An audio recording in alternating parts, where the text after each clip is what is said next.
Good morning and welcome on another fresh day at Boland Park for the match between the Goldrush Boland and the Dafabet Warriors. Well, Boland winning the toss, elected to bat. They got 500 all out, and three Centurions we had there as well. And now the Dafabet Warriors with their backs against the wall here. They've really got to do some batting. The top order is all capitulated. I must add, if you look at that scorecard, you see Jordan Herman, who can play a bit, he's gone for 29. Brevsky gone for 4. De Villiers gone for 7. And Senioran Mutasamy also succumbing for 8 of 27 days. The two umpires, Warren Weingart making his debut, had a good game so far. And Tom Okorosi, who's also doing well for himself. Right. So all to play for here today. And I'm sure Boland will come out all guns blazing, being attacking, trying to get those last 5 wickets and then ensuring that they do enforce the follow on, because then their spinners would be in contention. We're on day 3. We're in the business area of the day. And to describe the business area with me, good morning to the big fella, Eugene Moliak. Very hearty good morning to you, Rhino. Good morning to all our viewers. Yes, it's an interesting day ahead of us here. And how quickly Boland can get those 5 wickets and then just say, listen, go and have a bat, because I'm sure they would want to just stick them in again and see if they can prize a victory for themselves here. And I think this pitch is going to be very interesting for you to see, because yesterday Van Berg was turning it from the straight. So if he's able to do that from the straight, I think he's going to be in business here. But I'm looking forward to today. Yeah, indeed, we are. Dile Mokogane, he'll be facing first with Sinatemba Kwashile. Hails there from Hudson Park High School. Used to know Dave Arliss very well. He used to coach Border, and I think he was the deputy headmaster at Hudson Park. What a wonderful man Dave Arliss he was. Don't know if he's retired now, if he still has any affiliation with Hudson Park. But really a good man to work with for many years, and such a friendly person with a great disposition. Loved his cricket, passionate, and just all round an extraordinary human being, Dave Arliss. Yeah, I hope these guys that were big in the game, on and off the field, can still be part of it. And we need those, Jeremy. We do need those men. Well, it's not even going to be the quickest. Sean van Berg straight into business this morning. He's got 4 for 25 of his 12, and as you said, he bowled absolutely superbly yesterday. I watched a little bit on pitch vision before going to do the South African game, and really saw van Berg getting them to turn as well. Yeah, they could have had some more players around the bat, because they were so on top of the game, and they're starting here with a slip and a short silly point. I should say the silly point being Michael Copeland in there is quite tight. Got a sweep on the offside as well. Just for him, I think they want to just get him to push a little bit harder at it, and maybe that way induce the edge. But we'll wait and see. And it's a glorious day here. Day 3 on its way. Yeah. Moving day. Nice little loose there, just giving it air. I think what you're going to like about him is his pacey bowls. You always look at what the pace spinners are bowling at, and he sort of flighted it up there. He's got a little bit of a cross breeze blowing as well to help a little bit of drift as well. Single off the mark for the morning. Well, they'll need to put up a partnership here. Torsiles on 21. Okogane that's got 7. So you're going to need a partnership of definitely, first of all, to stave off the follow on. Yeah. So what do they need? 200 and plenty. 351. 351. Yeah, I'm thinking of Test cricket where it's 200. 200, yeah. But it's 150 here to avoid. So they still trail by 392 runs. So goodness me, they got to bat and bat and bat all day. Talking to Robbie P about Bogakane, he said he usually bats up in the higher up in the order. He's coming in here at number 7, so he can use the bat quite well. He has to call on all his experience in his young career so far. Van Berg's been an experienced campaigner. He's been around for many, many years. So He'd just have a look this first over and straight into his stride, just loosening up, just making sure getting those shoulders and the arms all going. New day, struggled the stiffness of the previous day because he's going to do a lot of bowling. Saw the boys warm up this morning, and he does things not very quickly. Does Sean van Berg? He sort of just does what he needs to do. That's experience for you. Yeah, and I mean, if a guy bowls like that and he takes wickets in a game, and especially 4-day cricket, my goodness, we all understand he's getting older. He's not that young anymore. Surely he's a senior statesman now. You can do that. Yeah, that's why I feel he's still valuable in 4-day cricket. I just have a difference of opinion in terms of T20 cricket because there you got to do a lot of moving, and if you're not sharp, there you let runs through. Well, it's not going to be Clinton Steer. It's going to be Ian Kamani, who bowled very nicely yesterday from the stables end as well. He ran in with a lot of energy.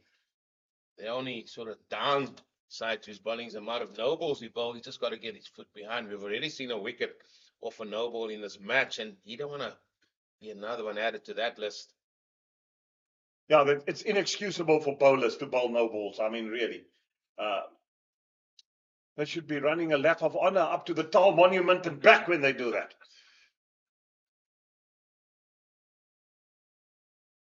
Well, I don't understand it, because if this was a white ball, they don't do it at all because they know what the penalties are for that.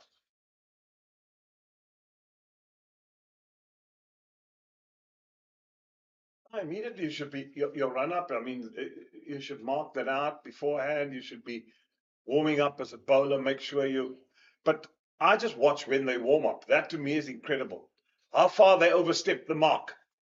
So obviously, you're going to get that in the match.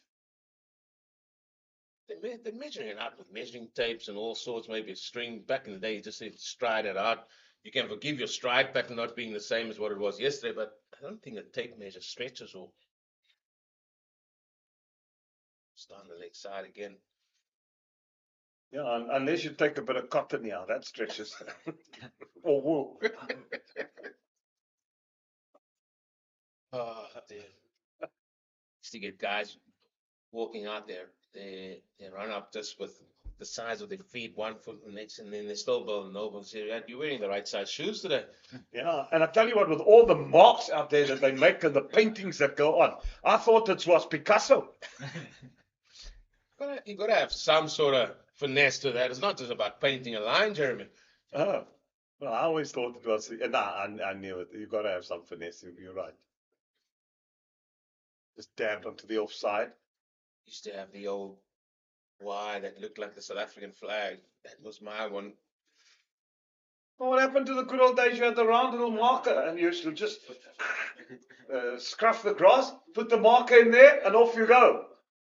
Well, that's out there as well, but I mean, looks much nicer with a little bit of paint, you know. Well, that's the problem that you guys have. I mean, you're more worried about the paint than getting the ball than not bowling no balls. You see, but people listening out there, now they know. Good morning, Eugene.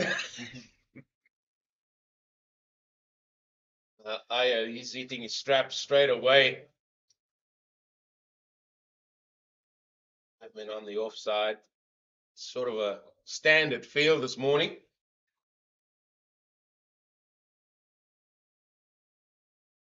That pitch still looks very good, Jeremy, when we were out there.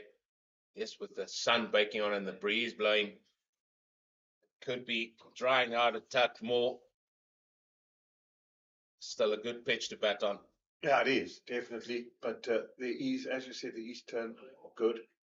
Yeah, I think the idea of the Boland is from the one end to be gun barrel straight, like what the tactic is that the Knights employed last week, just to bowl wicket to wicket and let the spinner be in his stride.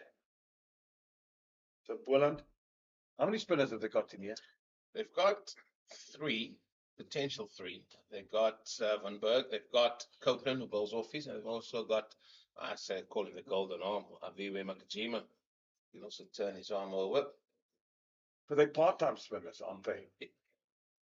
Copeland would be more of a frontline spinner than Avi would be. So, I mean, really, the frontline spinner that they got here would be Sean van Berg. Yeah. But going back to your point, he's going to be bowling the majority of the overs one feels as well.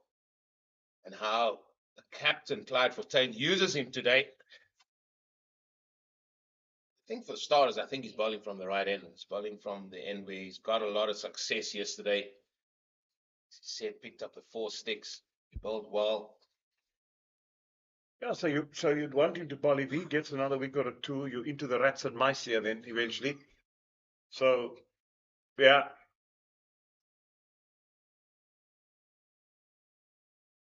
It's the working over for me. We saw it last week from Aaron Pankiso. He just works the batter out and, gives him the odd one to play, goes straighter, goes sometimes wider, the change of pace.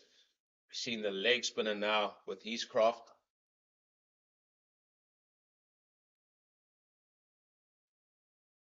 It's one thing watching fast bowlers and seeing poetry in motion.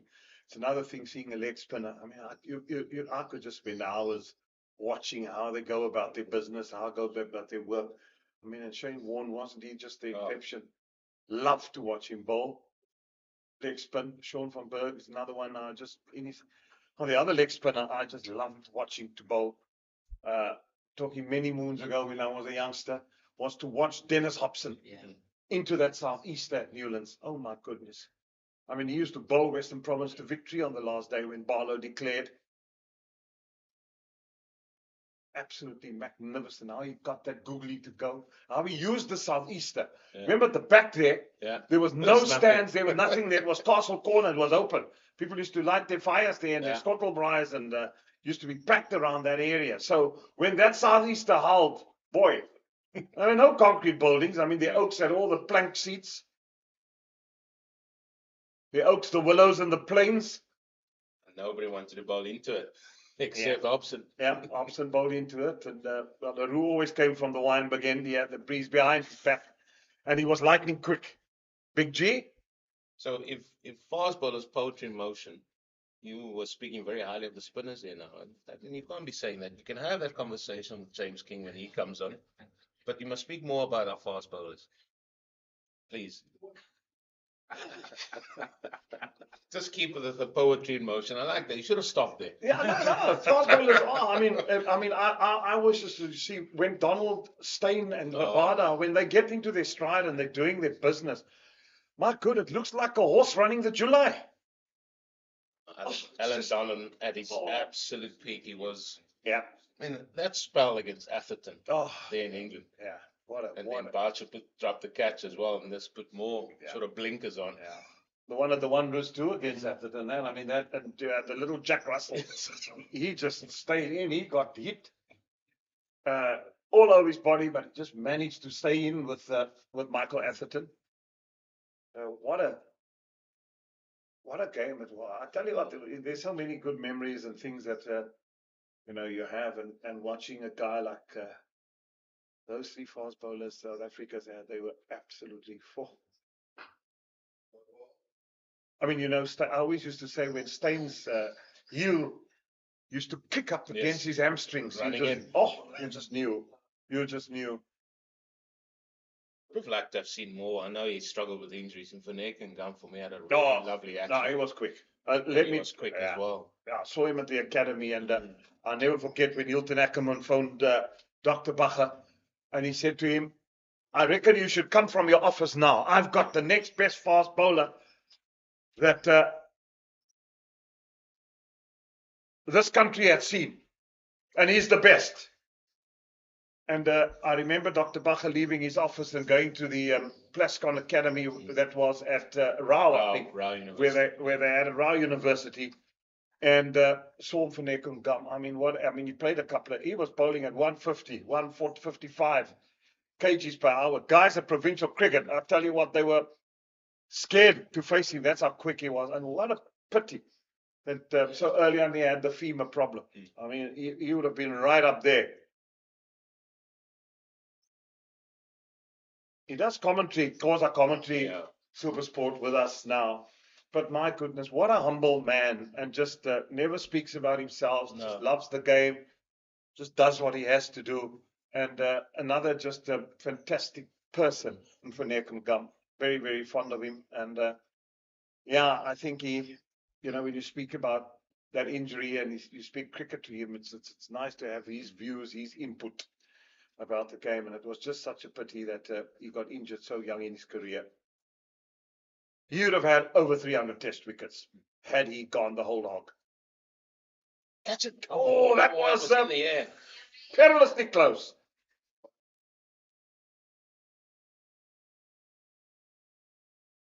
Oh, he just couldn't get his hand down. He's a very good fielder as well, especially off his bowling. He can pull off the odd blinder. That one just gets past him. Yeah, those are the half chances. It's not easy in the follow through, but it was a half a chance. You know that, Kamani. Those nets, indoor nets at Ralph, let me tell you, they were They were quick. They were very, very quick. You didn't want to. You didn't want to. And then Clive Rice, the late Clive Rice, used to give us the old new balls. Yeah, that would be Rice. The other thing, just on that, when we're talking about the Plascon Academy back then, and I mean, several good players came through that, and I remember being there with a certain Lewis Bosman, and he came from Kimberley, yeah, and Hilton Ackerman, Clive Rice was there as well, part of, and I mean, Lewis was struggling to score runs. He just couldn't hit, and then he got us to do a session with him, the likes of myself, Makai and Tini, Pierre Joubert, Henry Alonga, guys that bowled really quick. And Hilton said, "Listen, you're gonna have a hit yet." He said to you. He said to Lewis, he said, "Listen, you're gonna have a bat." He says to the Clive Rice came to fellas, right? I just want you to bomb it. It was ridiculous. Short ball after short ball. He couldn't play. And I'm thinking, Lewis, what are we doing? And we come back to the house. We sat down and Auntie came into him. Auntie came in, let's stay in the same house. And Auntie just said, hey, just play the ball. See the ball, play the ball. Everything. Next day, he hit the ball to all parts. And not so long after that, I think he had a good season with Crickles in the white ball competition, and that helped him get selected for South Africa. It was just that change so quickly in his game. Oh, another edge there.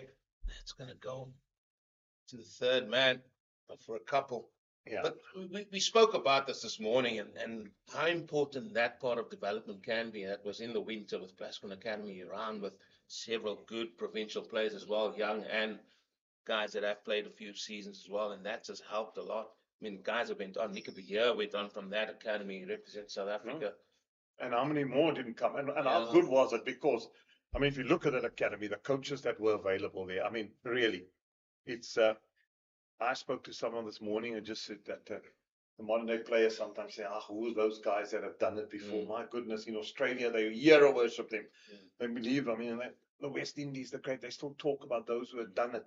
If you're not going to be there, now, if you look at the academy coaches, I mean, at that time, it was Hilton Ackerman, it was Clive Rice, it was Vince van der Paarl, it was, there we go, and gone, given.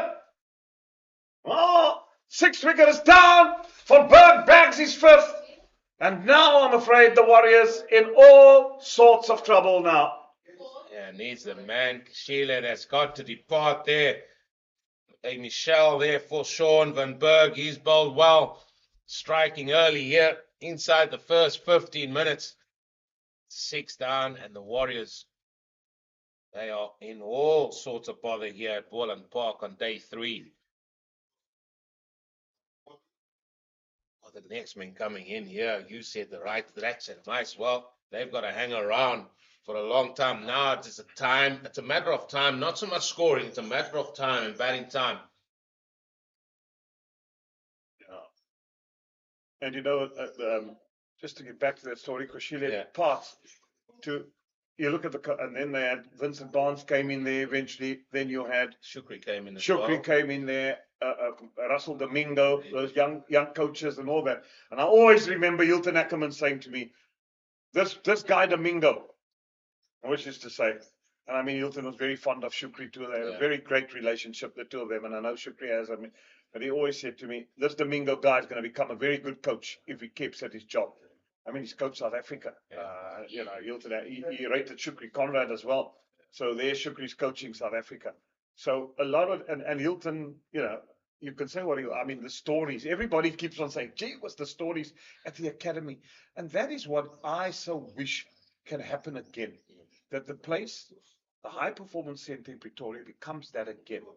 And that it's busy 365 days of the year to actually help and develop the cricketers that they play from there. That you have these type of people that come in and tell stories. Don't need to be permanent. You get them as a consulting basis, whatever. You have your crop of coaches who you believe in. Obviously, we want to understand times have changed, but the game hasn't changed. No. The game might have changed in the quickness, how you score runs, what you got to do, but the nuances of cricket, the learning of the game, the what you pick up around talking, that hasn't changed. Talk about that. Like And the today, lack of that, I beg your pardon, to young people that sit there and then you sit open mouthed and listen to people. 100%. And that is what it was, especially what I experienced there. We don't want to talk about that, but the thing about it is there's analysis and those things happening now. Back then at the academy, as we see, as Van Berg runs in again here, back then we had our analysis. So we had our games over the weekend. Monday we had a classroom session at Hilton. You would just be sitting, as you said, there, you'd just be in awe of how much knowledge this man had about the game. And he transferred that and tried to get you an insight. I mean, the funniest thing that he ever said to us in an analysis session, because one of our players, I'm not going to mention his names, we got given sunglasses and all sorts, all these perks that you do get when you get to the National Academy. You guys did get the work. But sometimes I wondered if you guys look like a Christmas tree. I'll continue that after this ball. And it was late in the day. I think we got the glasses at about lunchtime, and then the sun came over, and there was a stand there at Rao. So obviously the sun went behind that, and part of the ground was covered in shade. And this player stood with his glasses on in the shade, looking at it, and lo and behold, a ball got hit to him and was a catch, and he dropped it. And and that was a talking point for Hilton come Monday morning. I can't understand somebody standing in the shade with the sun behind him. Ball hits him and he can't see the ball because he's got these stupid sunglasses on. Well, those were my words. I'm paraphrasing here because you know what Hilton would have said. And just those type of things, you just like think about the game and go in about it. But he had so much knowledge about it. Yeah, no, he was an interesting man. I'll tell you what, many a days, and he commented, I know we're transgressing a little bit from the cricket, but I just don't forget many a days he, commentary, and we'd go to Durban together. He'd always be driving with me. He'd telling me about his playing days, and then he'd said, on an off day, I'm taking you to this pub now. And goodness, we walked into this pub. I can't remember, somewhere where in Durban, and gee whiz, these guys were old. And my first thing fell up on the bar counter at the top, at the back on the rack. There was 4 pair of false teeth looking at me. And I said, Hilton, what the heck? Where are you bringing me today? He said, well, you'll have a whale of a time. Just enjoy yourself. Have a beer. I just couldn't stop. Well, it was all about guys who got so intoxicated in the bar they forgot their false teeth there. Lost and found. Yeah. Oh my goodness. Brilliant. Yeah. Oh dear. Well, Gavin Fuel was with us, and the first words he said, what the... I won't repeat that. Oh. And like most places you go for the first time, you have a proper look around and see what the atmosphere is like, and you're running into a pair of false teeth. Yeah. Then all the things happening with the new South Africa, Mandela being president and all that, times of great joy and also times of a lot of uncertainty around. So you're always worried about how do people look at you when you're there, getting people of a different hue, and how circumspect they might be of you and you of them. It's only when you start engaging with people and get to knowing people that you really see. Now, oh, that's a good delivery. Opened him up a little bit there. But did you see where he bowled that one from? Yeah. Jeremy came from wide of the crease there, and that is good from the bowler thinking. You're not just bowling from one spot. Sometimes you just got to use your crease. Talk about batters using the crease. Bowlers can use it as well. Ethan Frostler in. And we've got to mention him. All the stories being bantered around and thrown around here early morning. Rest well, Hilton. Yeah. And so Gavin Fuel as well. Sorely missed.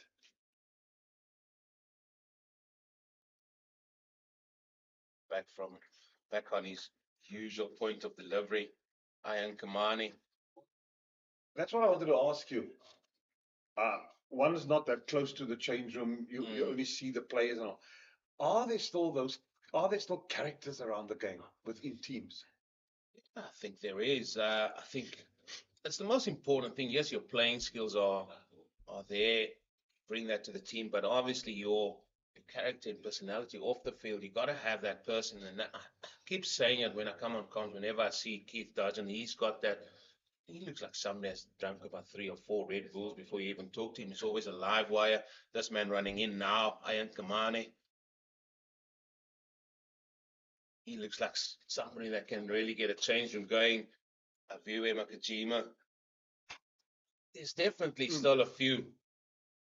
Yeah.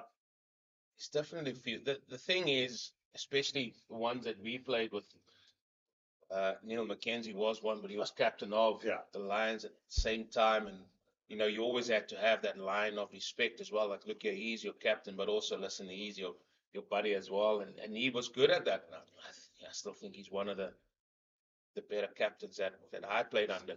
And enjoyed that group of guys that we were with. We were really there for each other. Like Garnett was in the change room as well. Justin Ontong. Shaw Langerveld made me bowl with wet balls. Got put white balls into a bucket.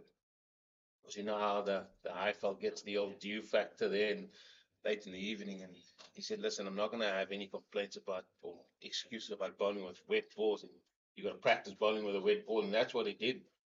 And bowled with wet balls in practices and everything like that. But yeah, there's certainly a whole host of them. I mean, when I started at Northwest, Martin Fenter was one of the more quiet captains played with, and then obviously Dirkie de Vos, who came from the Titans down to Northwest as well. It's a whole host of them. A whole host. Eric Simons was different.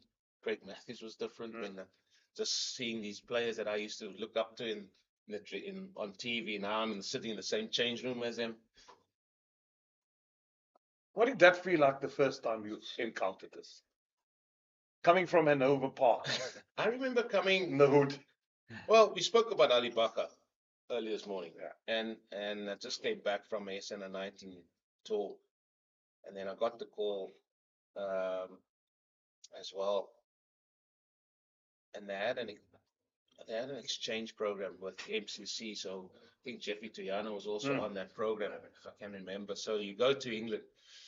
So I went to England, played for MCC for 6 months, and then you come back, and then just before I came back, Duncan Fletcher said, listen, you're going to go on tour with us to Zimbabwe.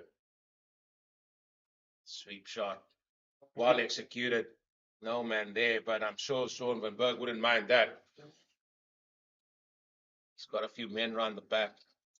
And we got to the airport. That's where it started for me, because you get to the airport, you see men like Brett Schultz, Alan Dawson, Greg Matthews, John Cummins, worst flyer in the world. You can't sit next to John Cummins when he's flying. And that was really, I was really taken back. And I'm saying, listen, you literally had to say to yourself, wow, the other day I was watching you guys on TV. Now I'm actually sitting in the same dressing room as you guys. And now they're engaging with you. John Cummins was brilliant at it. And it's, yeah, that's so good to hear when knowledge gets imparted. That one is tickled again around the corner. And Ethan Frostler definitely into his stride here quite early on, and he's moved to 7 quite rapidly. I felt the same when you gave me the call up there at Avondale and said, listen, come and play the 3-day game. It was Somerset West as well. And you said, no, come with me. You're going to come with me. And I was like taken back. And I literally sat, and I'm not just saying that because you're sitting here. I was literally sitting, listening, and you're soaking up. You're like a sponge just trying to get as much knowledge from the game and get understanding of it. And that's how I felt just because that was senior cricket. Yeah, that one's cut away on the offside. A couple of things yeah, that's true, and and one is this is because one has accumulated the knowledge of those that were there before you. You've learned so much, and the thing is that I love doing and I enjoy doing it. It's for me a joy to impart knowledge onto younger people and try and in cricket, and that's why I enjoyed the job of managing the SAA team so much, because it was really a and there were some great characters. I mean, I never had problems with players or anything. So you don't have to play international cricket to impart knowledge to people all the time. It was a different type of knowledge. As Shafiq and Abrams and I yesterday also. Hopefully he's coming here today. We can get him on air for a stint. It'd be nice. I'll ask him to come.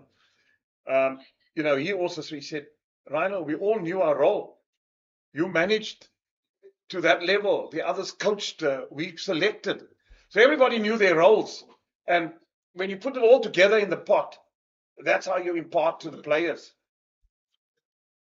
And that's all one tries to do, is to help those along who's coming along. And I'll never forget, being an ex-school teacher, an old guy, Vernon Lakey, said to me one day, we went to a funeral of a colleague of his and a teacher, and he said to me after the funeral service, he said, Jeremy Mark Fredericks, he said to me, see that guy lying there was a brilliant guy, but he never imparted knowledge, and he's gone with all that knowledge, he's gone to the grave. And he said, while you're on earth, make sure that you impart to those following and coming as much as possible. That one just drifting down the left side. And I always thought to myself, yes, that is what you're called to do. Yeah. I'll give you make 2 points after. I'll just say it's Giovanna Baron coming from the stables here now. He had a little bit of an indifferent first spell yesterday. Just want to up that a little bit.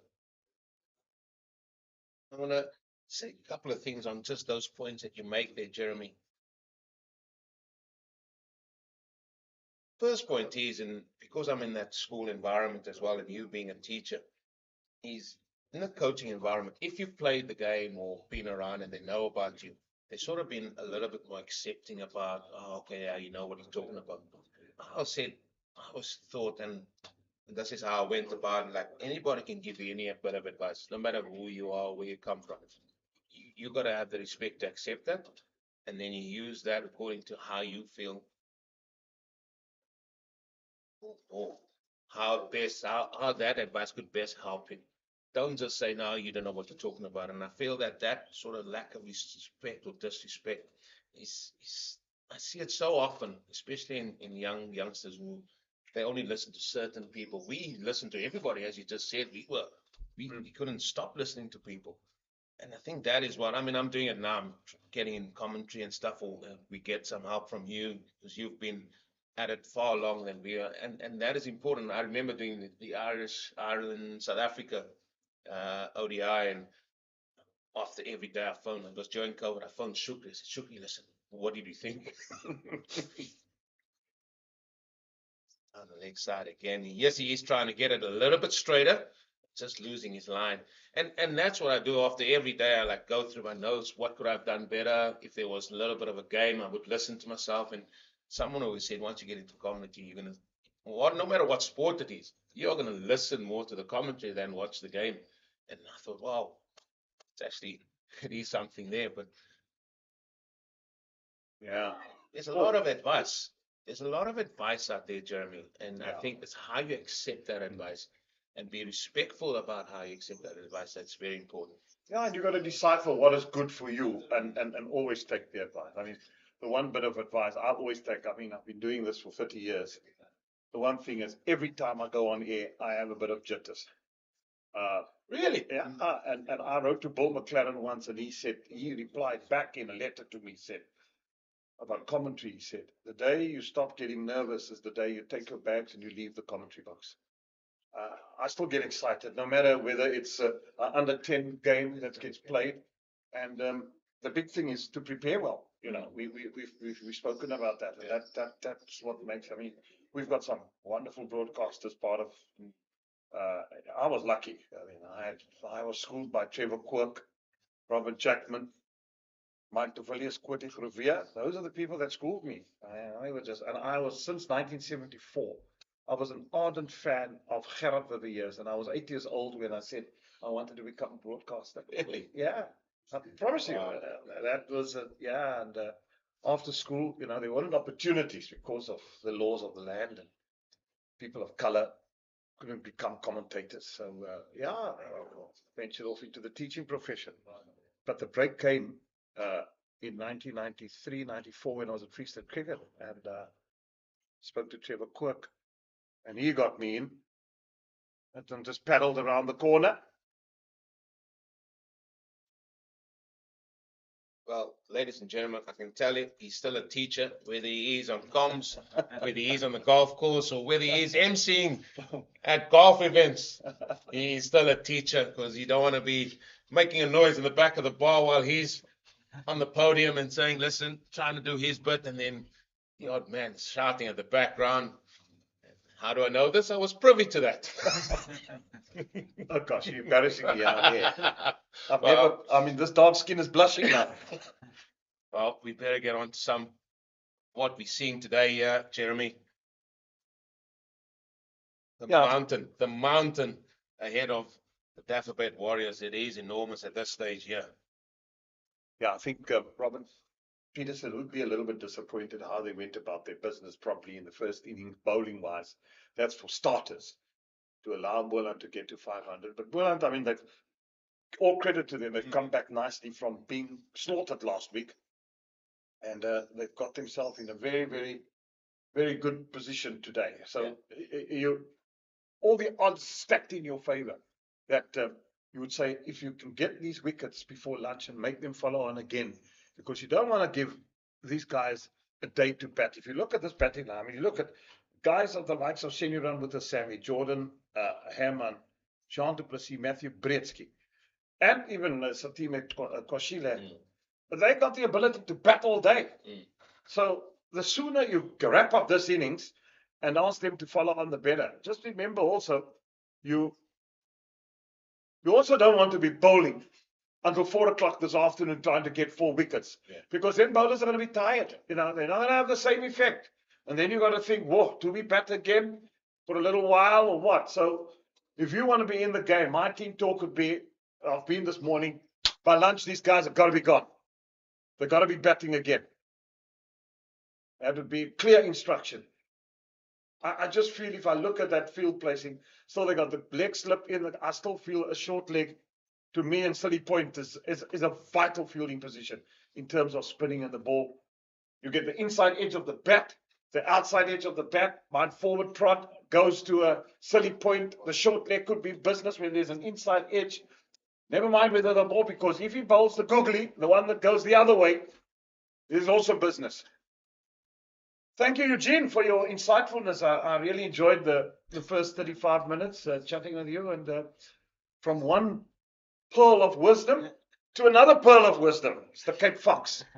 Now gets in next to me. I'm sure you're going to hear some stories out of the Eastern Cape as well, as far as the Cape Fox is concerned. Good morning, James. Morning, Jeremy. Wonderful to be here with you and Eugene this morning again, and it's been so far a good morning to date for Goldrush Boland. That's the wicket of Sinatemba Aishile, but they do need to push on and get these 4 wickets as quickly as possible. As you were saying, really enjoyed the discussion you were having there with Eugene earlier on. Great to be here. What a beautiful day it is here in the Cape yet again. Beautiful summer's day. Yeah, we spoiled for so much. Beautiful mountains, and just the aura of this ground as well. Shivano Baron hasn't got a first class wicket yet, just his second first class game, the youngster. So he'll maybe be looking for something more. I think you were talking just as Eugene left, just around how attacking they need to be here, Goldrush Boland, just to, yeah, they have got the two men deep on the leg side, long leg and deep square for the short delivery and the legs and the leg gully, but still bowling pretty much gun barrel straight, which was the attack.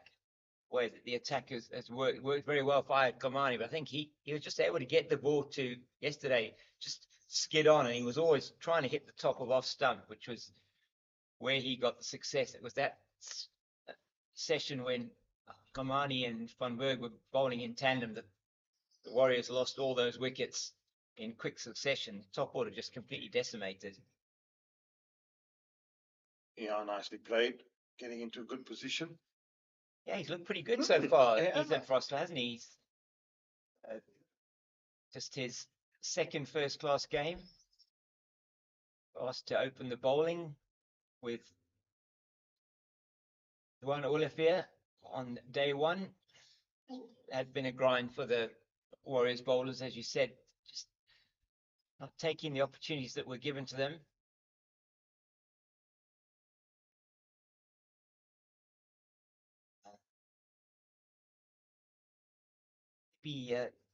What would you do here, Jeremy? I mean, if you're wanting to try and attack more, they have got the ring field on the offside. It's good to see they haven't gone on the defensive at all for Frostler, but it just sense maybe somebody, I don't know, want somebody in shorter at sort of catching extra cover. You've got the shortish mid wicket.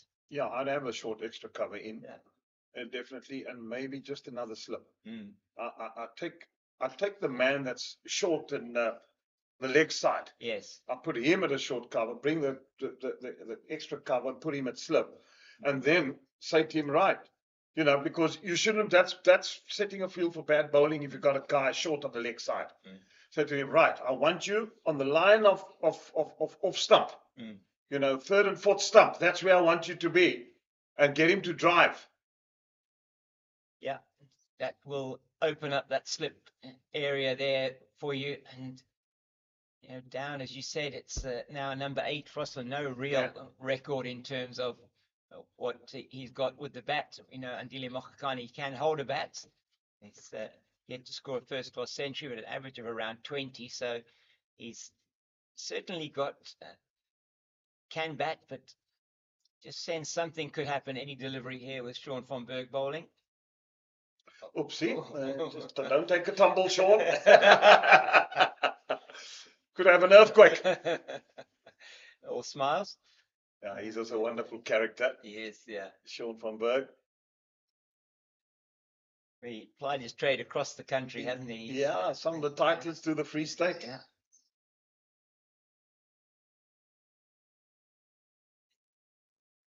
And he's got the only wicket to fall this morning. Very important one for Sinetemba Eshile for 24 of 74 deliveries, edging a cut into the gloves of Clive Fortain. Sends one more now. Beaten hands down there. What a delivery. Absolute beauty. Mokhakane following it with his bat as it went past the outside edge. That's exactly what they're looking for. I just love how you said absolute beauty. Yeah. With so much gusto, James. It was, wasn't it? Just love it when you said that, yeah.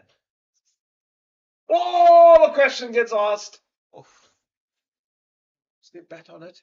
Yeah, I think there was just a scratch on that one. Otherwise, I think he would have been making his way back to the pavilion. You were talking earlier on about just loving to, watching the classic fast bowlers action, poetry in motion. You talk about watching a brilliant leg spinner or leg spinner bowling. And got him! No! I thought that was came off the front pad. It was a big appeal. Maybe you're just thinking that height perhaps could have been an issue there. No. Have to have a look at that one again, potentially. Sure if we are going to get a look at it again, but he's asking the questions here. Andile Mokhakane, this over, isn't he? He's doing brilliantly. Yeah, twice he's had him in trouble.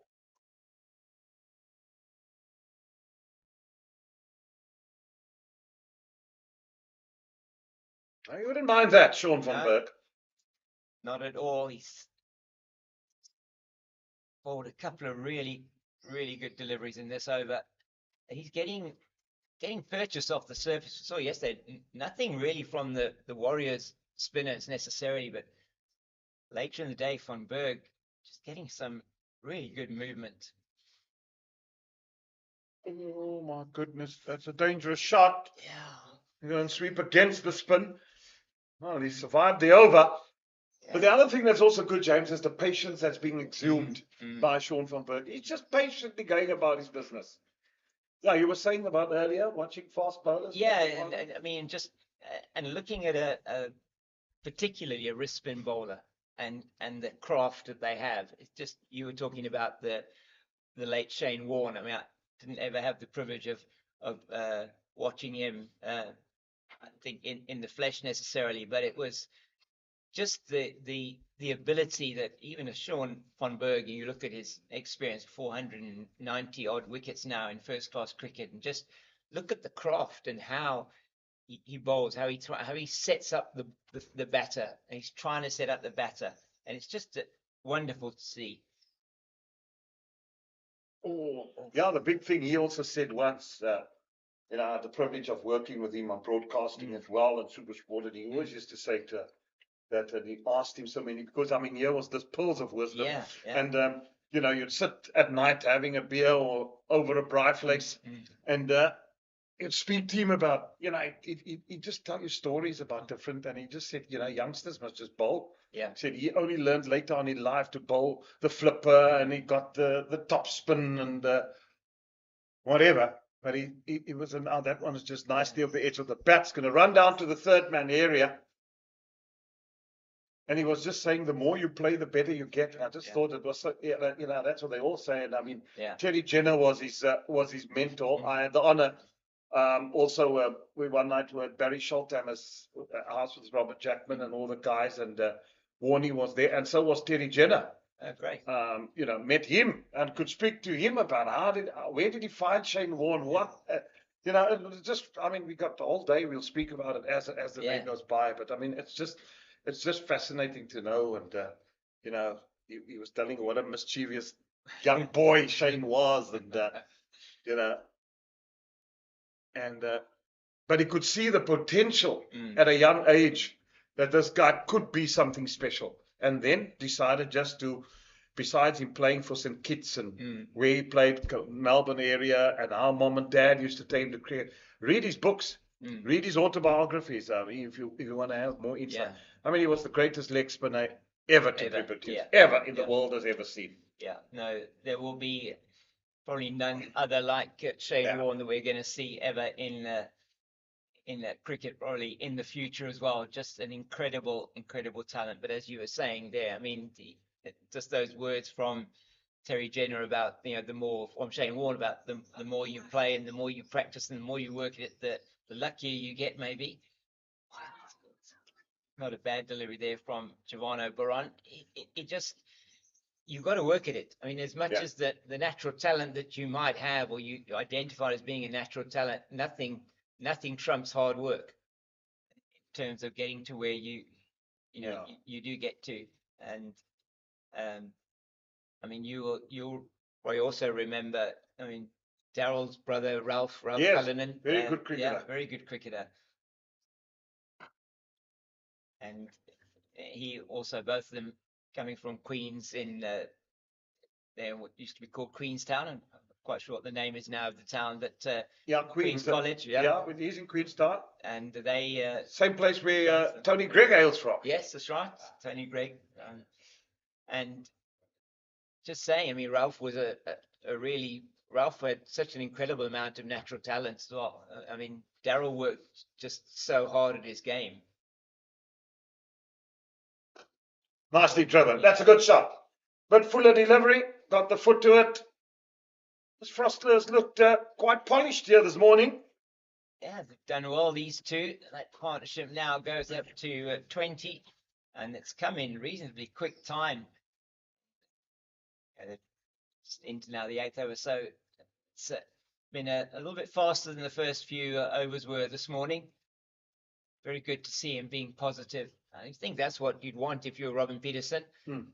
Cannot afford to get bogged down, otherwise it is just going to be, you would think, a procession of wickets. Certainly hasn't turned out that way. After that loss of Bechile, you just felt that there was one end opening up. Frost has been very good. 16 off 28 deliveries now. Yeah, James, just to get back to you talking about bowlers, I want to touch on something else. Just have a look at this. Well, there's our short cover in. There's a leg slip in as well. He's flighted it. He won't mind that. And Frostler's taken the invitation, plays that one beautifully through the offside. That's exactly what I always admired about Shane Warne, and sometimes as a bowler, when you're setting up the batsman, you're going to give him the odd boundary. Go and hit me, but you'll beat him one or two. You'll bowl him the googly. You'll bowl him the flipper, and sometimes batsmen are also so puzzled because they don't know what's coming next, and then you just bowl. You just give him the pie and you say, right, here we go. And some batsmen go and they hit it straight in the air, or they'll hit the pie for 4 and he'll go, right, I've got you now. Then he'll bowl another typical leg spin and then suddenly just bowl one that with no turn whatsoever. Also give it just a little bit less of flight. You go on the drive, you miss it, you get bowled, or you LBW. And oh, that's well swept. Yeah, it's very well in swept. Front of square, he did it. It really was very, very well hit. The second boundary of the over, that is excellent from Ethan Frostler. As you said, it's I think Sean von Berg will necessarily mind this. I guess if it starts to become very expensive for Goldrush Boland, they may consider a change, but you just think that it has to be just a matter of time potentially before a wicket will fall, but you can't just let it happen, can you? You've got to work at it, which is what they are doing at the moment.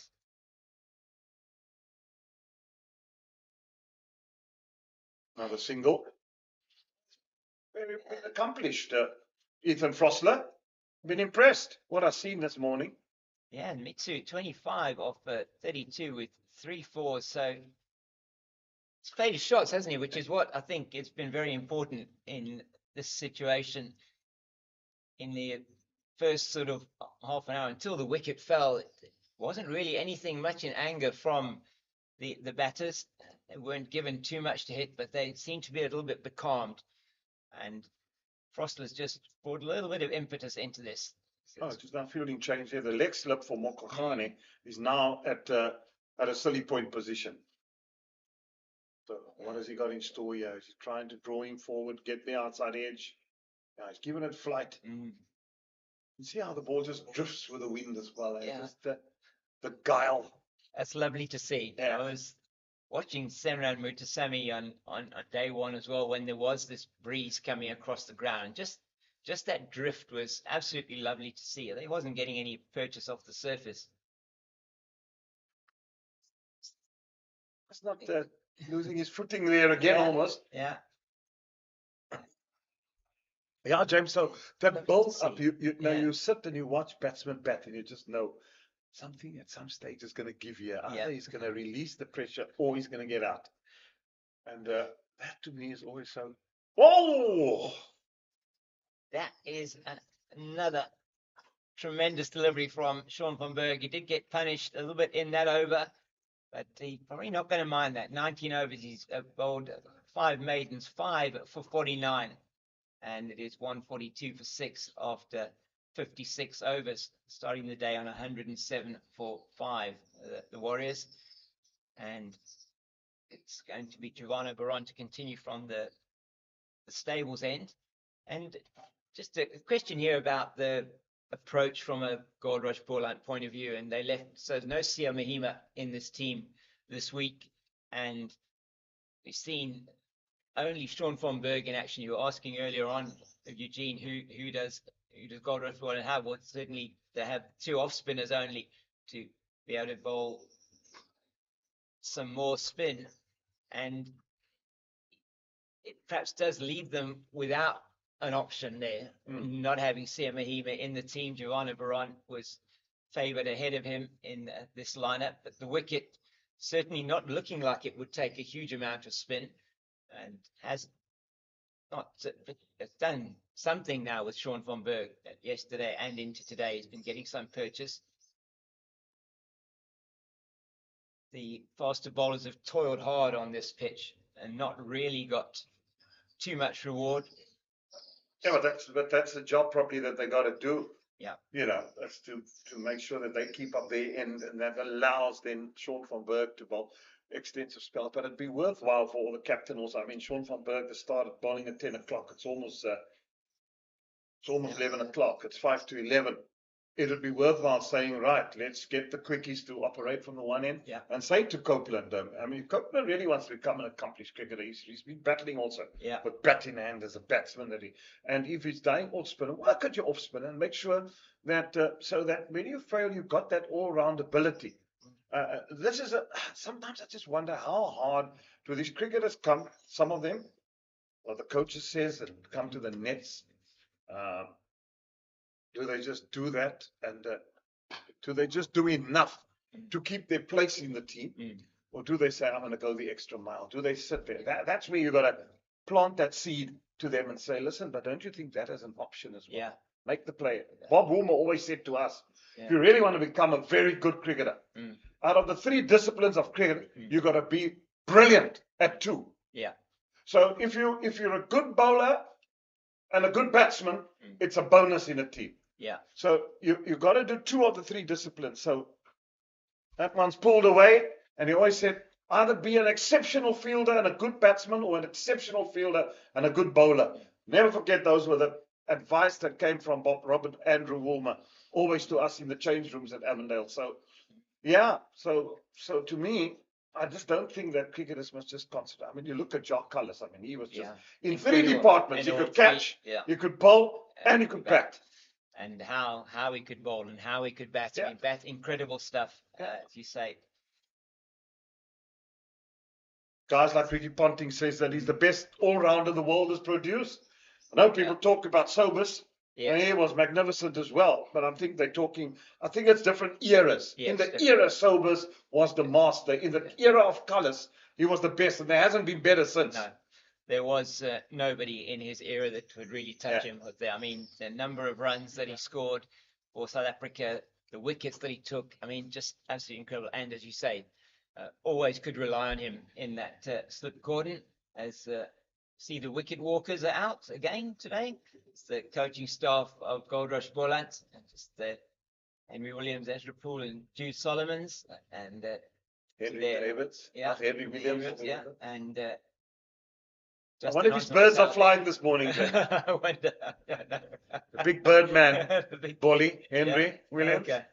He was trying to get that Egyptian goose off the pitch earlier on today. We had a visitor there early on, and there's going to be a change, and that pretty much called that. Rhino was Sean van Berg just being taken off from the Nederburg end for a few in that last over. It's going to be Keith Dodger. Line of attack here, you think would be into the body perhaps of Mokhakani. He's got a man 3/4 of the way to the boundary, so down towards long leg, and a deep backwards, deep square, and a deep fine leg. So he's got that man in short at mid wicket. So he's going to be targeting the stumps. He's going to be targeting. It's going to be the odd short delivery, definitely, to Mokhakani. Yeah, and 2 slips in position as well. Yeah, I like that. It's going to, if he does give him the invitation to drive, then he certainly would be looking to take it, you would think. That's where the slips come into play.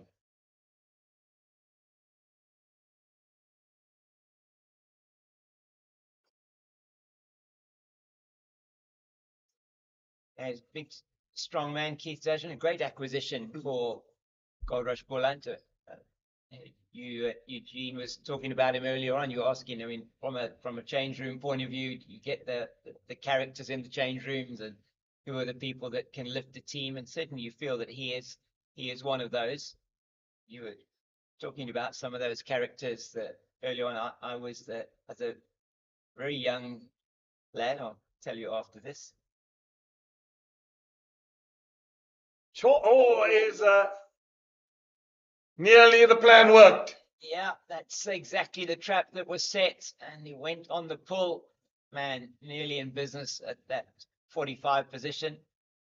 And so it was a tradition at St. George's Park with an agreement with Grey High School that the pupils and for I think it was what will be now grade 9 going into grade 10. At the end of your grade 9 year, they would select a certain number of boys who were interested in cricket or playing cricket to work in the change rooms at St. George's Park. And you would be there and you would be taking the drinks out for the players. You'd be selecting drinks. You'd be helping them with various things.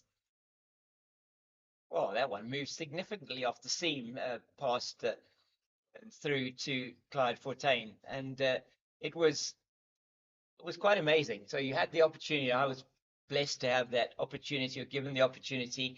I mean, I just loved my cricket and used to spend most of my summers anyway watching first class cricket at St. George's Park. I'd go take a walk from home. We lived in Mill Park just behind the school, so I could walk to the ground. And in that particular season, I had the opportunity to be there in the change room. And what an incredible opportunity as a youngster to be able to be there with your heroes. And you're talking about I mean, those days from an Eastern Province point, not a great time for Eastern Province. It was just getting Dave Richardson. I think it just made his debut. It was 1978-79 season that I was there, and it was absolutely incredible just to be there working. And a couple of teams that came through, I can remember what was then the Natal team, Mike Proctor, Vincent van der Bijl, with some fantastic players. Yeah, Pat Trimborn in the 70s. Yes, he was. I think he was probably finished by the time Rob Bentley, Paddy Cliff. Rob Bentley. Daryl Bestall. Daryl Bestall, yes, absolutely. Daryl Bestall had a season at Eastern Province as well. Yeah. Well, you had Dickie Ogilvie and Robbie Armitage. Yeah, absolutely. You remember? Fires from Fearon. Yeah, Fires from Dickie Ogilvie, and that was one thing that I will never forget. It was a match against Natal. Eastern Province were chasing down the total. Mike Proctor was bowling. It was 8 wickets down. Dickie Ogilvie was number 11. He was going to be going in at number 11, and he was sitting there on this sort of stool at the entrance of the change rooms. Those were under the main grandstand. They hadn't built the Graham Pollock Pavilion yet, and he was so nervous. It was just incredibly. Anyway, the ninth wicket duly fell, and there were about 4 runs to win, and Dickie Ogilvie had to go out into the middle, and I think he did end up hitting the winning runs for a fantastic victory for Eastern Province. Russell Fensham, it was, he got a 50 in that game as well. And so it wasn't a very high scoring game, but one which Eastern Province really was very, very grateful to win. I think in that season, it wasn't, as I say, a great season. And then we had Northern Transvaal visiting, and Alan Jordan was the captain at that stage. Alan Jordan. Alan Jordan, yeah, what a character, lawyer by trade. Yeah, he was the first manager of the national team, took the South African team to the World Cup '92. Great man, Alan Jordan. Fantastic and brilliant from a captaincy point of view. Captain there for Northern Transvaal. It was Rodney Ontong was in that team as well. Anton Ferreira. Yes, Anton Ferreira as well. So it was really interesting. The one thing. Kevin Verdoren. Yes, he would open the batting. Kevin Verdoren. Yeah. And he. So it was in the early days of when players were starting to wear helmets, and Alan Jordan he got a baseball helmet that he somehow it wasn't yet that helmets were the norm, and he got this baseball helmet, and thankfully he did have it because he got hit on the side of the head, and this baseball helmet just completely cracked open. So he was quite happy that he did have it on at that time. So I still remember him coming back into the dressing room, having to bring this broken baseball helmet back with it cracked on the one side. So it was just as a youngster, as I say, to get those type of experiences, it's such a privilege. Yeah, lovely man. I still see him. He comes to the suite there at the Titans. Him and his lovely wife Gail, Alan and Gail Jordan. And we still have a good old chuckle and a good laugh. There was that battled with Verdun, wasn't it Versace? Dupree. I'm thinking Vernon Dupree. Vernon Dupree, yes. Yeah. Yes, Vernon Dupree. Yeah, that's going back. I mean, you were talking on Thursday when you were here, just around those days. I was thinking back to when, I mean, Graham Pollard, before he made the move to Transvaal and was there, opening pair for EP was Chris Wilkins and Simon Bazate. Yes, he could hit a cricket ball. He Chris certainly Wilkins. could, yes. A very good hockey player as well. Glenton Stearman is just guided very nicely by Frostler down into the wide third region. Aviva Ngujima gives chase, and they'll come back for another three. It's good work from these two. They've already put on 36 for this the 7th wicket, and they've certainly transferred a little bit of pressure back onto Goldrush Boland. It's nothing much really happening out there for the men from Paarl at the moment. Absolutely. I think they won't be too worried. There's I mean, they've still got plenty of runs to play. They got them 6 down. They just got to keep on plugging away. But one just feels that the longer they stay out in the field, the more wearier they're going to become. So you want to have fresh legs. Yeah, and just want to be able to get the batters to play every single delivery that you possibly can. Yeah, the other thing that you can do, you've got the spinner off now. What the other thing is, try and frustrate batsmen. That you're gonna cramp them for space eventually, then, and say, right, they're not going to get a run for the next 5 overs. Yeah.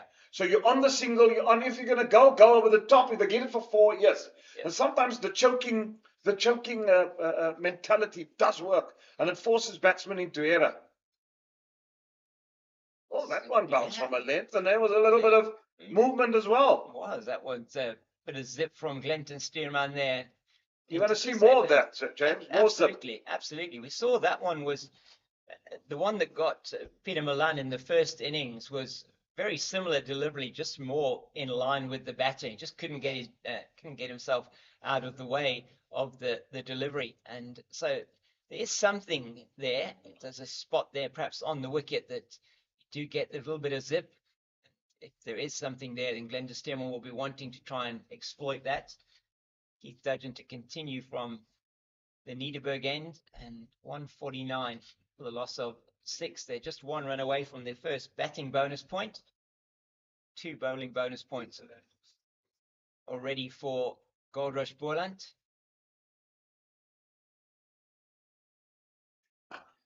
Driven straight to the fielder. And he won't mind that either, will he, Keith Dudgeon? Just playing outside, maybe a bit away from his body sometimes. You can bring that slip potentially into play.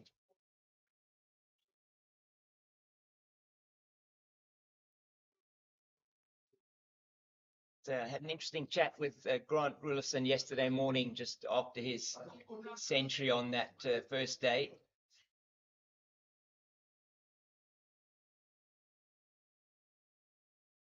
And he was saying it was a good wicket for batting on. They just had to get through, which they did that first period of the early period with the new ball. But he felt it was a good surface for batting, and so it proved with the Goldrush Boland first innings.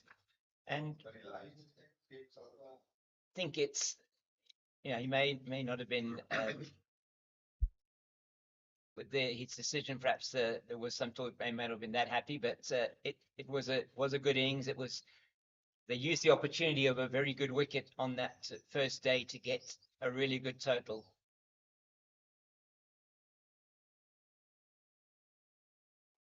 Short again, pulled away, but not getting it where he wanted to. Yeah.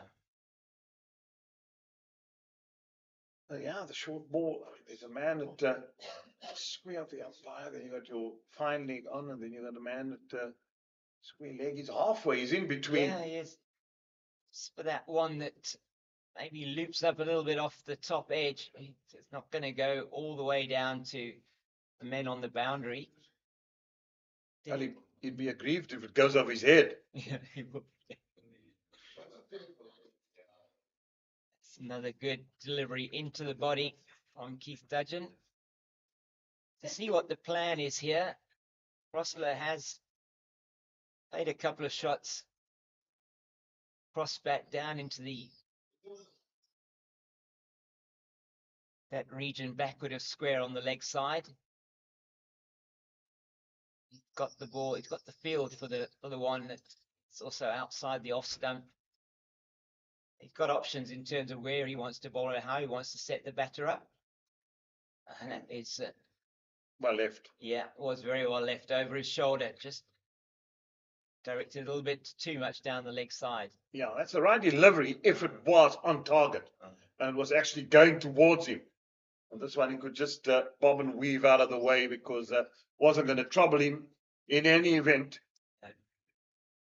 That's what you want, isn't it? With the short delivery, you want it to be one that is uncertainty whether he should be playing it or not. Maybe glove it through to the keeper, hit it up into the air.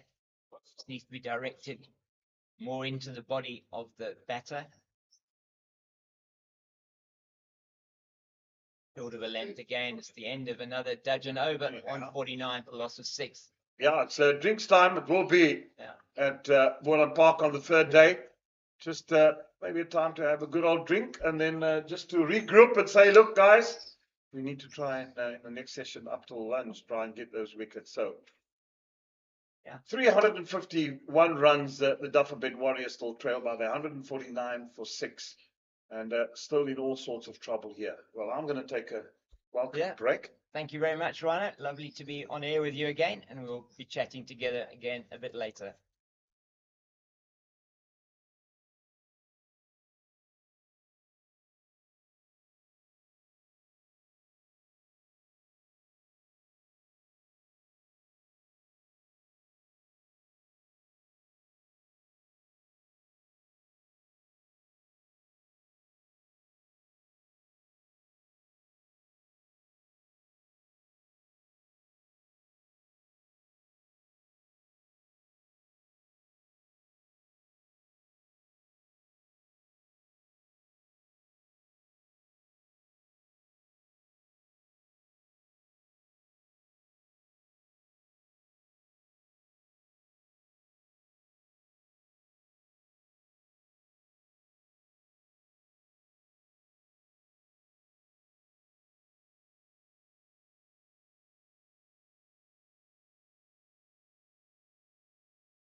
Welcome back to Boland Park after the drinks break. It's 149 for 6 after 60 overs of the Dafabet Warriors. And Mokakani on 17 and Ethan Frostler on 29. He's played a little bit of an enterprising innings there for 48 deliveries with 3 fours. And with me, Eugene Molion. Good to have you with me, Eugene, this morning for the first time. Good morning, Cape Fox. James King. Good morning, everybody. Yes, with you for the first time today. Yes. It won't be the last, as you always say. It won't be, definitely. There's Glenta Stearman towards us now. Looks like they're going to have a change of approach here for It does, a doesn't few it? overs. We saw the going gun barrel straight approach where the balls went down the leg side more often than not, and now we're seeing 2 slips. Gully, he's probably going to just hover outside that off stump, so we're going to go to just being around that 4th stump line potentially here with all those catches in place here against 2 young men sort of making their way, finding their way here for the Warriors. That one just a little bit short to a length.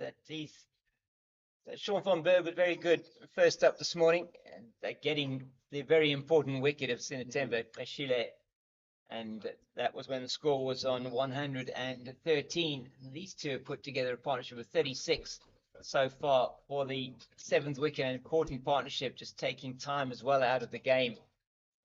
And Goldrush Boland searching for the breakthrough. Mokakani and Frostler have stood firm. Said at the time when Jeremy Fredericks himself were on air, I said when Kashela went, it was just a case of just batting time now for the Warriors, and they're nearing their first bonus point with a bat, which will only be their 2nd bonus point in this match so far, still lagging behind where Goldrush Boland find themselves. But now it's just a case of batting time, and I mean there's still 5.5 sessions still left in the match.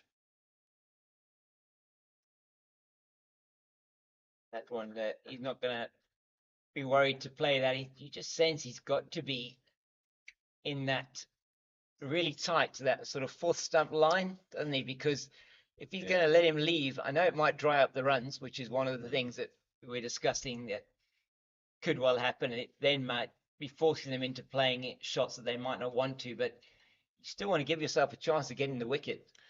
Just saw the goose there. Yeah. Oh, yeah. Field, unfortunately. Yeah.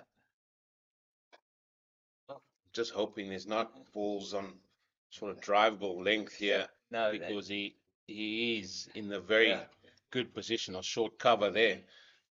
Yes, he's been around there for the majority of this morning. I think that he's probably, I think the groundsman, Rupert, is going to be a bit upset. He's probably just picking out all those grass seeds that have been put on there recently. Yeah. He's grazing very nicely there. But this is where a change of tactics definitely has been sort of put into place here by Boland. Outside off, catches in place. This is almost like, I mean, dare we say, the old school way of going about trying to prize a wicket.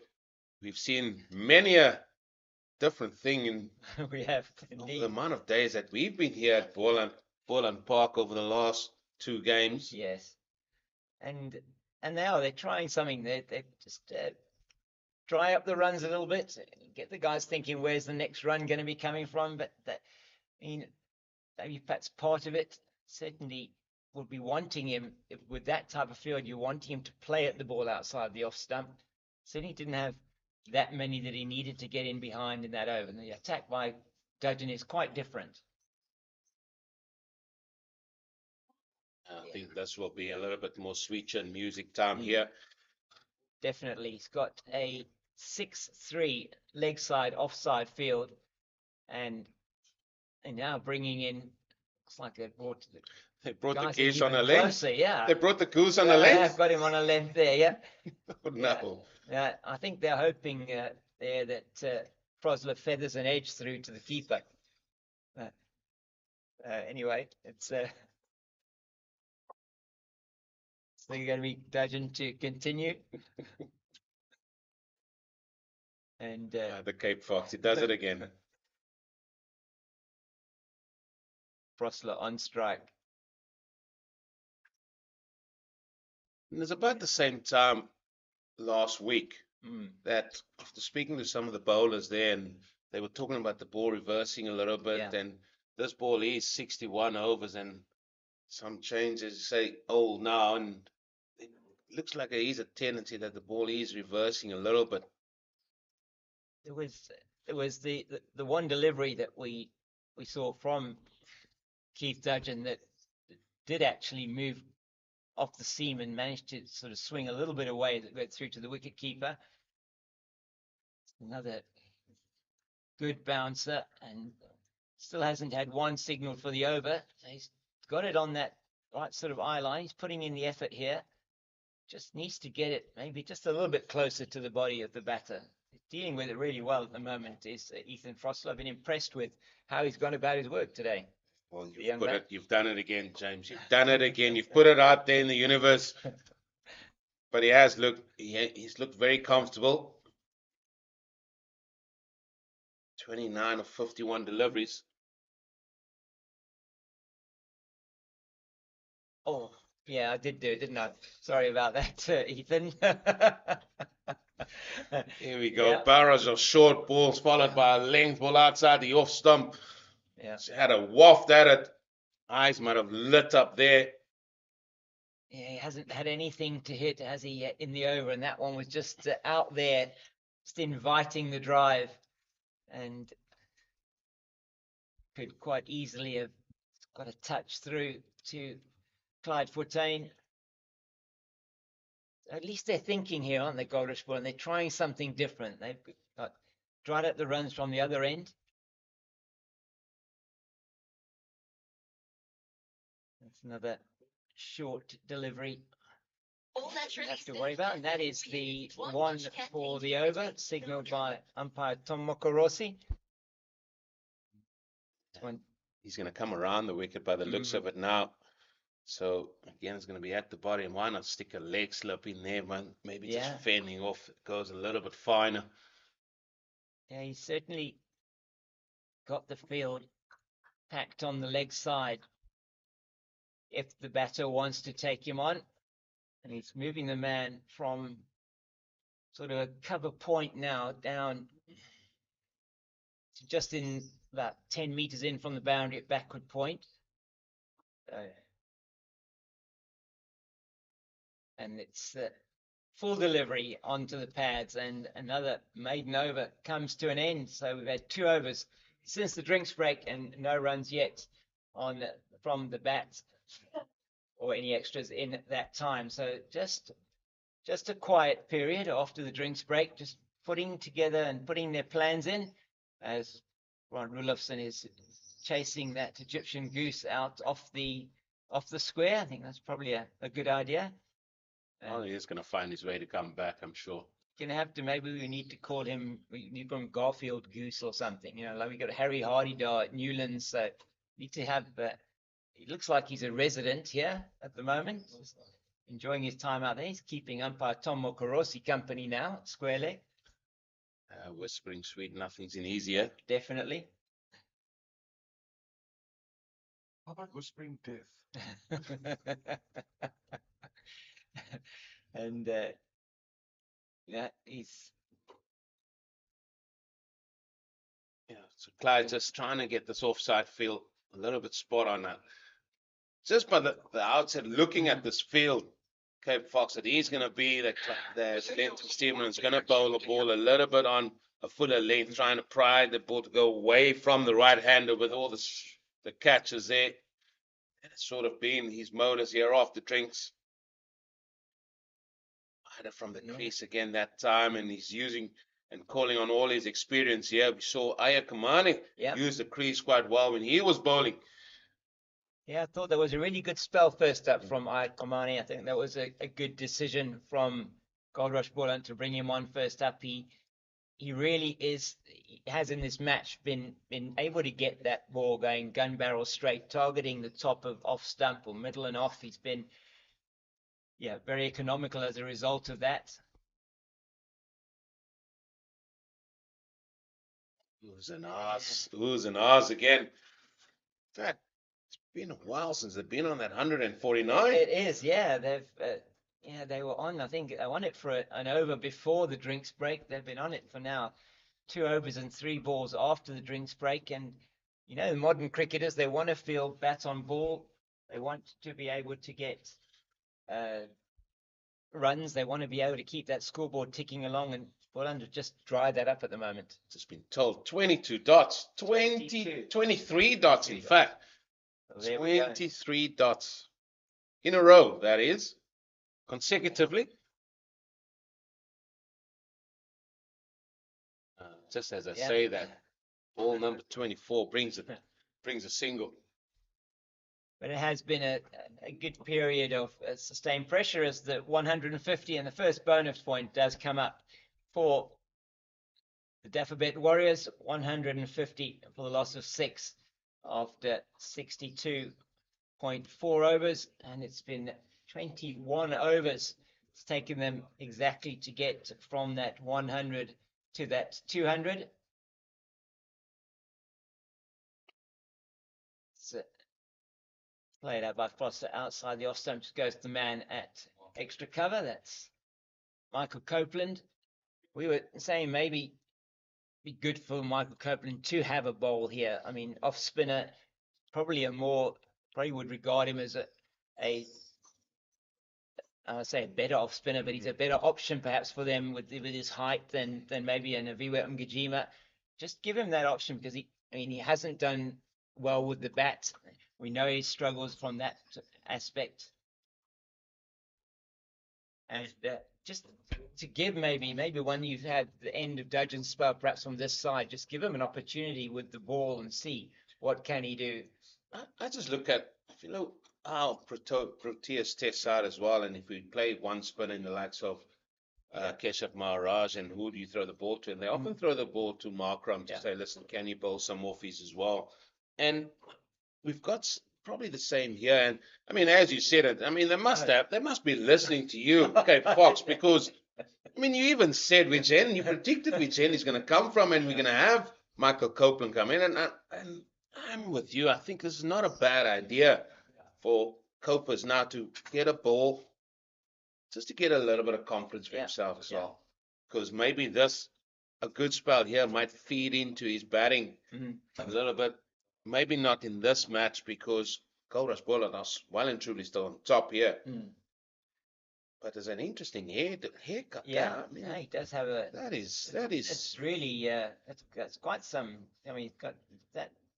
What do they call it? Drip or something? That's the clothing, isn't it? These days, I don't know. I'm not quite up with the lingo, No, but, we'll wait for Rhino to come on. We'll have to do that. But that is one bonnet there. Yeah, it is really an interesting hairstyle we've got there as Copeland bowls his first ball of the match, and he's on the money. Well, if he's on the money, surely Clyde could say, listen, let's have a short leg in there. Yeah, I think so. Just give the guy a little bit of support around the bat. 2 men out deep on the leg side. Oh, that one. Bit of purchase there. Bit of purchase there. Come on, Clyde, give him back your bowler here. Put someone in there. Yeah, we're chatting with Rhino a bit earlier on and saying, I'll talk about this ball. Oh, a little in the air for a little while there from Mokhakani. That out of the 3 disciplines you have, if you're good at 2 of them, it was from the words of Bob Woolmer that that's what you really need to be. If you're battling out there, which you've got somebody like Michael Copeland who is battling with the bats and battling to make a permanent place for himself in the team, maybe if he can turn his arm over and Purchase. My word. Purchase. That is really it's almost 30 square, that one. So this is outstanding from the youngster at the moment. Yeah, maiden over for his first over, and the runs continue to be difficult to find from a Dafabet Warriors point of view. getting some significant purchase off the surface there. And it's something different from what Sean Van Berg would takes it away from the right hand, and now you have Copeland taken back in. Come on, Clyde, put somebody around the back if you want to get wickets here, because that little pressure might just filter in the batsman's head. He can't just go forward and prod forward anymore, because you're going to get the inside edge of the bat. I mean, the different disciplines in the game, you said there, batting, bowling, and fielding as well. Like, what makes it? I think fielding is a non-negotiable. Yeah. Everybody must field. Absolutely. That is just, that's the end all for me. It is what other discipline you bring to the fore with the bat, with the ball. I mean, I say cricketers are athletes now. Yes. I mean, the man behind us here, Jeremy Fraser, probably knew of several great, let's say, bowlers that were just standing in fine leg and just didn't worry about just wanting to field whatever. But when they bowl, they certainly earn their place with the ball. I think the modern day cricketers, as we say now, the fielding is a non-negotiable.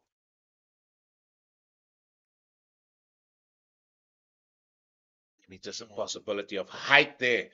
I think that was more in luck than judgment. That appeal, not really concerted from the men behind the wicket, even though Sean Van Berg is, I don't know, maybe he's trying to keep his floppy hat on there with those hands on his head. I think he always stands with his hands on his head. I was watching him this morning when the guys were playing football. He just missed the pass and hands go on the head. I mean, everything that isn't anything that resembles being close, he puts his hands on his head.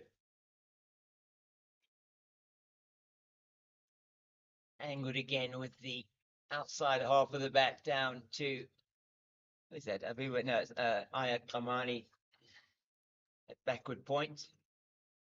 Abiwa Mbujima in the slips. He snaffled a couple of good chances last week in the slips, and you were on comms yesterday when he took that absolute specky to get rid of Matthew de Villiers. As far as the geese, Yeah, Bruce is back again. Yeah, he took it. I mean, he's had a really good day yesterday. He did. He had a fantastic day.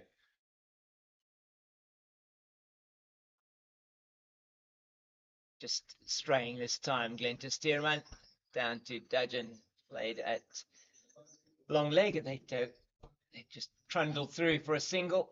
It's all a little bit slow at the moment from a run rate point of view, but I don't think that'll necessarily bother the Warriors at all. They're taking time out of the game. 500 was the score that Goldrush Boland put on in the first innings, and a pretty good run rate. It is the Dafabet Warriors 151 for 6 in the 65th over, batting it just on 2.3 runs to the over. Another one down to the man here, Keith Dudgeon at fine leg. They go through for another single. Putting his hand up there. It's the bowler to say sorry, is it, for bowling up and down the leg side? Yeah, he's definitely saying sorry, not saying, listen, I want a drink.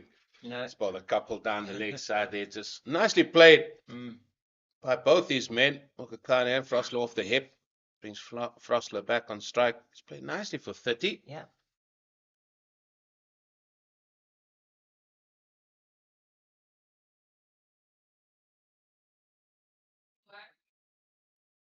Leading to the ground and very not even a was stifling appeal, was it? Yeah, it almost looked like it was one of those. It was one of those that you sort of think, well, they haven't really appealed; it must be out, you know. So, but well fielded at second slip by Abiwa Ngujima. There's Michael Copeland to continue, which is no surprise. Maiden his first over. He'll try and keep it equally tight this over. You would sense going to Mohakani. Let's just see. I haven't brought anybody in close, have they? They got the slip. I think you're right. I think they should be putting in a short leg there. This one pops up in the air. Not going to be happy. It's well fielded. That's too Glenn wide. Steerman. Yeah, that's too wide. The line is too wide. He saw the turn he's getting.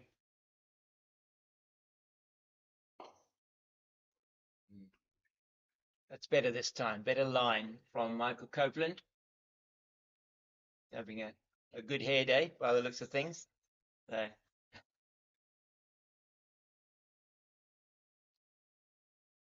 nicely played down to the man at a deepish mid-on. Go through for the single. Yeah, I'm a fine one to talk about a good hair day. Maybe my son calls my hairstyle a no hair mohawk. Oh, is that right? I've got like a very wide central parting. I'm just happy still to be able to make decisions of not having a no hair day. Yeah. Yeah. So 153 for the loss of 6, in the middle of the 66th over. It's in the air, and he's taken the catch. And that is the wicket they were looking for, and it has worked. And Michael Copeland, change bowler, he takes the wicket. Peter Milan takes another excellent catch on the boundary, and the change of bowling's worked. Another wicket with the Cape Fox on comms. He called it, bring on Michael Copeland. And in his second over, he strikes. It's getting turned out there. It was a good catch there by the experienced Peter Milan. And another man walks back. There's Frostler, 30. He got a start. He couldn't see it through. Going for the sweep. Yeah. Top edging that. And the experienced Milan snaffles it up. 7 down now. Are we going to see more men around the bat now? Surely, Cape Fox, surely. Must do, I would think, as the Dwan Olivia looks like it's coming into bat now at number 9 for the Dafabet Warriors. And you can get the men around the bat from several fielding positions. Yeah, one being point, you can bring him across because the likelihood of the ball going to point with the off spinner turning it into the right hander. Well, it's got to be a very good shot unless he's going to pull out the reverse sweep. Yeah. But if you pull out the reverse sweep with your team, 153 for 7. Yes. I mean, Robbie P will have a no hair day. I think he will indeed. Reversal the way back to please. Definitely.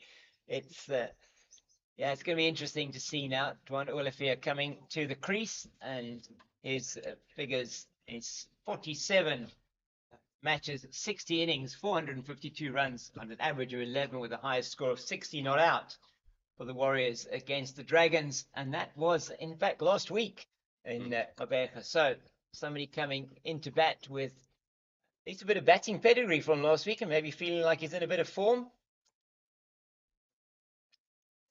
I'm glad there's no camera in here.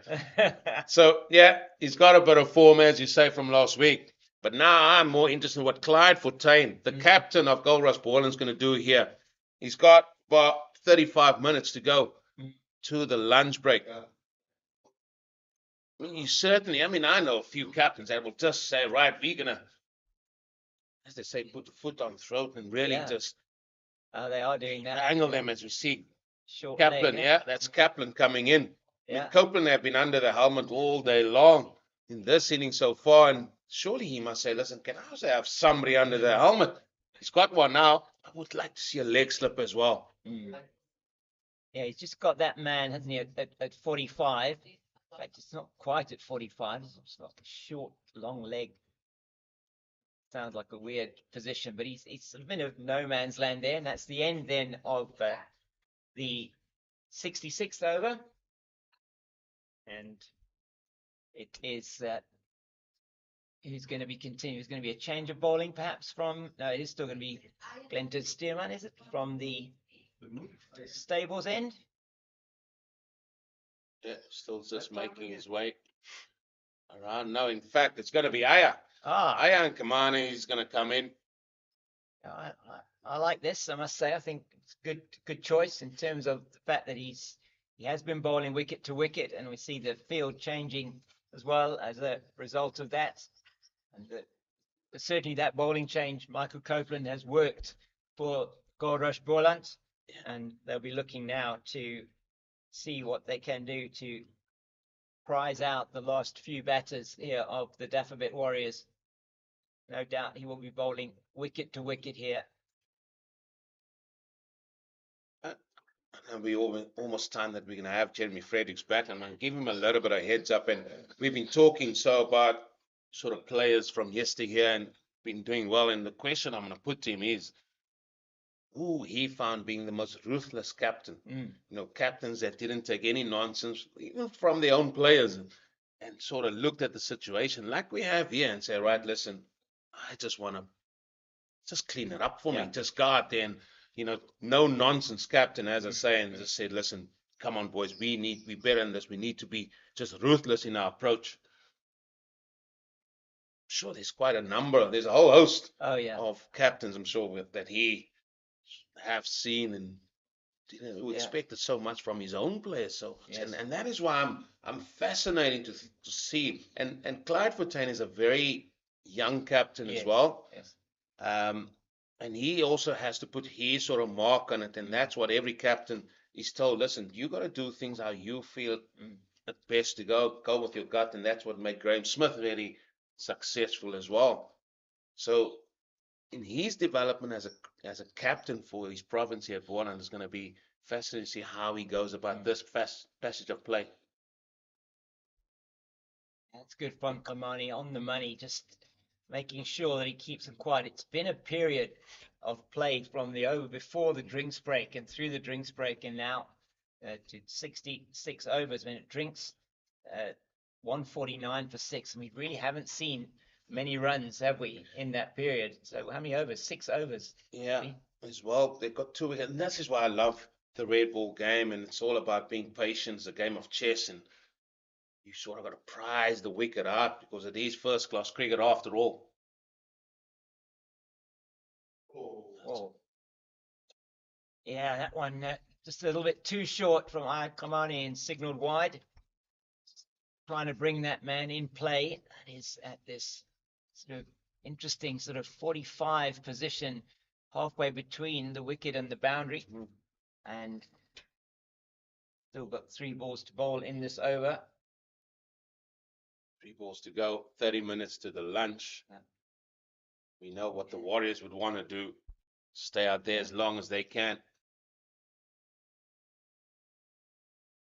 It's been just the 47 runs so far in the session in an hour and 40 minutes. It's been a hard grind out there. Yeah, and just when they look comfortable as well, they lose a wicket. The Dafabet Warriors. And that is what the longer format is. Just when you think you're comfortable, you think you're in, you've got to 20, done the hard work. It just shows how much you really got to concentrate and focus on every ball, every session. Just every session, it's every hour, every half an hour, to the hour, to the session. You're setting out your targets now. You putting your plans together. The batters are just, as you say, making sure they set themselves smaller targets, that they get to the next, get through the next however many minutes it might be, or get to the next half hour. Then you get to the drinks break. Then you sort of reassess where you are. And they're not really, I mean, the run rate down to 2.3. It's just almost a bit of survival mode. That's well taken by Fontaine down the leg side, and it is the end of the over, and I'm going to take my leave. Jeremy will be joining you. Eugene. Thanks here to the Cape Fox. Again, for the Boland team will be well and truly happy with you, bagging them another from one wildlife to the next. Jeremy Fredericks is back, and Jeremy, I posed the question to you when you were off. And you certainly know a few ruthless captains out there. I mean, the man turning the ball like Copeland is here. Would have but a few more men around the back, get in the bubble there, have a few words. Absolutely. The few I know. Eddie Paarl, definitely one, high on the list. Mike Greeley, English captain, probably very astute cricketing brain in his time as captain of England. Alan Border, Australia. Mark Taylor. Once they had you under the cosh, boy, they'd go for the jugular. Yes, he's certainly under the cosh. Yeah, now he's being beaten outside the outside edge of the bat. Dwayne Olivier. Yeah, Graham Smith also very high up. He was when he went for the kill. Kepler Wessels. Yeah. I mean, a hardened cricketer. A few captains. that did not let you off the hook. Even Dr. Bacher as well. I mean, he had a blinking good side, 1970, when they demolished Australia 4-0 in South Africa.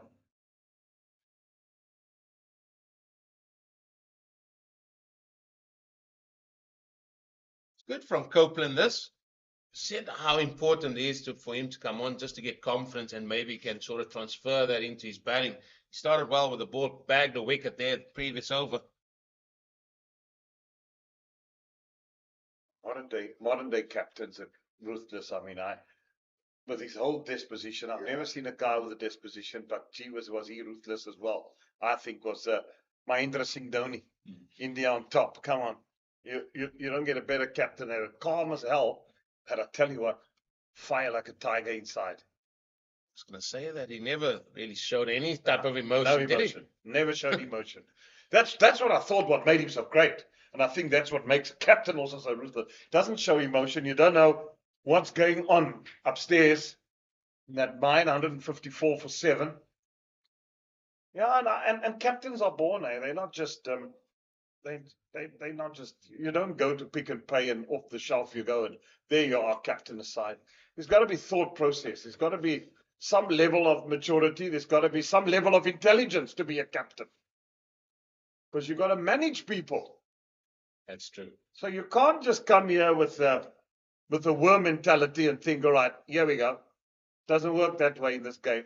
A lot of thinking goes on as a captain. And then that's why you need I think your understudy as a vice captain plays just as an important role, because to help you oversee things.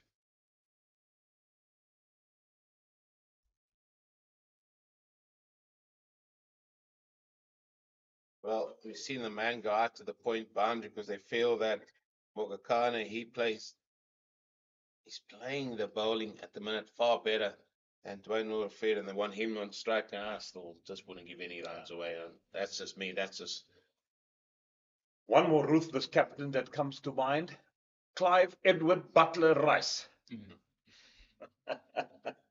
Yeah. They said he was quick though. Yeah, until he did his back. Yeah. He was quick, let me tell you. And ruthless. He was ruthless. You want to know what a cricketer? Well, the mean machine that those era. Sylvester Clarke at Wanderers. Neil Radley. Radford, Neil Radford. Spook Hanley. Rupert Hanley. It's a wonderful painter as well. Spook Hanley. Soto was a keeper for Western Province. Yeah, Richie Rao. He's just done a painting I saw the other day. I don't know what it was, but he's just such a wonderful artist. I remember when we had a special evening for my mentor, surely, Bert Eriksson. What a man that was. Absolute gentleman. Taught me a lot. I think he taught a lot of people a lot. And I think one man that we both know, Bob Woomer, enjoyed his company. And I think the two of them fed off each other quite well. Yeah, bringing the likes of Peter Kirsten as well during those times there at Field Crescent. Yeah. Omar Henry, Kenny McEwen, Lawrence Seif, they all played there. And there's some good English players that went on to play for England. I look at guys like Chris Cowdrey, Alan Eagleston, Vince Wells. Left arm spinner as well. The guy that became the director of cricket there, Ashley Giles.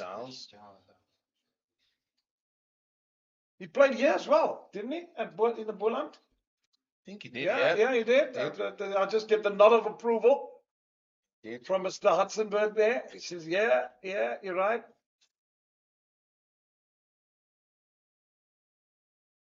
.346 runs still in deficit. Oh, that's far along. They've got to try and get the last 3 wickets now. That's why I raised the question about being ruthless.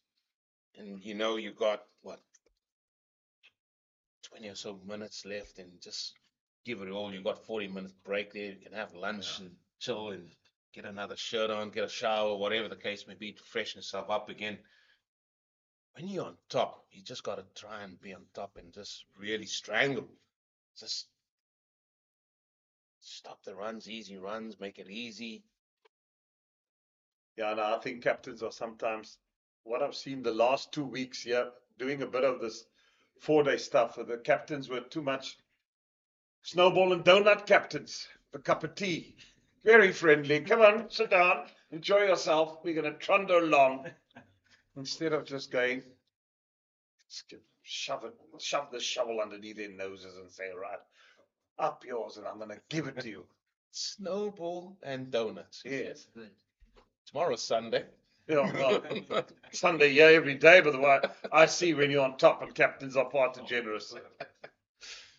Well, a lot for those men to think about. Them looks like that's Bresky over there. That's a good cricketer. Got out for 4 yesterday. Thought he's really come of age. And Geese there, he's still around there. He's like whispering death. Still there. Well, Give him the ball. Say, no, come on. I mean, if I was the Warriors team, I'd complain because they've got an extra fielder. They're 12 on the field. I mean, it's not fair. well, Sean Van Berg is going to continue here now, taking over from Michael Copeland. He just only 3 overs and getting the breakthroughs. I think Clyde says, right, thank you for the breakthrough. I'll give the ball to my prime spinner here, Van Berg. You gotta say, come on, Sean, you gotta wrap it up now. What do you want as a field? There you go. Come. Again, there's no field on deep square, so inviting the sweep. What he do have, he's got 3 men there waiting for the little bit of an edge or a forward prod. The other thing you also got to get, you got to get captains that are forward thinking. You know, sometimes you just trundle along with the game and the game just meanders out. You got to have a captain to say, right, come on, let's do something different. Just think totally left foot of what the norm is. And that is why guys like Smith and a couple of others were such good captains. When you talk about being ruthless and Rice and all these guys, that they just you can't allow the game, because what happens, you find yourself suddenly they're 300 not behind, suddenly they're 200 behind, and you just wonder what happened here. I've let slip of an opportunity. What else with Graham Smith? He was a big guy as well. he's not the shortest. Very quick. Wow, I thought he had it. Yeah, me too. That would have been a stunning catch. Yeah, they either sit or they go. Very tight in there. That ball came off the middle of the bat.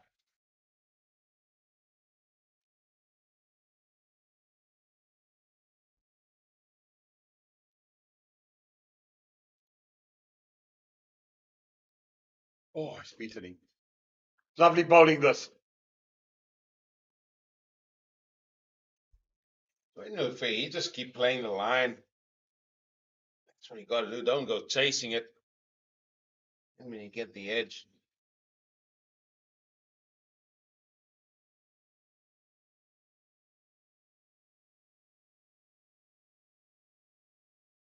Go a little bit quicker that last ball. Not happy with himself. But they're creating opportunities. This was that opportunity. Should have been the 8th year. I know it went quickly. He had it, and I took it. Yeah, they either stick those ones, or they bobble out. So they eventually do if you don't get a firm grip on it. Well, it's going to be spin twins now. Probably till lunch, as Copeland, he's just changed end. He was the senior man. Van Berg said, now I would like to bowl from this end. So he's going to get the same type of purchase that we saw there when he bowled here from the Nederburg end. Yeah, Copeland, he's done a job. And he's taken a wicket as well. So he's just got to continue.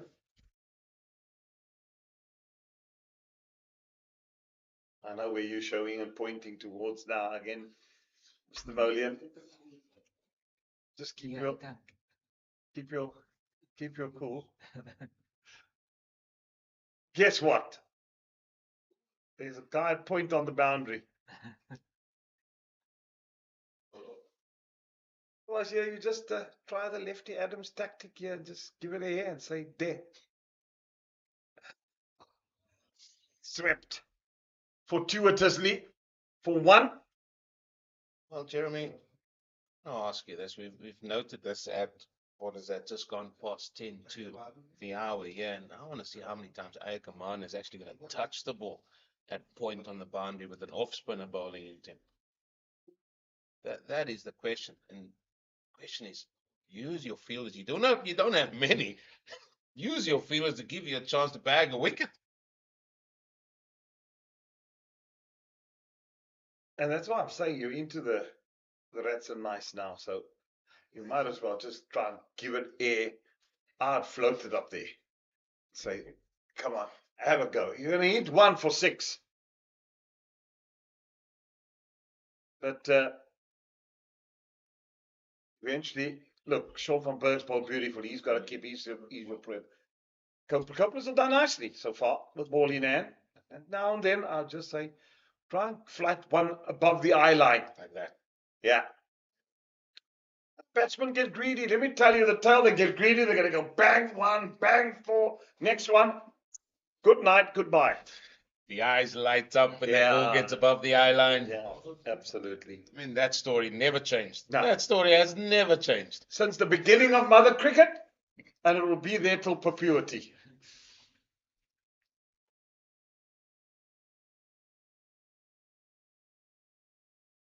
Even saw it last night. I was hoping we're not going to go there.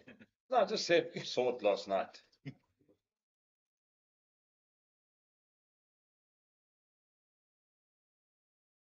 think for Dafabet Warriors as well, they need to get bonus points. They need to try and get as many points as possible within the 100 overs.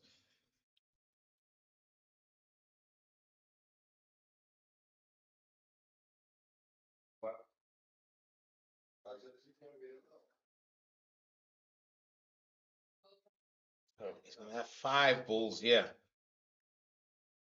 Dwayne all afraid.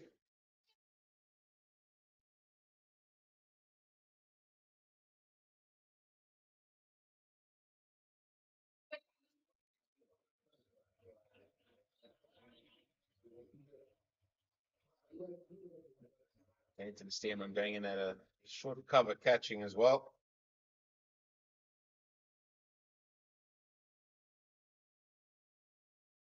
There.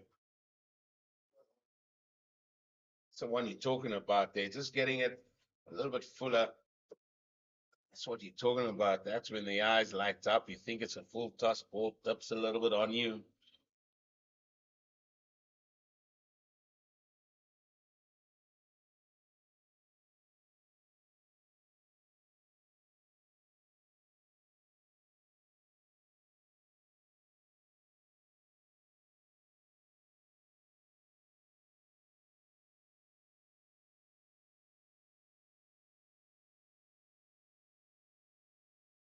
Still got the googly. Still got the googly. When is that coming?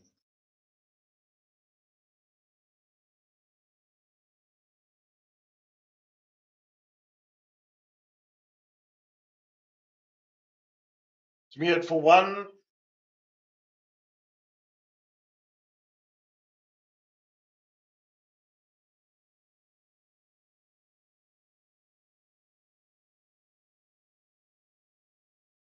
Well, Jeremy, we're also nearing that other big talking point as well.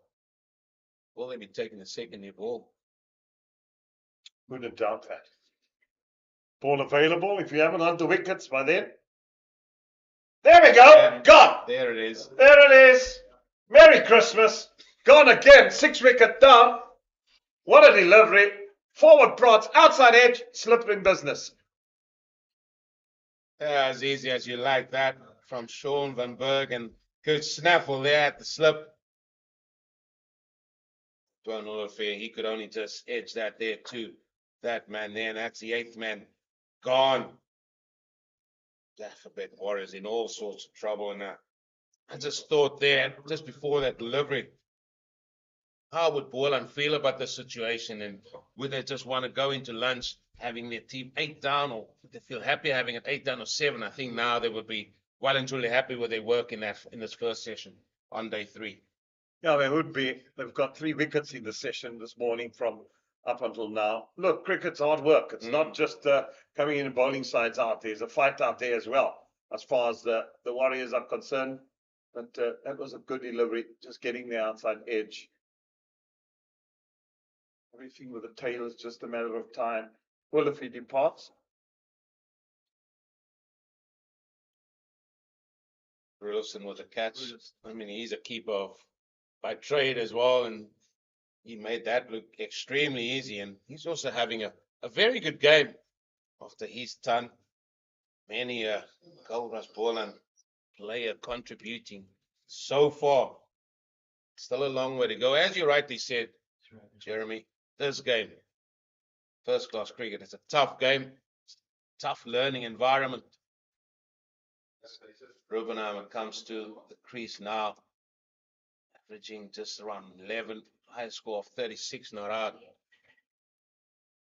It's amazing how that geese has just made sure that he's not giving way. And they've shooed him off and walked him right off the field very nicely, one of the players. And he's just made his way right back. Yeah, oblivious of the excitement happening around here. Well, I just hope he doesn't get hit. Well, that's always in the back of your head. It's a googly. We was talking about when's the googly coming. First up to Rubenheimer. And there's just a lot of doubt. I mean, there's doubt aplenty there for Tom Okorosi. Another successful over comes to an end. Just back to that new ball. And I mean, if you, Clinton Seaman, he's the vice captain. And I mean, they still laid down, come over number 80. And now, if you him, he would be in the captain's ear and say, listen, I think I can bag a couple of wickets here. Now they will well continue with these spin due. I reckon the lunch. Well, hopefully for Michael Copeland, he's bowling well. Oh, that's the question being asked to was there a bit of bat? Immediately. But there's no short leg. No short leg, no silly point. He's on the boundary.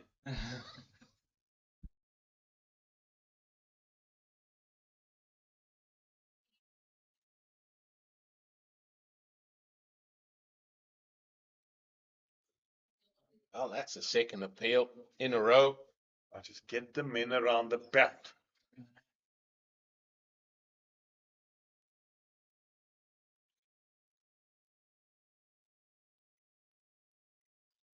When I kept saying that, Zaire kept looking at me and saying, listen, just calm down. I said, just looking at you, and that's the type of look I had on my face.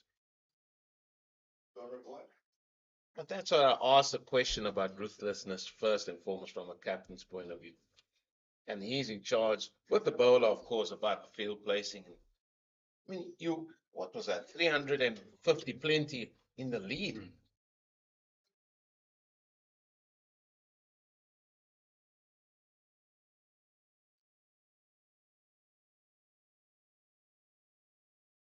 Emails on a postcard, guys. Just send them to the Rhino. He'll forward it on to us, and all will be good.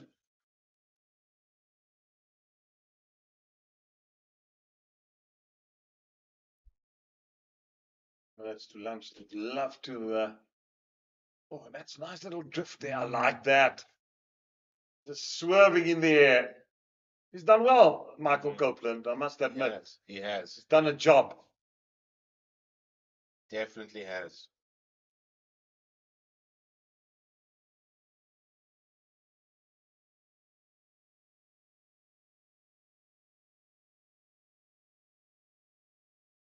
Again, nice loop on the ball.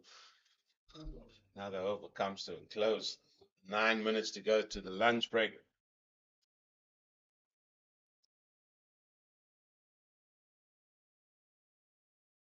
Yeah, those men are going to sit in those seats for the duration. Their team is doing well. They're not going to be walking any wickets because while they're bagging wickets, while they're sitting there in the shade, they're going to just stay there, listen to Ezra Poole all day. Yeah, I That tell should you be what. fun. Yeah, that's another level. That listening to Ezra Poole, fun character. I'm not surprised he was a keeper. There we go. Bowled him through the gate. Good night. Goodbye. God bless. Not sure what line he was playing at. Missed that all together. And that was supposed to be the man that was in Mogakana. He goes. And just puts more fuel on the fire as to why you're giving him easy singles about. But he bagged his 7 now, Sean van Berg. Yeah, it's been excellent stuff. Excellent stuff from Sean van Berg. You can ask for the extra half an hour, can't you? No, not No. really. Not in the first innings. Not in the first session. Oh, not in the first session. Just been wondering about that. Just around tea, I'm led to believe. Okay. But Sean probably going to change his name to 7 von Berg as he picks up another one. Bold. I just feel that he played the wrong line there.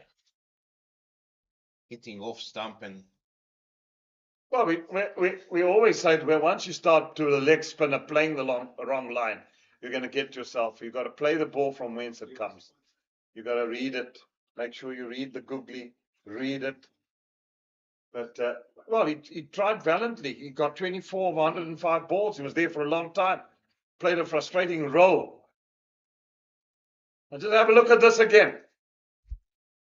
Look where the bat's going. And where the batsman ends up. He's more on leg stump.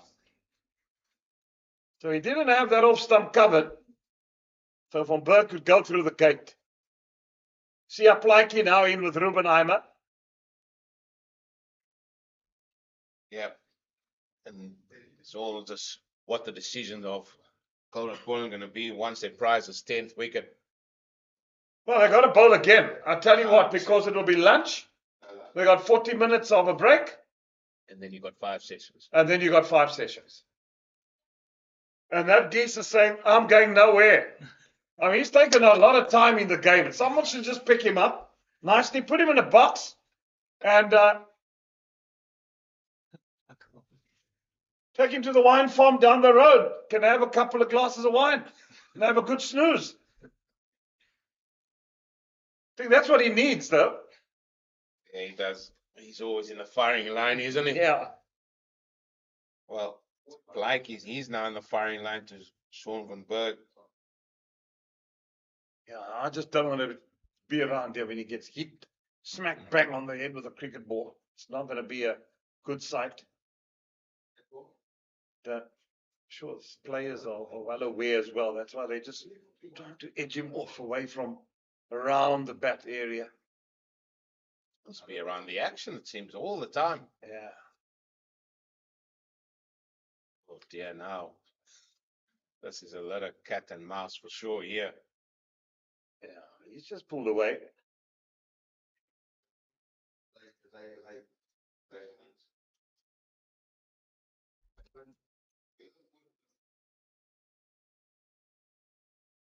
Berg has been absolutely phenomenal. 22nd over, he's busy operating 7 for 52. Oh, that outside edge. Come back for the second. Did that carry. And there, second slip. Aviwe Makajima is very close. He's very tight. I think it carried. If you ask me, by the look of things and the body language of the players. What 100 he got in the first innings. Played beautifully. Vive Makajima. Wholehearted cricketer he is.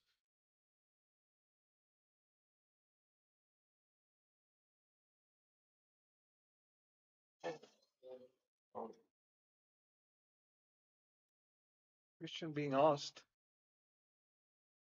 They all looked and think that hit the stumps or hit something, but it's actually going to be given His leg bites. Yeah. Well, where did it hit him? Did it hit him outside?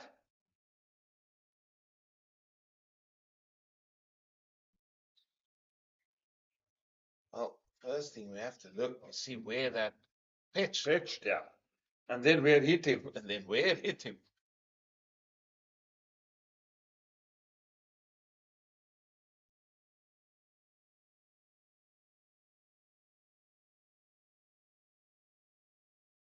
There we go. Gotta be this time. LBW sweeping once again against the spin. You're looking for trouble. 163 all out. And the 8th wicket for Van Berg. Like it departs for 2. It will be lunch and a good cold shower and a light lunch. And then out to do the business after lunch. This was excellent stuff from Boland. This is how it ended. Yeah, bang on. Bang on.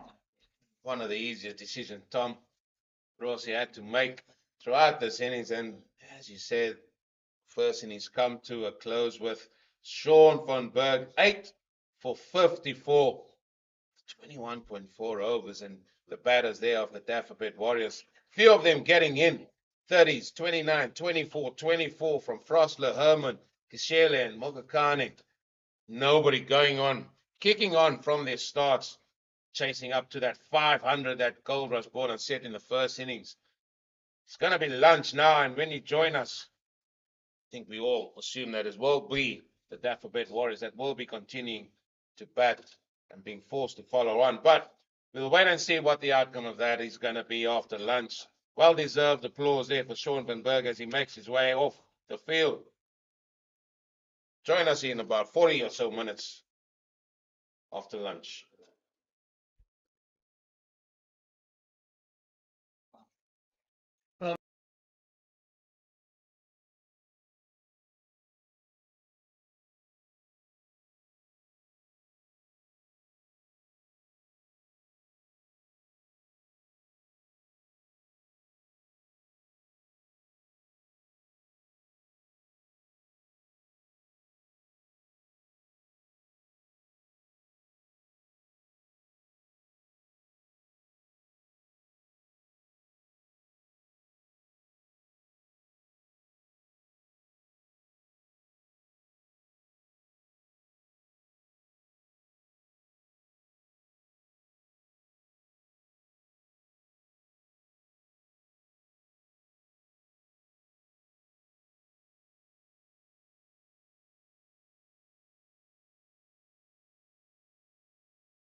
Boland Park, and it is the post-lunch session on day 3 of this match as umpires Warren Weingard and Tom Mokorossi make their way out into the middle, followed closely by the fielding team of Goldrush Boland. And the news is here that they've enforced the follow-on and asking the Dafabet Warriors to bat a second time here after dismissing them for 163 in their first innings. Goldrush Boland have a lead of 337, and it will be the opening pair from the Dafabet Warriors with Jean Duplessis and Jordan Herman, who will be coming out to take guard and to try and knock off, at least attempt to knock off this deficit. I'm James King, the Cape Fox, and here with me, Eugene Molion. Eugene, excellent bowling performance once again this morning from Goldrush Boland. Yeah, good day to you. Good day to all our viewers wherever you're watching. Yes, it's been a very fantastic performance, shall we say, there from Goldrush Boland, especially led by that man, Sean van Berg, who bags his best first-class figures, 8 for. He bowled really well and really cleaned up the tail as well. And it's a case for these men, the Dafabet Warriors, to really set their stall out and, as the man behind us here, just set up camp out there and just bat for as long as they possibly can. There's 5 sessions left. There's still a deficit of 300 and plenty that they have to get past as well. So a lot of work for them to do, but it all stems from a good first wicket partnership that they would want to really try and get their team off here, between Herman as well here and Duplessis. And it was this pair that put on a 51 for the first wicket, which ended up being the highest partnership of the innings for the Dafabet Warriors. And that was really a challenge for them. And go down the batting order and you just look at the partnerships. Second highest was 40, which we saw this morning between Frosler and actually it was 25 between Keshile and Mokhakani, and then 40 between Frosler and Mokhakani. So just nothing to speak of in terms of partnerships after that first wicket partnership of 51. And they're going to be wanting to put on plenty more than that in their second innings if they're going to be able to save this game. And it's Boland going to be looking for the wickets. Lenta Stearman away from us here at the Niederberg end. Oh, they nearly gets through his defenses. First up there, Stearman. Well, got to get those feet moving. And we felt this was where they should have gone there early on in that first innings. They just bowled a little bit shorter, but I'm sure, man, of the experience of Clinton Stearman, he would have learned from that. But just coming back to that, so 10 wickets fell for 112 runs or so from the Warriors, and that's something that Robin Peterson probably would not be happy with. Just no real big parts to talk about whatsoever. He's targeting the stumps and he's bowling that line, the length that you were talking about, Eugene. First 2 deliveries have really been on the money there. They've learned how to bowl on this surface. I mean, not only through this game, but it is something that I know bowling coach here at Goldrush Boland, Henry Williams, talks about a lot. He's spoken to us about that when we were here at the pre-season tournament as well, just about bowling wicket to wicket, making sure that you keeping those stumps in play as often as you can. Does that again now to Stearman, and it's really good from him, the first 3 deliveries. Looks like he's a tendency to just play from the crease, Jordan Herman. So if it is back of the things, he just sort of stands up tall and gets it back through on the straighter line. He's a talented cricketer. He's got good numbers. His team needs him out there to go in there for the long haul.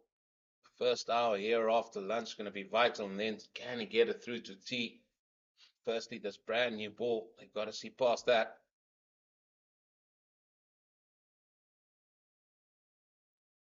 Just angling into the pads, and he may have got a scratch on it just was going down the leg side. Stifled appeal. It's good from Stearman first up. It's going to be critical for the Dafabet Warriors for these 2. You feel these 2 have got to get them off to a very good start.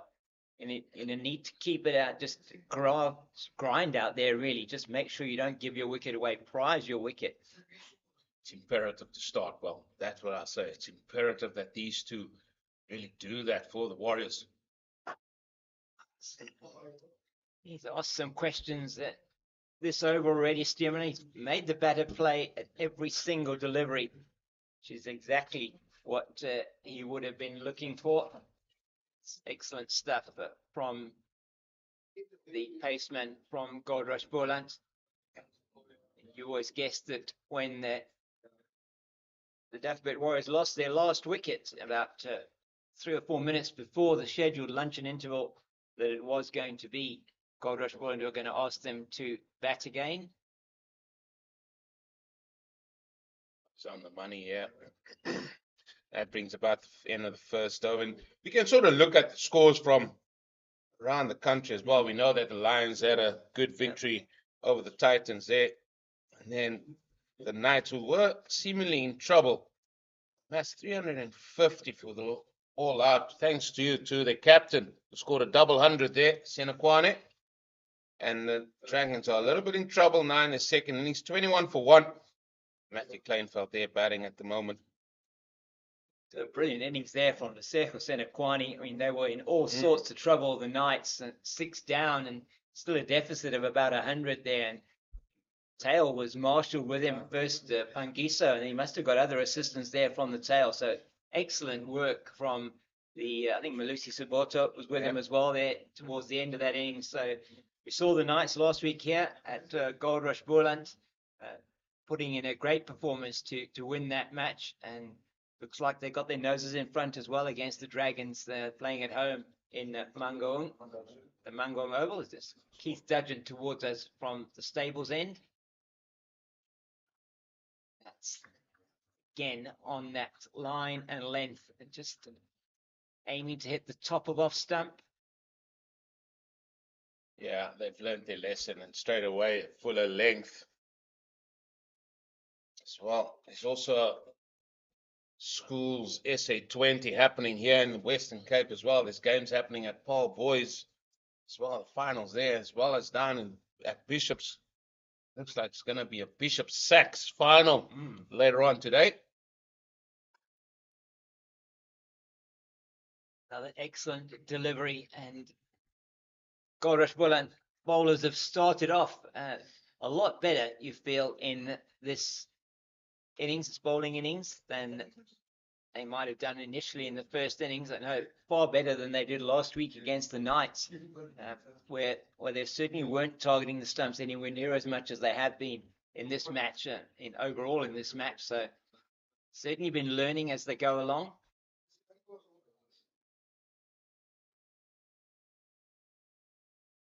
Yeah, oohs and ahs and getting the ball gun barrel straight. We're going to see a lot of this all day today.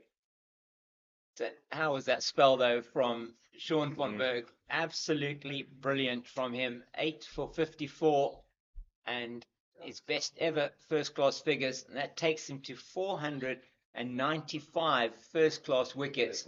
So he'll be looking to see if he can't bag a fifer in the second innings. Try and get himself up to that magical 500 mark. What a milestone that would be for him. Good delivery from Dudgeon. Made du Plessis play every single delivery this over.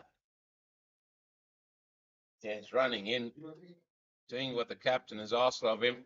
He's got 2 slips, a gully, 3 saving, 1 no catches around the bat as yet. What he's doing, he's bowling it nice and straight. Asking the questions here of du Plessis.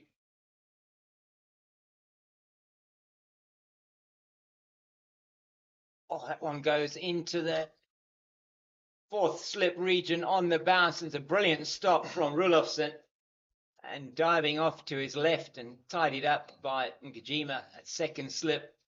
That's what you want, don't you? You want your fielders to back you up just on the bounce to Rulofsson. Yeah, and even more so, batter doesn't get off the mark. You always have that in the back of your head. You just want to get the ball into a gap, get off the mark. Good over. Yeah. Good over. That's from Keith Dudgeon.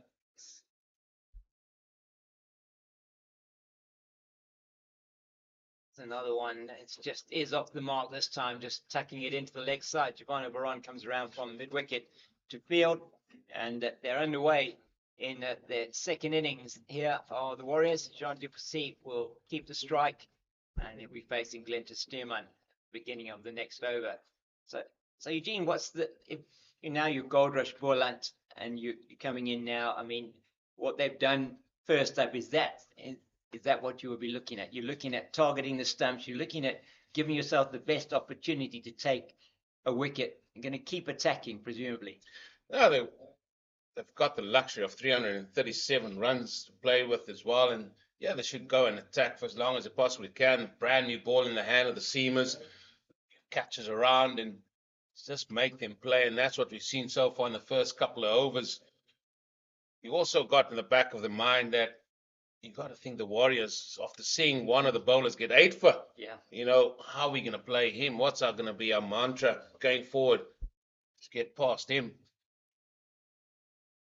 It's down the leg side. So there's a lot of things here. Most of it will be for the Dafabet Warriors, sort of the mentality and how they're going to sort of put together some tactic about how to play the likes of Glenton Stearman, who you're going to go straight. Dudgeon, who also going to go straight. The turn there of Sean Van Berg as well. We've seen the off spinner Copeland also get a little bit of turn. So yeah, it's a little bit of fascinating stuff how they're going to go about their work today. But for me, it's just batting. They've got to sort of back time. There's 5 sessions, as we said, left in this match. Yeah, in terms of policy, in terms of Goldrush Boland, 10 balls. They've got 5 sessions to string 10 good balls, surprise them wickets, or maybe not even good balls these days. Yeah. So you got to sort of look at it in terms of the number of runs that have been scored in a session. Oh, that was a no ball, and he bowled him off the no ball. Oh, we said that was going to happen. Clyde Fortuyn has turned around. He's got the teapot out. They got a wicket off a no ball. Can you, Adam and Eve? That is just the worst possible outcome if you are Goldrush Boland. If you're Glenton Stearman, that is criminal. Taken the stumps of Jean du Plessis, went through him, and he's bowled a no ball. Abiwa Mgajima cannot believe it. He's going up for the celebration, and that could be absolutely crucial. Du Plessis gets a life. We saw Peter Milan get a life in the first innings. When his score was on 17, he was caught off a no ball. And now Jean du Plessis bowled off a no ball. Well, now then, how does Glenton Stearman himself put that behind him? How do Goldrush Boland thought they got the wicket, they got the breakthrough early doors with a new ball? Yeah.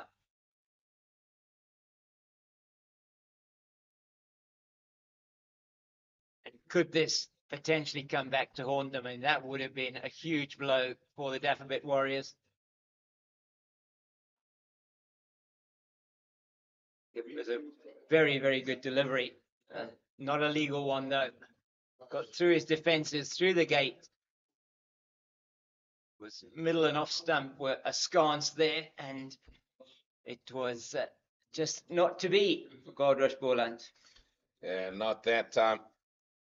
Well, it's not going the way there of Stearman. So, as I said, he's got to put that behind him. Yeah. He's going to bring in a short leg now. That has given him a little bit of head of steam, as they say here. Blinkers on. Yeah, he'll be wanting to make amends as quickly as he possibly can, I'm sure, Glenton Stearman.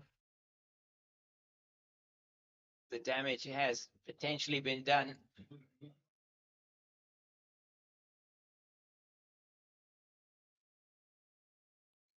Right in behind that one, du Plessis. He must be kicking himself right now, Glenton Stearman. Yeah, he must be, as well as Clyde Fontaine, and captain of Goldrush Boland, and wickets have been really tough. Yeah. The score might not suggest that, but once you get in on this pitch, you really can go on and score big ones. You saw 3 men of Goldrush Boland do that. Certainly the Warriors would be looking for the same here.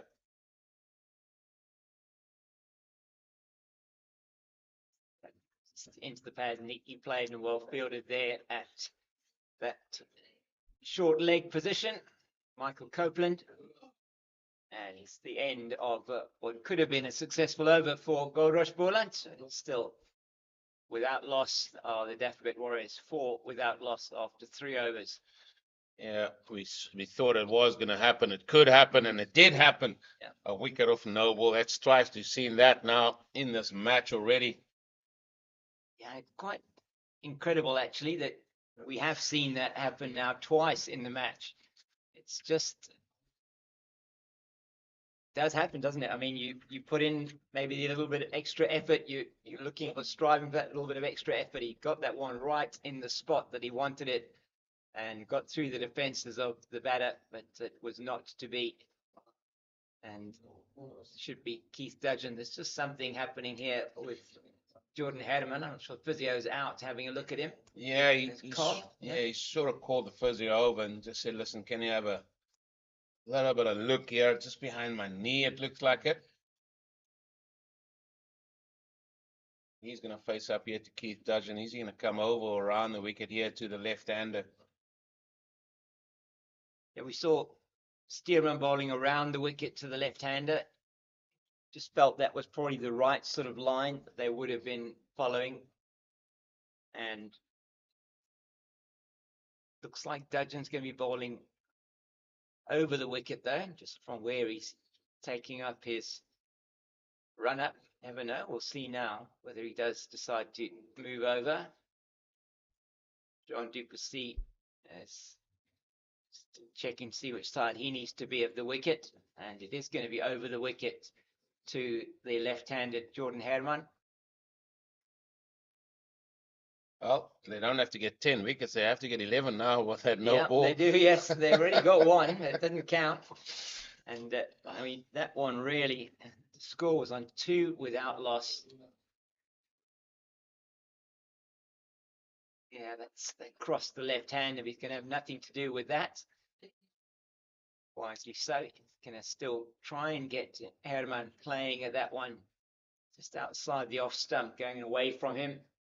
Haven't really seen any movement though with the new ball. Haven't seen movement other than the spin of Sean van Berg and absolutely the tweakers from Michael Copeland. Yeah, It's been tough. It's been tough going for these seamers. Yeah, it has been really tough going, and just to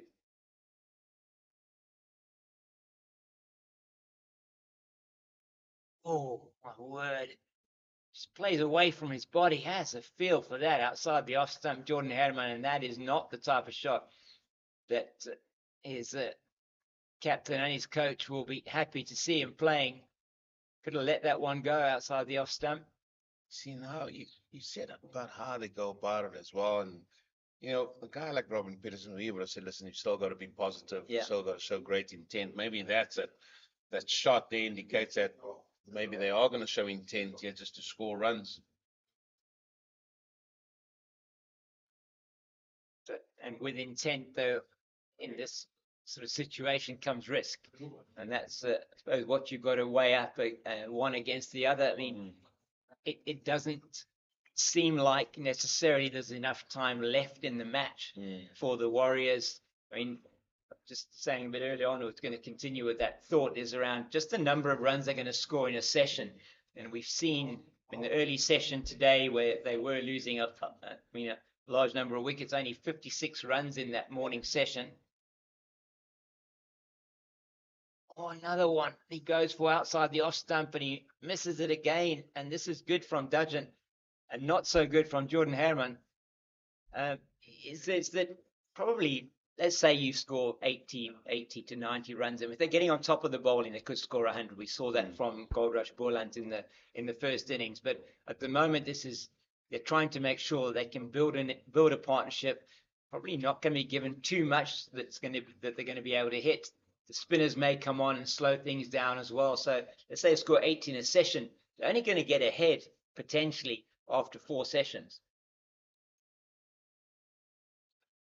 Yeah, and so you worked in the base of, let's say, 80 runs. Yeah. That's 160 by the close of play today. Yeah. Still a deficit of 180, 190 runs. Yeah. Still potentially. Then you say, okay, you're going to go another maybe 2 sessions, and at tea time you're reckoning they'll only be ahead. Yeah. So based on that, that's a lot of runs to score until that time. Yes. So if you are the Warriors, that's potentially going to be. But if you Goldrush Boland, you would say, look at all that time that's gone by and look at how much runs they must accumulate. Yeah.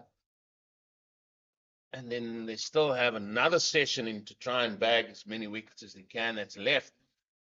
So with that being said, I mean, there's still a lot of time in the game. Yes. And you can still have a lot of patience out there. And that's what they need to do. It's not necessarily about striving to take or searching or trying something different to take wickets. Yeah. We've seen it particularly with the spin, and we would expect that we're going to still see, even though they had the heavy roller out at between the innings, we're going to still see purchase on this wicket from Sean von Berg and for Michael Copeland. You expect that they will be bowling probably in the not too distant future here. Just a word on that heavy roller as well.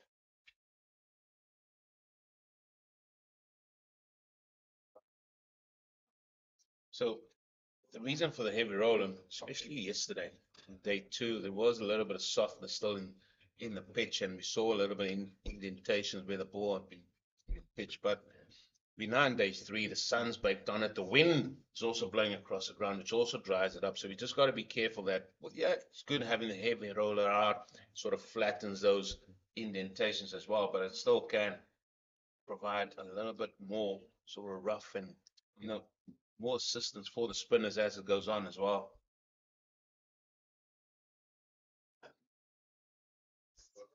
Just going into the pads there of Du Plessis, and well picked up by Copeland at forward short leg. It's been good so far from the bowlers from Goldrush Boland. It's been very patient and watchful from the 2 batters from the Dafabet Warriors into the 5th over now, 4 without loss. Yeah, bringing in a leg slip there now for Du Plessis.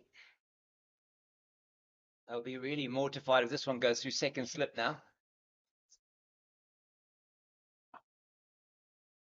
Targeting around the off stump line, another one that's just angled into the backward point region.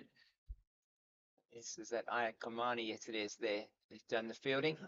Getting a lot of oohs, a lot of ahs in the middle of the bat being hit. Just all trying to put doubt in the head here of Du Plessis. It must be under the pump here. Yeah. As was all the Warriors guys that's going to be coming in here.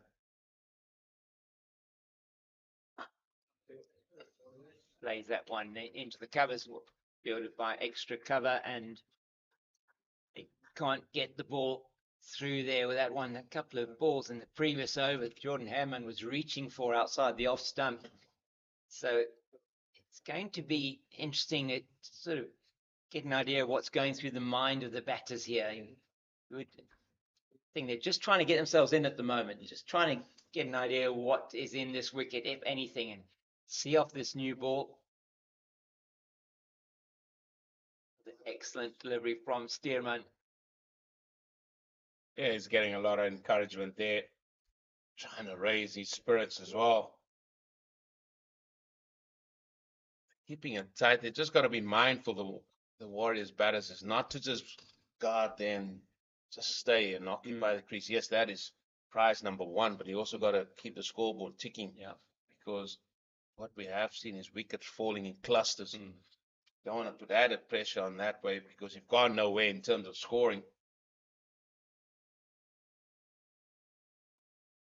Another very good delivery. It's the end of Stearman's 3rd over. 3 overs, 1 maiden, 0 for 3. Keith Dudgeon will continue from the Stables End. Undoubtedly, you talk about those wickets in clusters, and we could go back to last week's match as well, and we can see that. But if you just look at what happened this morning, was the Warriors with Frosler and Mokhkani at the crease at 153 for 6. It was. They put on 40, and then you saw the last 4 wickets falling for 10 runs. So just when one wicket falls, and particularly when you get down into the, in fact, last week wasn't even the lower order. It was more the lower order from a Knight's point of view. But when you just look at it, there is the opportunity then for the team to bowl it and get into the mind of the new batters. And it was the last 4 wickets just falling for 10 runs. That would not be what you would want from a coaching point of view. That was what the coach of Goldrush Boland team was saying, Justin Ontang, when we had a chat on day 1. He said, you got a tendency sometimes here at Boland Park where you just think like the game is just meandering and nothing's happening. You bagged 1 wicket in the first session, you bagged another wicket in the 6th. But then all of a sudden, the game just moves so quickly. And he says it has a tendency here that just when you think nothing is happening, it could be an element where the wickets are falling around you as well. And that's when the bag of wickets comes in.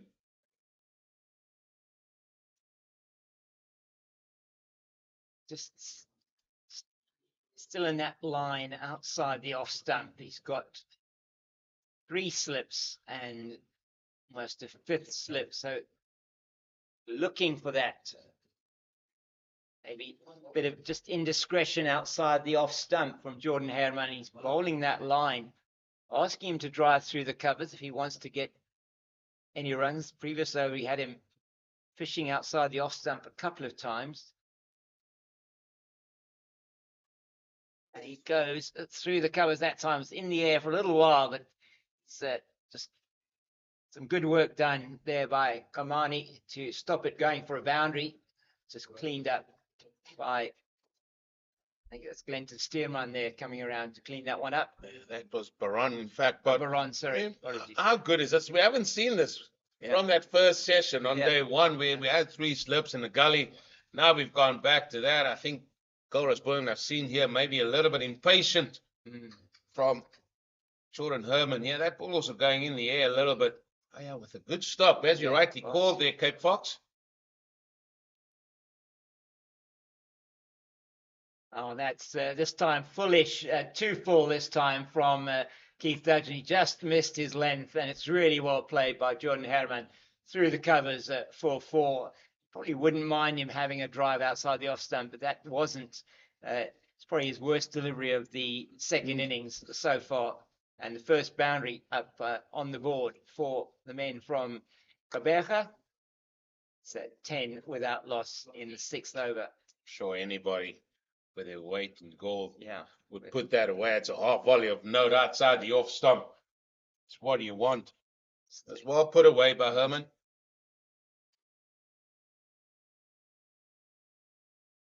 Yeah, just a little bit of a pressure release with that shot through the covers, and he's back on the money, Dudgeon, with the next delivery. And you say, I mean, patience here, very important for both teams. It's a waiting game in many instances. As taking out the 3rd slip and put him at deep square. They're still creating things out there.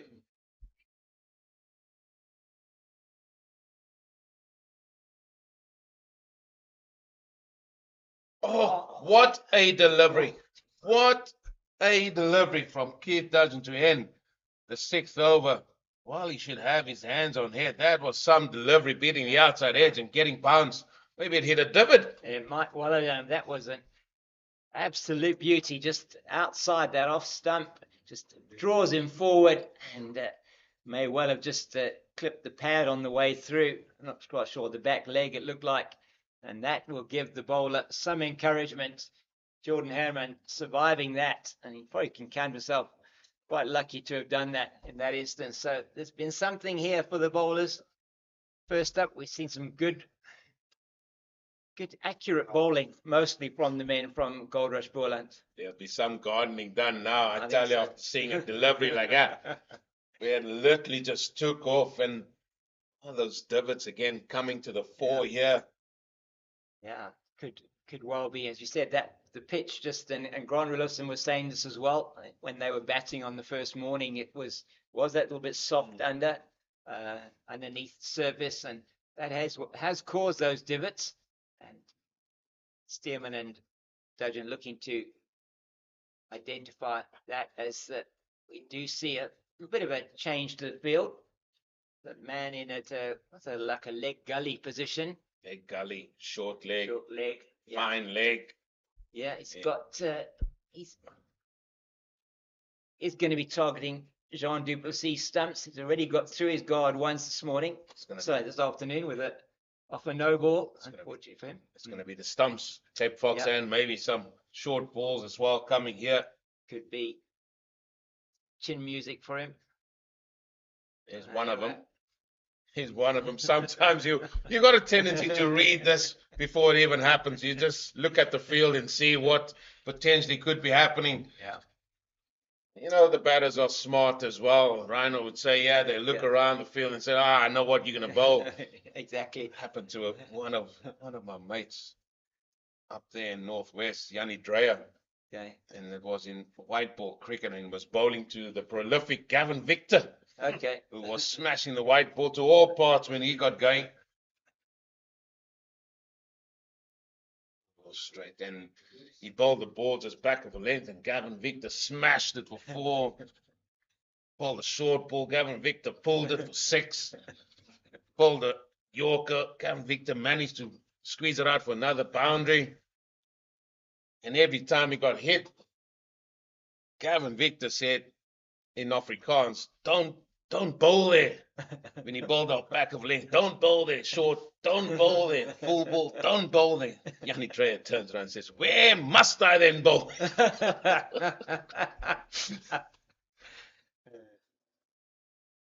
Oh dear. You get hard enough up there, I tell you.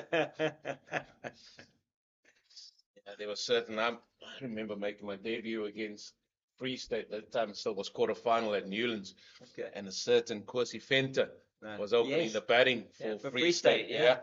And then I got a late call-up. I actually got the call-up that morning from Duncan Fletcher, and obviously nerves and butterflies and every sort were going around. And first change, I remember. First ball, as you're a young whippersnapper, as they say.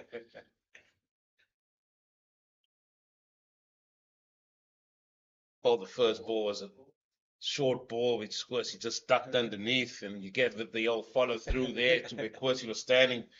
Next ball, he pulled up back of a length and he smashed it for 4. And welcome to senior cricket, Eugene. This is what happens here. Yeah. And just remember those moments. It's just important stuff. And your first wicket, Eugene? My first-class wicket was just going through my head there now. Watch Steven away from us now. Another good delivery. Well, you hope it's always a prize name. Name that you can always keep with you. Yeah. And a certain Phil Simmons, the West Indian, when we played back then at Newlands, Western Province B versus Easterns, he was my first-class wicket. Oh, it was a ball that was, I'm not going to say where it was caught. I mean, it was caught of me, but it was shortcut, straight to point, first-class wicket. Thank you. Fantastic. There we go. You certainly don't forget those magic moments. Yeah. I was working in Ireland with Phil Simmons as well. He did very well. Actually, after Adrian Burrell, who did exceptional work for Ireland and Irish cricket on and off the field. The Dudgeon continuing from the stables end. Again, in the air for a little while. Baron chasing it out to the deep cover boundary. But once again, Jordan Hammond playing it a little bit in the air safely, but still got the oohs and ahs behind the wicket. Well, here we go. Clyde Fortain. How can he box a little bit out of the norm here? Because he had 2 drives that were square of the wicket that went in the air. He had a man just on square on the offside, maybe just catching. Yeah. get someone in there because that's where the ball's likely to go. Taking the third slip out now. He's got two men, sort of 3/4 of the way down to the boundary at long leg and at square leg. Just back on the work Yeah. Ethan Burrell did there, and he sort of pride himself. He says, listen, teams might bat better than us or bowl better than us, but one thing they're not going to do is they're not going to feel better than us. And that was his first port of call when he came into Irish cricket, and that's what he did. And the guys were fitter, the guys were stronger, and it was just a good man management. He just knew what the players needed. And they certainly excelled under his coaching as well. And he covered so many miles, and it's good that a coach of his caliber, I mean, he could have easily just been there at Malahide and just stayed in his flat there. But what he did, he went to club games, he went to all sort of games, he went to go look at players. I mean, he drove 2-3 hours to go to training sessions. That was just the mark of the man. Yeah, it's fantastic to hear about that, and just around how he just immersed himself, as you say, in that environment, got to know it incredibly well, looked at the pipelines, understanding what's coming, and that was important. He wanted to know more about Irish cricket, and he went around and found out more about that. And I think even now they call upon him maybe to help them out with certain decisions or guide them with certain things. He's held in such high regard there. Oh, beats the edge again. Beats the edge again. What a spell of bowling from Keith Dudgeon here.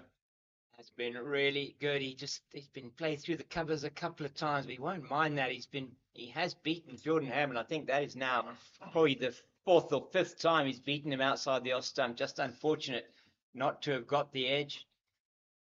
And it's been a good opening spell. And apart from that wicket off the no ball from Clinton Stearman. The man behind us will say you need a little bit of luck to go your way if you're a batsman. You do indeed. John du Plessis got that for sure. Oh, Hammond again off the outer half of the bat. Rillison this time just getting a hand to it. Can't stop it. Goes down to fine leg. Sorry, third man for 2.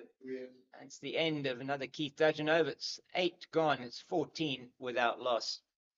Certainly the more danger man here for Goldrush Boland. He's bowling good areas, bowling good lines, good lengths. Sort of, I'm going to say it again, the old back of the day type of thing, 3 slips or 2 slips a gully, just bowling line and length outside the off stump. Asking the batter, have you got the patience to leave me or do you want to play? Beating the edge.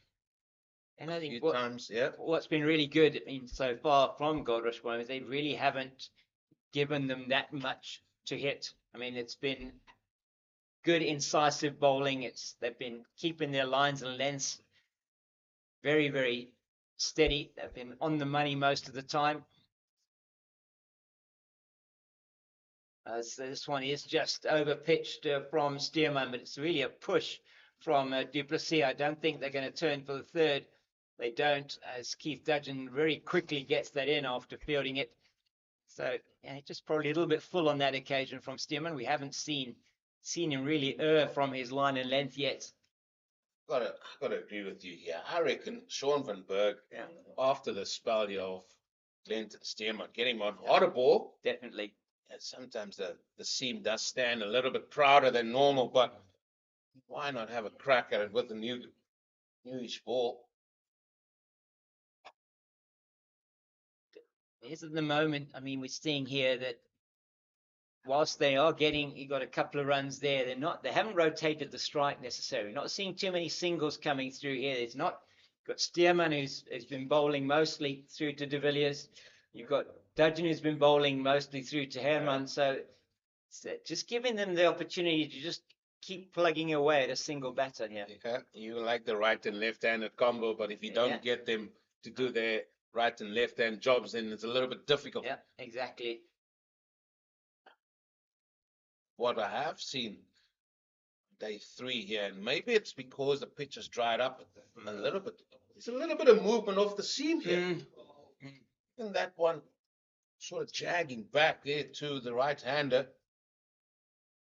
That certainly will be encouraging the pace bowlers. You do expect that you will see Ayakomani at some stage because he skids it on a bit. If he's got a little bit of movement, maybe he'll come on from the stables end.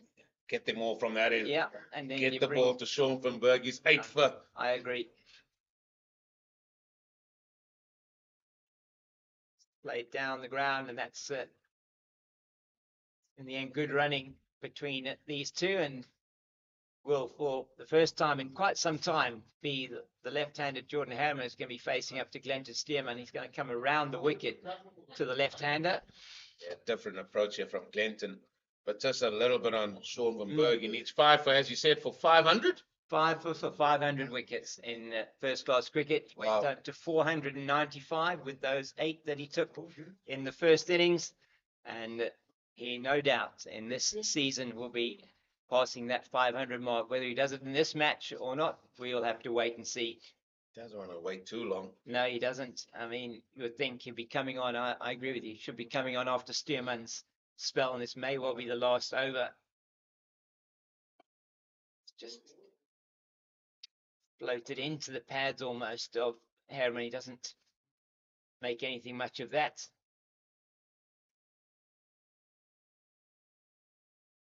Yeah, maybe it will be his last. We're not sure.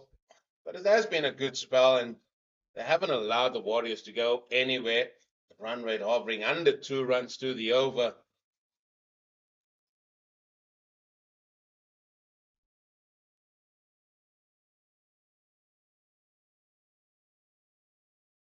That is the end of the 5th Glenton Stearman over, and it's the end of me for a little while. And to be joined by the Rhino himself. Thanks here to the Cape Fox, James King. Always good having him out as well. Loves the game and loves watching a lot of cricket.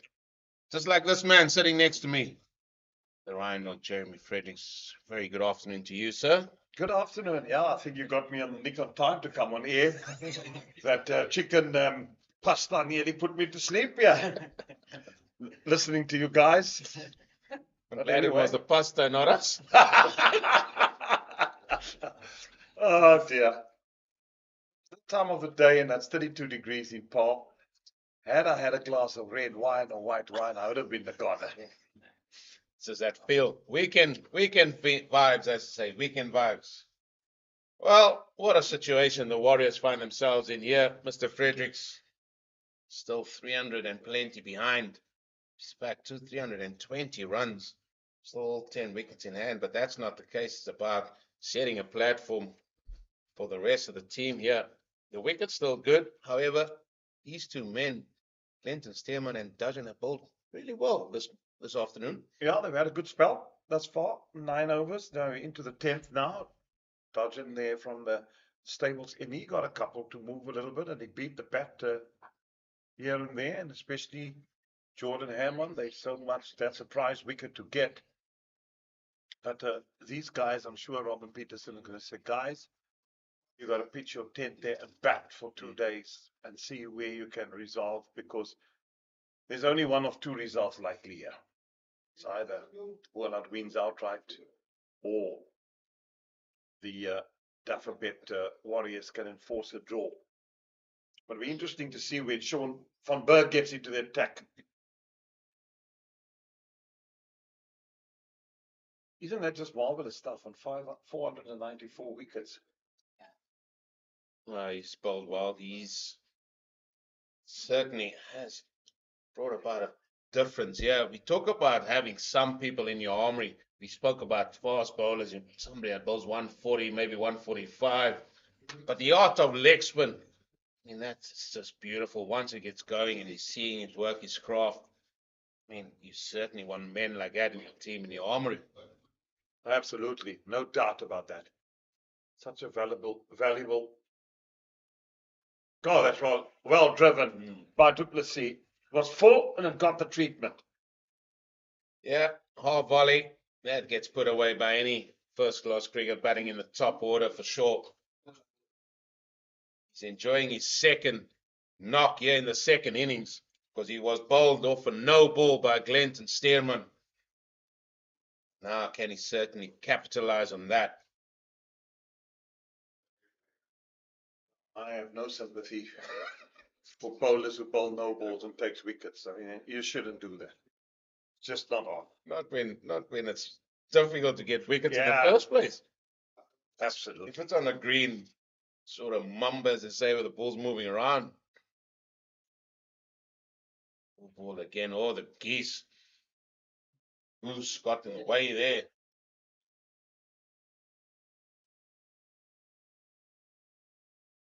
Yeah, he's just doing a little teaser there also within the goose. And he can fly. Just saw those wings flapping open as the fielders were in pursuit of that ball. What's your thoughts on Shormanberg? A little bit of a go with a harder ball. Yeah. And maybe after Glenton Stearman, see if they can start eating into the batting. Yeah, not a bad idea at all. The ball is new, it's hard. It could just get that. Oh, that's a pitch of a delivery. Absolute perler. This is what it's about. You play away, and then all of a sudden you get a ball like that.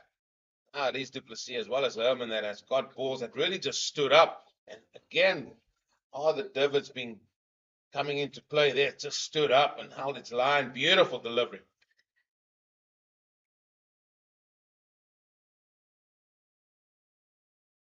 Just going back to, just good old first-class cricket there. Slips there, gullies there, short leg. This is what you want to see. And you've got the runs on the board. Oh, that's nicely driven. Doesn't have the beating of the fielder. Good fielding it was there at the end at mid-on. Yeah, Glenton Stearman throwing himself about, the vice-captain. Well, he's not walking this way. He's going the other way. Yeah. I'm sure. I'm telling you, there must be an earpiece out there. There has to be. This is good captaincy, man. From who? From where? Us here. From Clyde Fontaine, 100%. No, 100%. We're only messing. But Sean Van Berg, the man that got 8 for in that first innings, he's 5 away from 500 first-class wickets. He comes into the attack now.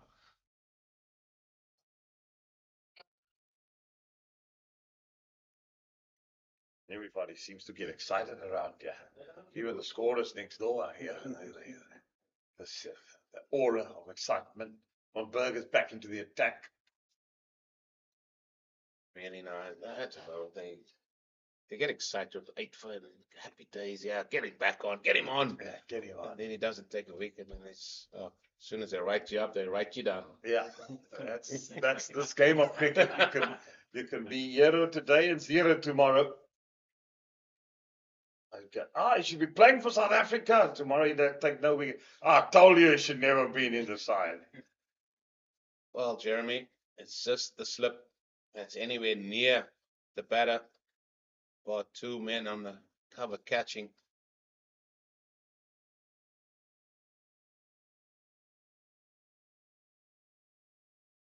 Yeah, I think the silly point needs to get in there. Got to gab them around the bat. Yeah. It's important. Just getting somebody in your eye line, in your bubble, in your face there, to stop you from just lunging forward with the bat. Yeah, and if you're going to drive, I'd leave that gap. That's cut away. Behind square on the offside. The fielder gives chase. 3 runs here. Well played. Played it nice and late. Copeland doing the fielding. There's another one with the left hand in there. Just get the ball to turn away from the left-hander. Yeah, he bowled admirably early on. Did a job.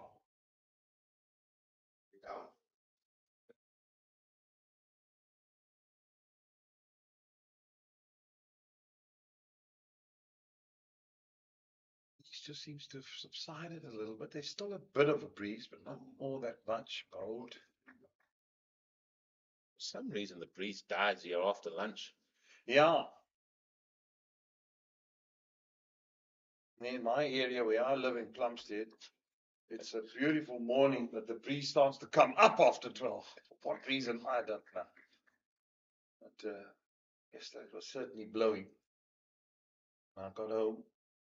Oh, there's the reverse sweep. He's going to get 4 for it. No one there in that vacant area. Kojima, he sort of thought he might anticipate this a little bit better, but it sort of beat him on the finer side. There he goes. Yeah, he went with a shot, didn't he? And then it just went finer, so it bisected him a bit.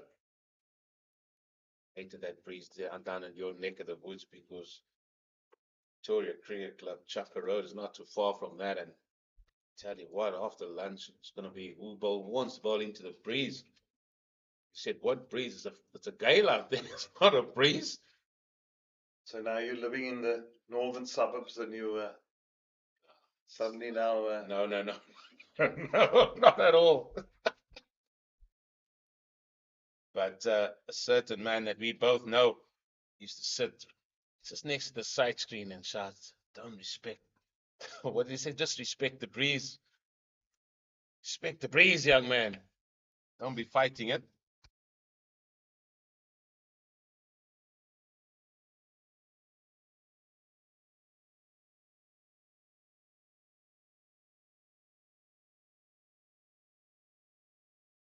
Well, these two have put a partnership on of 32 now.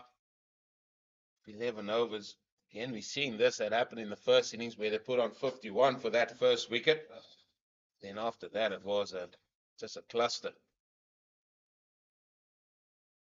It's going to be a change here from the stables in. It's going to be Ayan Kamane is going to come into the attack. A few of the men enjoying a few cold bevies there. Sitting in the stand.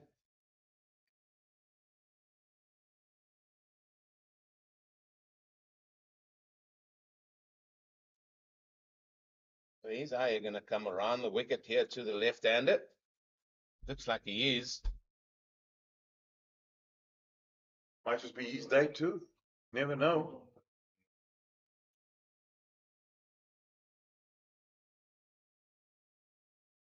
Been a stalwart and a good servant of cricket for the Warriors over many years, and then went to the Titans now the twilight of his career as well. Come on, he's been around. You don't realize how long he's been around. He's been around for some time. Oh, yeah. Still as energetic as ever. Absolutely. Short, skinny. Still has that big smile on his face.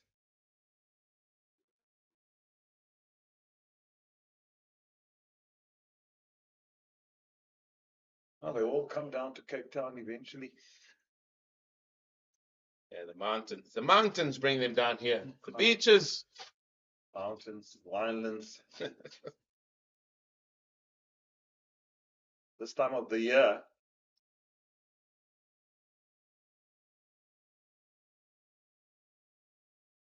full, driven. It's this time of the year. By the end of the month, I normally say start of December, first week of December, which was the nicest thing when I lived in Joburg. There's no Joburgers left. They're all gone to Belito or down to the Cape or on the coast. I tell you what, was a breeze driving. But just get back here. Oh, no. Oh, driving here in Cape Town these days, most of times is a nightmare. I don't know how people do it.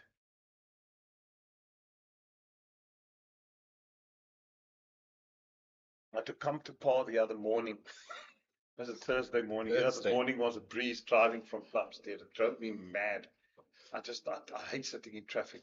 Must admit, it's what my worst pet hates. Where they all going? Yeah, where they all come from. That's the thing. I mean, I remember living in Joburg even before the Gautrain, and then the Gautrain came. I mean, traffic is, but Cape Town's traffic, I mean, it's probably the worst in South Africa at the moment. No, Jeremy. Yep. Let me tell you, I travel around the country a lot, and it's terrible. I mean, before Cape Town used to have, that a busy period, Mm. then there was a lull. There's no lull anymore. No, there's no lull. No, No. all day long.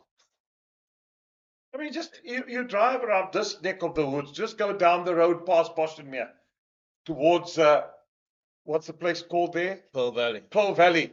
Do you see the buildings and things going there? Have you driven down the west coast lately? See all the houses going out? Everybody's trekking down here from Joburg. Yeah, there's no lull. It's just a rush hour. Well, rush day. It's a rush hour. And in the next 3 to 4 years, there's an airport going up here. Then I want to see where traffic and more housing, more people. Yeah. Be no more vineyards left for wine then. By the time everybody's. That has to stay. That has to stay. Well, Surely. you never know. I hope it stays, but I mean, it was the amount of houses also going on those estates. Well, there's development going around this ground as well. Talks about it. Yeah, World Cup 2027. A lot of things being done. Oh, it's just no ball again. I mean, in this hot sun, all the energy, you beat the bat, no ball. Yeah, that's the second one in this second innings. One from Steelman cost him a wicket. One from Ian Kamani. Yeah, it's been a good morning. The umpires have been good in this game as well. Both Tom Okorosi and Warren Weingart on debut. Yeah, they've had a decision to make. Under pressure, let's not forget as well. It was nice all this morning, you're going to have a look at the wicket. Having a chat to Chandra Fritz, match referee now and played for South Africa. And just the core value of the game that still exists in her whole DNA, and how passionately she still speaks about the game and where the game needs to be. And it's just so admirable and nice that people have that thinking and knowing where they come from. So important. Yeah, she being a former player and Yeah, getting that insight as well. But I mean, she speaks fondly, and how she speaks passionately about it. I think hence why she is a match referee as well. And I mean, it's good having them around still in the game and listening to them, getting their views and their insights. I mean, we've been here now, 3 mornings, and every morning there has been something to talk about. Yeah, haven't lacked a topic in the morning. Yeah, absolutely. And everybody, and I mean, we're all on the same page as far as the game is concerned, and that to me is refreshing.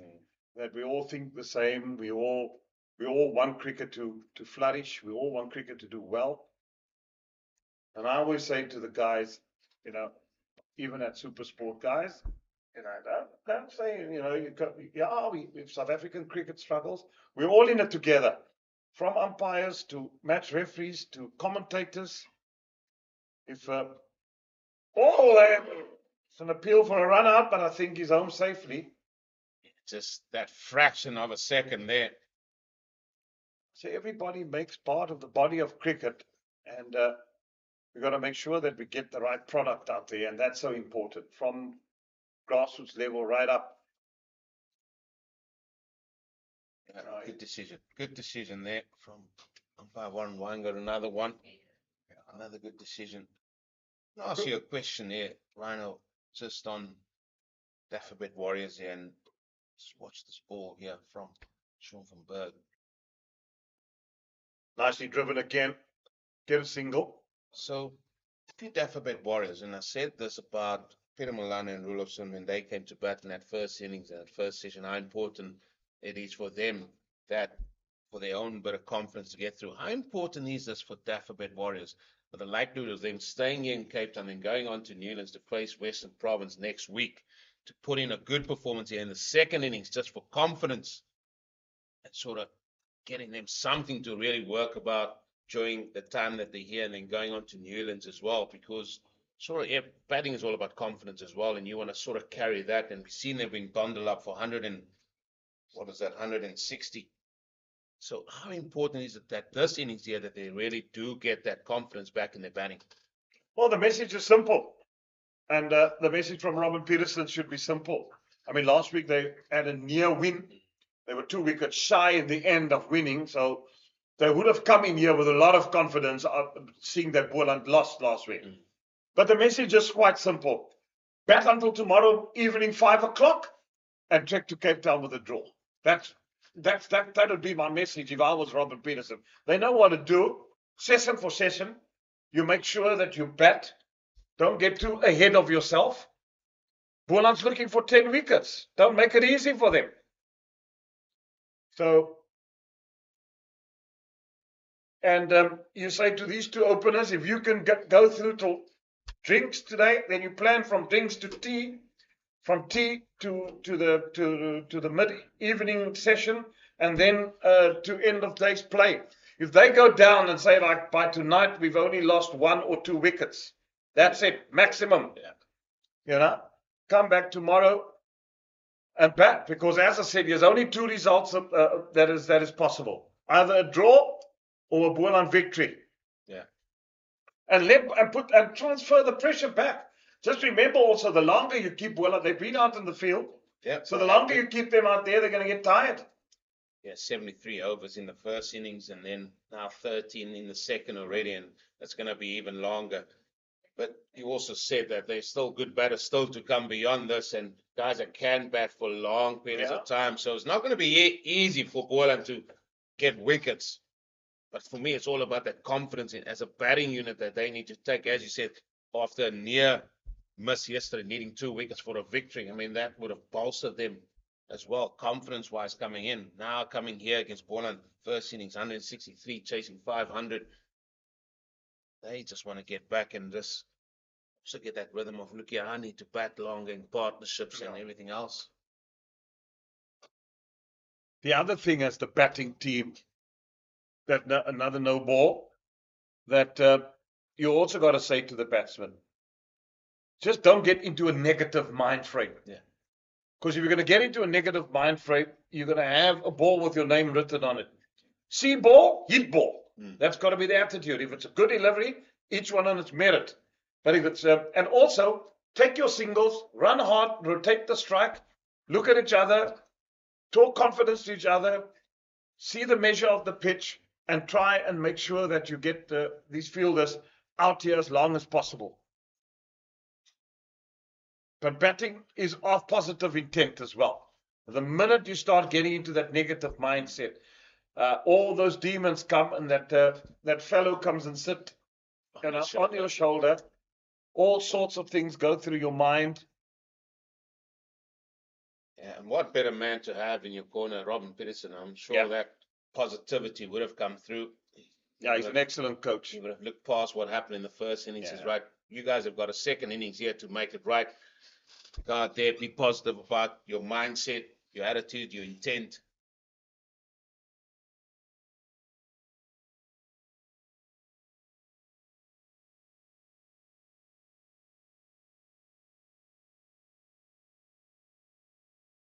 I mean, every time I have balls, I'm just waiting for that left arm of Tom going out there, showing a no ball out there. And it's happened regularly. That's why I'm saying it, folks. I'm not saying it just thinking, don't be saying bad things. It's happened so often. We've seen it for 2 weeks now. You're looking a weary man at the moment, Mr. Molian, next door to me. We've already got 2 wickets off a no ball, and the likelihood is we could see more. The thing is, this is such a good docile batting wicket. Oh, there you've just seen another one. You seem to be like the guru. I mean, changing the bails is not going to help you get your foot behind the line, is it? Oh, I told you, I don't have any sympathy with bowlers that bowls no balls. No sympathy whatsoever. So what you practice is what they'll do out there. Watch them warm up in the morning and watch them bowl. They bowl no balls like a meter over. So it's going to happen in the game.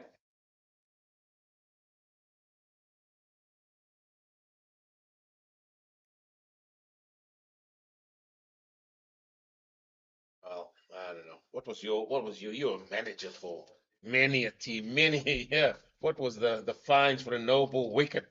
Let alone a noble. No, that was up to the coaching staff. You And just collected. yeah, I collected. I used to go to Kitty Yes. to spend at the end of the tour. Merrick Pringle got fined R1,000 for every time he took a noble wicket. Oh. Back then. And he rarely did he? He bowled a few no balls. Merrick was a good swing bowler, but he was testing the umpire every time. Then you have Alan Dawson, who was also a good swing bowler. Alan Dawson started as an opening batter for Western Province B and sort of molded himself into a new ball bowler, all because he wanted to play. Yeah. He wanted to play provincial cricket. He wanted to play at the highest level as he possibly can, and he worked his way so hard to get into Western Province, and then he played for South Africa as well. Yeah, Alan Dawson, what a character. Talking about him now, I bumped into his mom.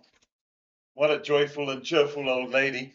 At Pick and Pay in Plumstead yesterday, and we had a chat, and she said, Rhino, I was down the aisle, and she saw me in the distance, Mrs. Dawson, and said, Rhino, come here, my darling.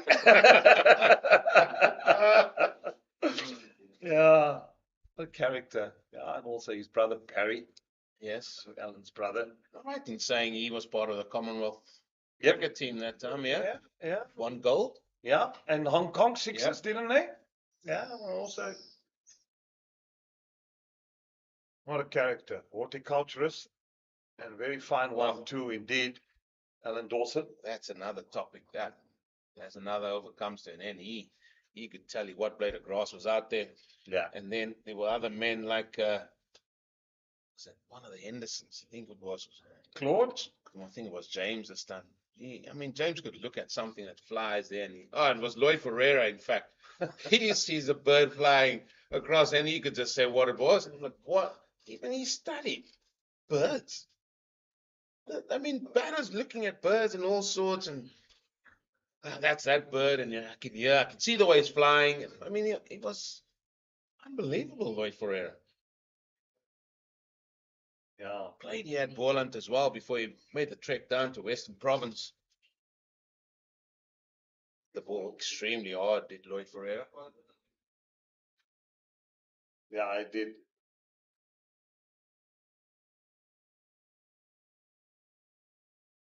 Remember, Free State, I think, was 100 years old, and between Omar and myself, we got, and Alison Johnson was also at that dinner. We had Christopher Martin Jenkins as the master of ceremonies. Yeah, between Omar and myself and Jono, we got Lloyd Ferreira to iron our shirts.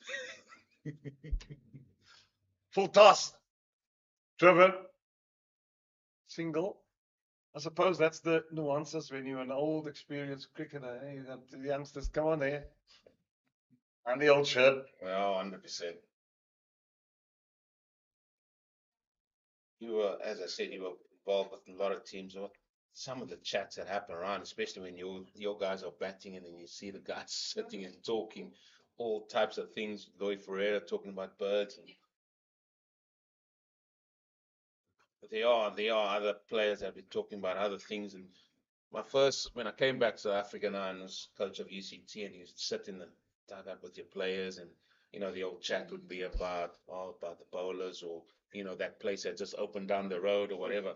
But these boys were talking about how they're going to turn red energy into blue energy, and how they make hovercrafts, and all those technical things. And I thought, what are you talking about? These students they are just far too smart for me in that sense.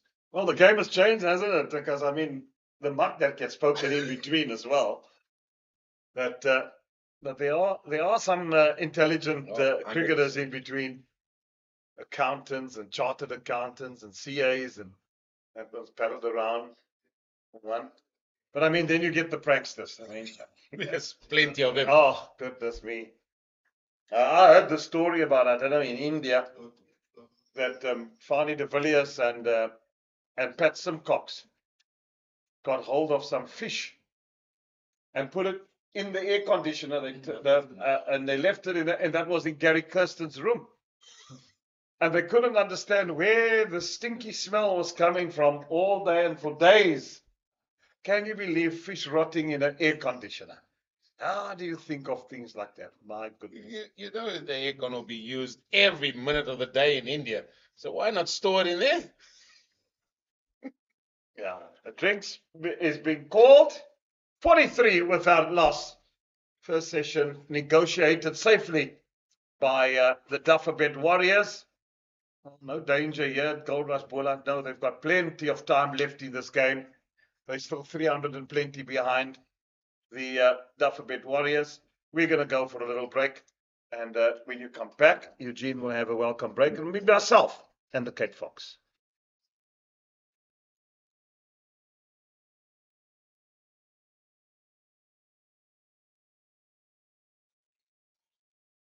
There you go.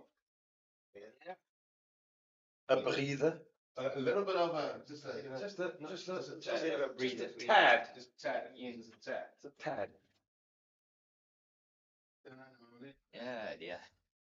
Are you getting tired, Foxy? No, I'm fine. I just, it should have been 2 for no. It should have been 2 for 1. Yeah. It's not happening, Fox. No, it's not. It's not happening. No balls. No balls. Yeah. Sickness. What time does your rugby game start? 5 o'clock? 5 o'clock, sir. Oh, good. 5 o'clock. Last There you week go. was. Are you playing lock today or what? No. Yes, sir. I've got so many permutations to get right in my head. Well, you want to be popular, so Yeah. you got to take the responsibility that goes with it. Gotta grind it out. How about some scones and strawberry? No scones here. Just some wusses. There will be some whistles, and well, we don't know what they're gonna. We need cups here, Eugene. Yes, sir. Would you tell the patrons, please, to bring clean cups? Please, man. Thanks, buddy. Dragons are 68 for 3. They're still behind. We need a good brew. 50. Yeah. Oh, you see,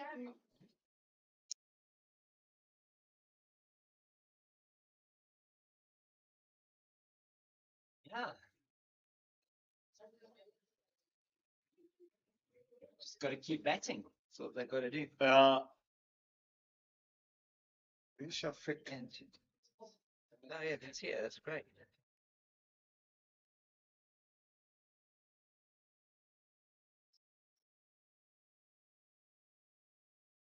Also from the Eastern Cape, isn't it? Yeah. Right? Yeah, we were fit Warriors as well. Yeah.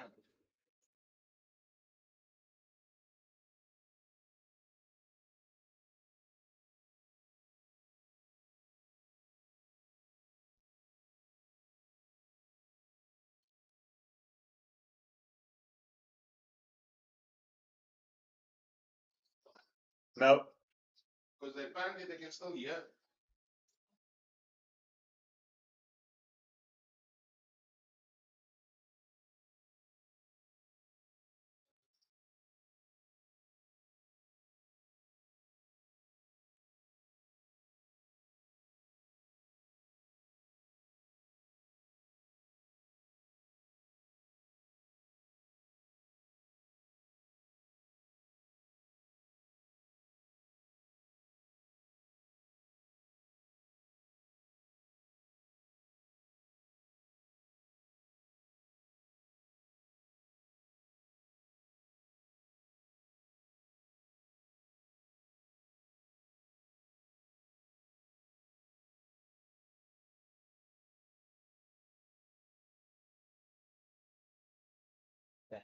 Welcome back. Drinks are something of the past. And Dafabet Warriors are 43 without loss. Following on. And a lot of work to do. Yeah. 294 runs behind. They still are to make Boland bat again. And it is a privilege to be here with you, Rhino, here in commentary and watching a fantastic or very fascinating game unfolding here. It's going to be Kamani to continue from the stables in. Been watching out for those no balls. 3 no balls so far from him in his 2 overs, and it really is criminal. We saw earlier on Glenton Stearman bowling Jean du Plessis when the score was on 2 off a no ball, and that could prove potentially costly for the Goldrush Boland. It's going to be Ayat Kamani into Jordan Herman for the first ball after the drinks break. Gets the outer half of that. Oh, direct hit would have been very, very close. A tight single there. Just the reaction of the fielders just tells you how close that really was. Giovanni Baron, I think it is, in the covers there. Must have missed by a whisker. Opportunity there again, potentially to take a wicket.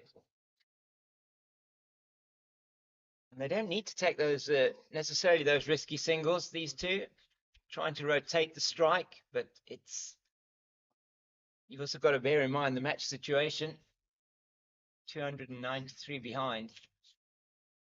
Yeah, I tell you what, if anybody gets run out there and I'm the coach, I'll choke them in the change room, because I mean that's the last thing that you want, especially when you're so far behind. Yeah. You know, you get yourself in. These two batsmen, they've spent time at the crease.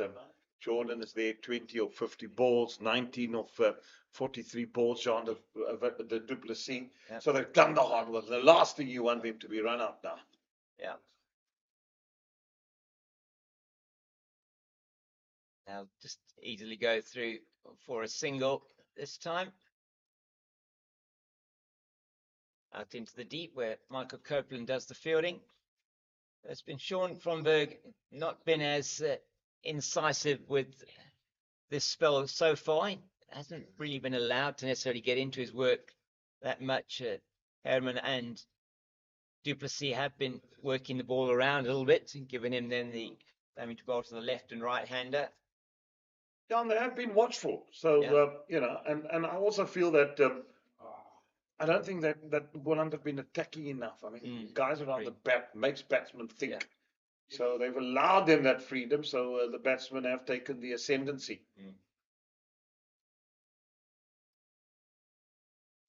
And yeah, that's the thing. I mean, they had the opportunity. I mean, you've got a team 300 behind and 300 and odd change when we started off here behind, and it gives you as a bowler, a bowling team gives you the chance to just pack them around the bat, give these guys something to think about. Yes, they're the opening batters, but I mean, it's not like if you try that for a couple of overs, yes, if they get away from you, so be it. But it's only going to be, you know, it's going to be a phase of play that you're working with. But it has just been a little bit, certainly for Von Berg, I felt it has been far too defensive as well.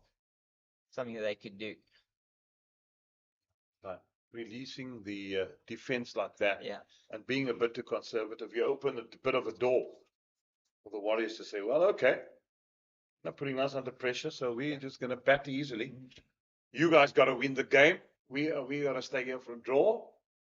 You know, so we'll just get in and cash in, and singles become easier. Yeah. Because we can just work it in the gap for one all the time. There's no bit of pressure being applied. And you've got that situation now as well here on the leg side for the left-hander. Komani's too straight. He's just going to get worked easily into the leg side for a single or even two, perhaps. He is outside the off stump this time. Yes, Herman went past the outside edge. Keith Dudgeon a few times earlier on in the spell. There's one or two very good deliveries that were bowled by the pacemen from Goldrush Boland, but no luck for them so far. Have to. So there was that delivery that Glenton Stearman will look back on and really, you know, must berate himself for bowling that no ball.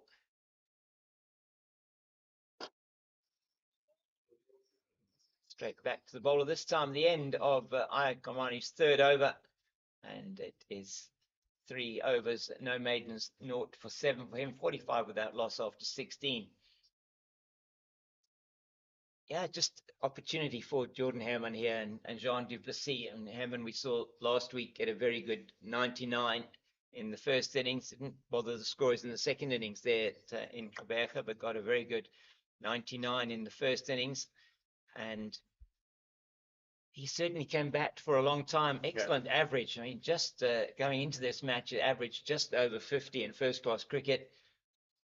With a shade over 1,500 runs. Just played over 30 innings in first-class cricket. So a youngster who has been identified as a potential for the future. Played for SAA already.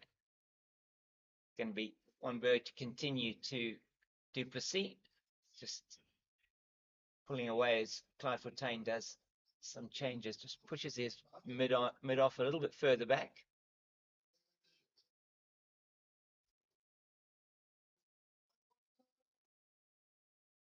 Get another single. Oh! And they should get through for 2. No, they're not going to take the second. It's backed up there by. Living dangerously, yeah, James. They are trying to take these quick singles. Did just move that man a little bit deeper, Glenta Stearman at mid-off to the right-hander. Staying there for the left-hander at the moment. But that's also, I mean, the timing of their run. We say, taking cheeky singles. But this is where Boland going to be more where you probably want your fielder up closer. Let him go over the top if he needs to go. You got plenty of runs. If he miss times again, or there's a chance of a run out, that's you've got to create that on the field. You can't just bowl or be on the field and wait for things to happen. You've got to make it happen if you want to really press home that winning advantage. And you sense that there's no better time than now to actually be doing that. I mean, you've got them at 291 runs. They've still got to get to make you bat again, let alone to save the match. And that's what they have to do, the Warriors. They're there trying to save the match and need to get the players in and around. Just get him thinking a little bit differently. At the moment, he can come forward. He can smother the spin if he gets it in the air, just a little bit in forward of both either on the off or the leg side. He's got no danger at all. Can pop it up a little bit into the fronties. Difficult to see how they're going to get a wicket from here. That's played straight to Peter Milan, and he is a bit closer in at mid-off this time to Jordan Herman, which makes sense. He's stopping the single there. Got 51 in the first innings. These two before was Jordan Herman that was LBW to Sean von Berg. Going back on that occasion, trying to play it through the offside. Back again, but easily defends that one. What's your view, Rhino, on I mean, batters, where you have got a spin bowl? What we do see quite a bit in South African cricket, that when we're facing spinners, our batters get caught on the crease or they're on the back foot almost. And that's where that one is, where they perhaps could be using their feet, they could be going down, smothering the spin. And that one just comes directly off the stumps to Peter Milan. And it's very difficult if you have got a ball and a turning wicket to be going back. It's just asking for trouble. Yeah, that's dangerous. You're playing with thunder if you're going to play back to spin, because if he bowls you the quicker one and you're caught on the crease, you're going to be trapped LBW, or he can bowl you as well. Yeah, I like the intent use of the feet. I like the intent getting forward. Look, we were always taught against spin bowling, look to get forward as far as possible. And then use your feet. These days there are so many shots you can play. Yeah. These days the sweep. I mean, now time when we started sweeping, you wouldn't pick the game. Exactly. Yeah. So these guys, they practice the sweep shot day in, day out, the reverse sweep, the lap shot. There's so much to the armory. Yeah. We were always taught hit the ball down the ground. Yeah, in the V, play in the V. Yeah, absolutely. Nicely worked away. Go down the leg side, and that's going to be Herman on strike now to Komani. Yeah, and that's the thing. Playing again, play in the V. You would have only been using the square cut when the ball was short and wide. You would not be looking to sort of play anything, even off the front foot necessarily, unless it was a full pitch delivery through the covers. But playing in the V, just making sure you're playing with a straight bat, see quite a lot of players these days playing with an oblique bat that you and doing it to good effect. Well, it just shows you how the nature of the game has changed in terms of stroke play as well. Uh, these guys also, now it's going to cost. What is so good about this game, and you've alluded to it, is we're seeing a nice titanic battle going on here, is it's also teaching these young boys the occupation of the crease. Yeah. To bat for periods of time, because you can't look to, it's not a 20 over game where you're looking, you now got to wait for the bad ball. And the longer you stay in, the easier it's going to become. Yeah. And then you potentially, as you get later on, you can then dominate. Yeah. That one again outside the off stump, and Jordan Hammond really nowhere near being able to really play the shot that he was trying to play. I'm not quite sure what he was doing there. Gets beaten again outside the off stump. It's probably the 4th or 5th time that he's done that. But the problem is there hasn't been enough balls in that area. No, there hasn't. So if he had just put on pressure more there, we would have known, because as you said, Jordan did play and miss there, but there hasn't been enough balls in that area. And then he's been naughty by bowling so many no balls as well. He has 3 no balls. And we saw last week in the match, bowled 4 no balls at the start of his spell. The first 4 deliveries. Nicely played off the back foot by Herman. A good player, eh? He is a good player, yeah, and such a humble young man. I mean, really lovely. Had an opportunity last year. He plays here for was he playing with Paarl Paarl Royals? He was playing for Paarl Royals. He was here last year, and he got a really good score. We was at the post-match presser, and just a really humble fellow, just to chat to, and just saying he just was in there for the team, and he just was happy to be scoring the runs that he was scoring. Huge opportunity for him. Oh, another one, and that is another no ball, and again.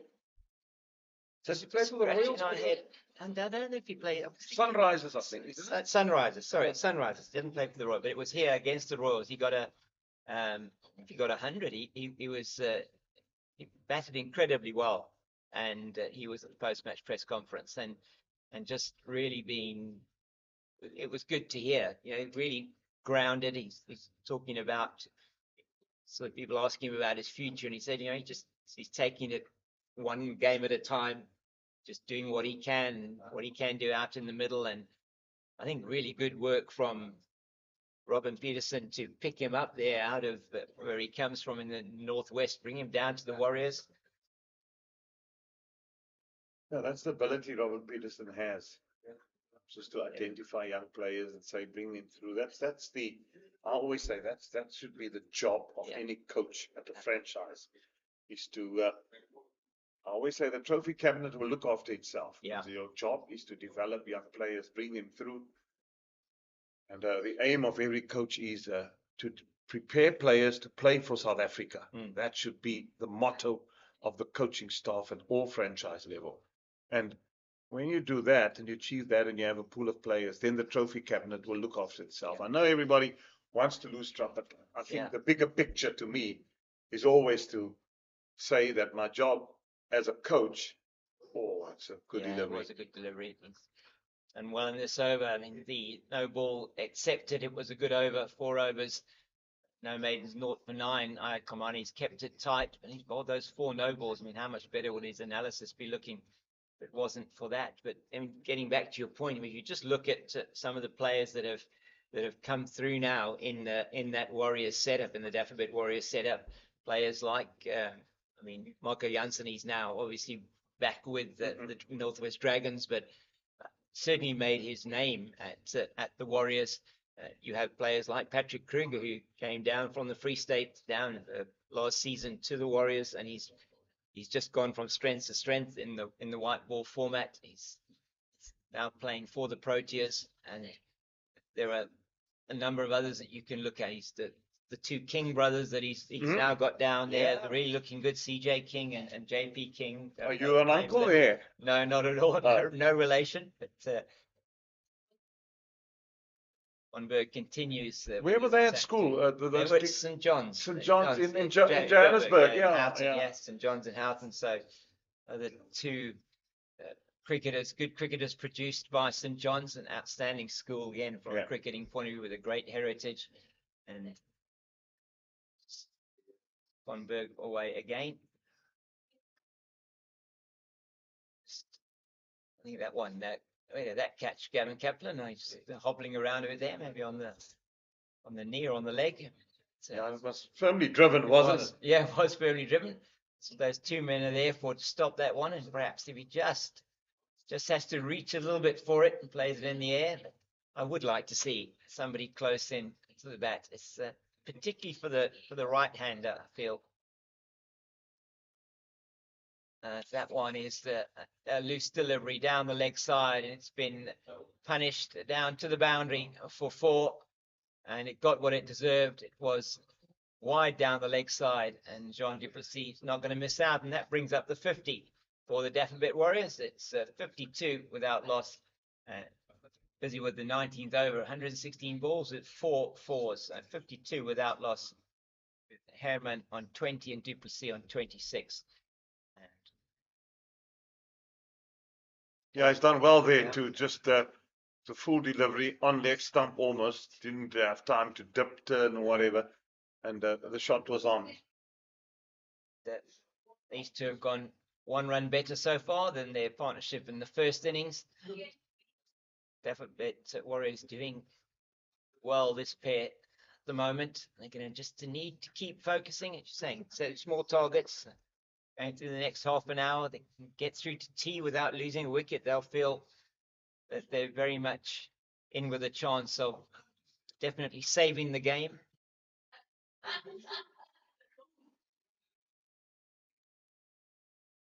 Really with his run up there. Just lost it a little bit there. And he's at the moment, it's nothing really happening here for Goldrush Boland at the moment. Not necessarily making anything happen either.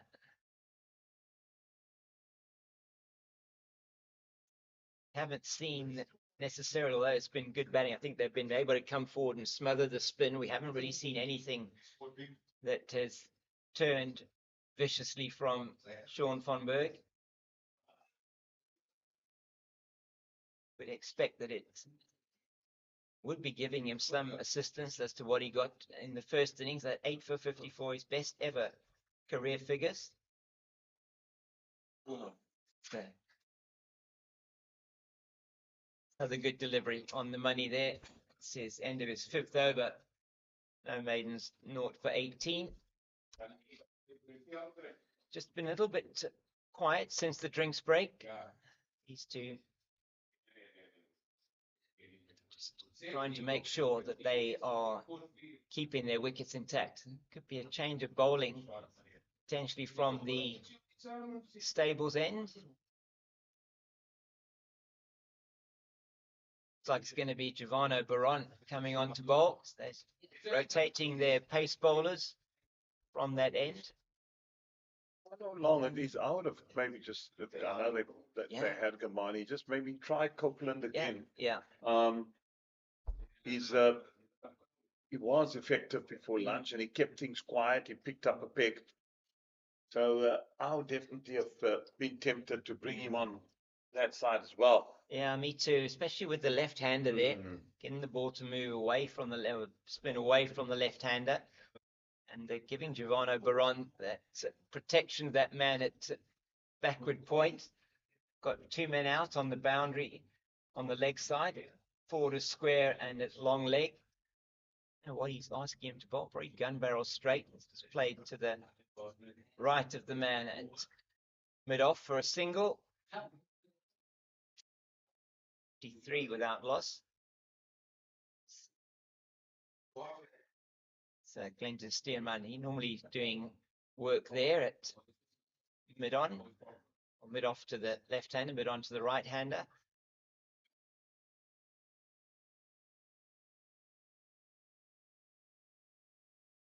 Clyde Fontaine, the captain, just trying to direct some traffic here for his Team Jean Duplessis now on strike, the right hander. He's got a man at a fifth slip sort of gully position, point, extra cover and a mid-off.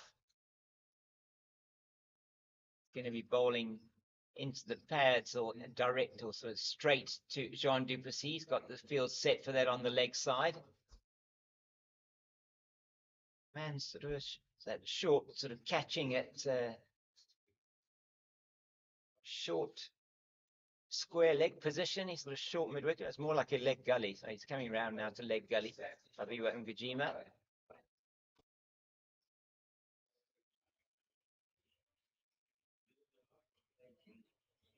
Oh, this is danger. Oh my goodness. I think that hit the bat as it came through. Throw coming in from Peter Milan at point, and yet it was Jean Duplessis going for the run and been sent back by Jordan Harriman. Perhaps a little bit fortunate he hadn't gone further down the wicket. And that is the last thing they need now. The Dafabet Warriors say to have a run out.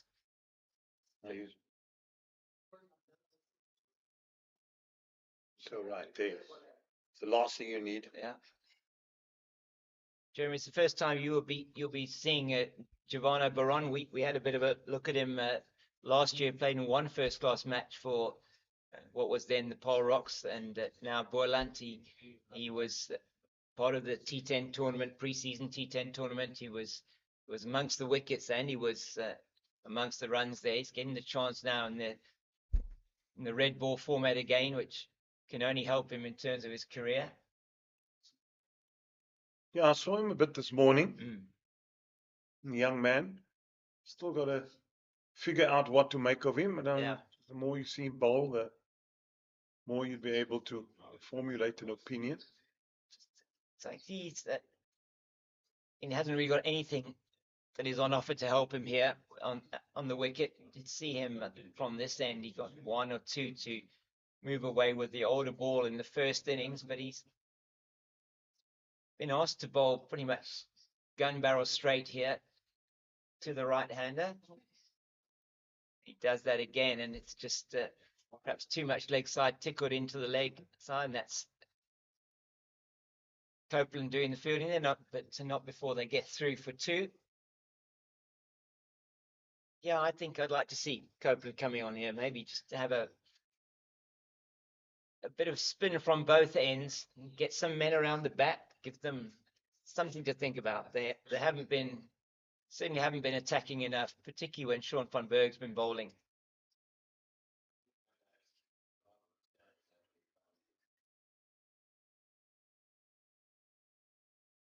Run rate just hovering around 2.7 runs to the over. It was about 3 at one stage when they just started to get into their work a bit better.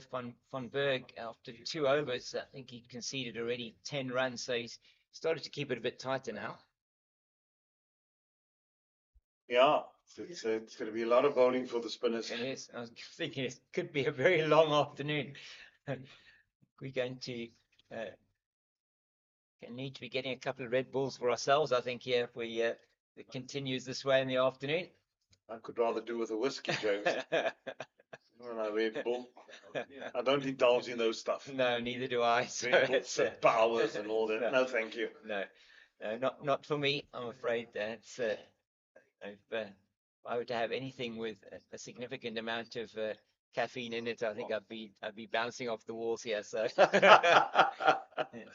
not for me. Flighted, driven, 4. Really well played by Jordan Harriman. He came down and got to the pitch of the ball and straight back past the bowler down to the boundary for 4, using his feet. He did toss it up, didn't he? Invited him to come down for the drive, and he took the invitation and he played it really well to the offside of straight.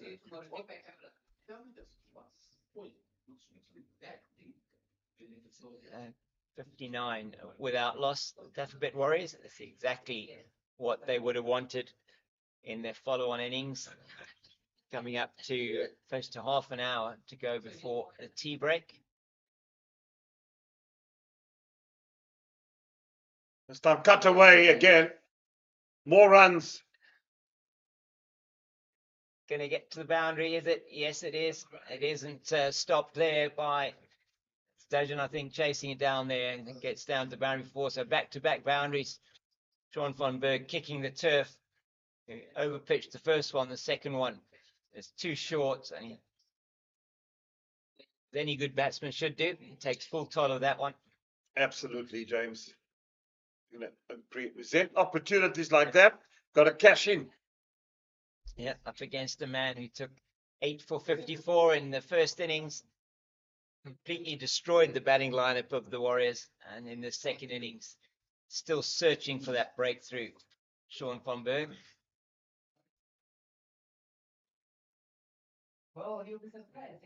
Goes back and onto Stumps and plays it to that man at a short mid-wicket position.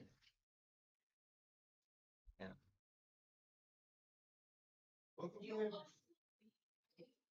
Two balls left in this over. It's been productive as far as the Warriors is concerned. They've done really well. Yeah, Jordan Herman. So he's just easily back there, very slow from Sean von Berg. Not the kind of vicious turn that we did see a little bit on offer for him. Might get something maybe towards the end of the day's play here. But he's warm out there too, James. Yes. He's done a lot of bowling He has. in this game, and we just never know that. Oh, he drags that one down and he gets away with it. Played straight to Giovanni Baron at that short, fine position. 45. Baron to continue. It's just not the same. No. Certainly not making it happen, are there? There's no not been able to make the breakthrough, and the breakthrough, you feel if one does get one wicket, you start to get your tail up again. That potentially there'll be the opportunity for more, but it's all looking quite comfortable at the moment for the men from the Dafabet Warriors, and they're on batting now at exactly 3 runs to the over with those 2 boundaries off the last over. And Baron will be once again trying to be bowling, try and bowl this one, attacking the top of off stump. Got the field set if he does stray a little bit down the leg side.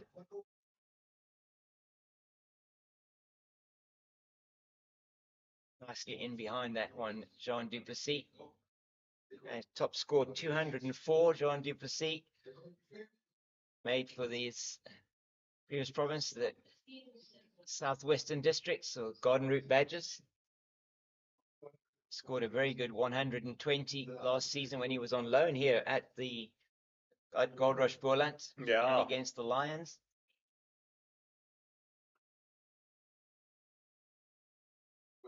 Baron really not of the kind of pace that's going to necessarily bother either one of these 2 batters.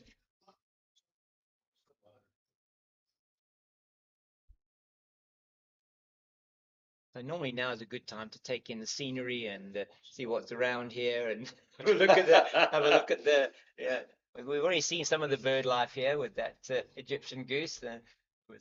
Yeah.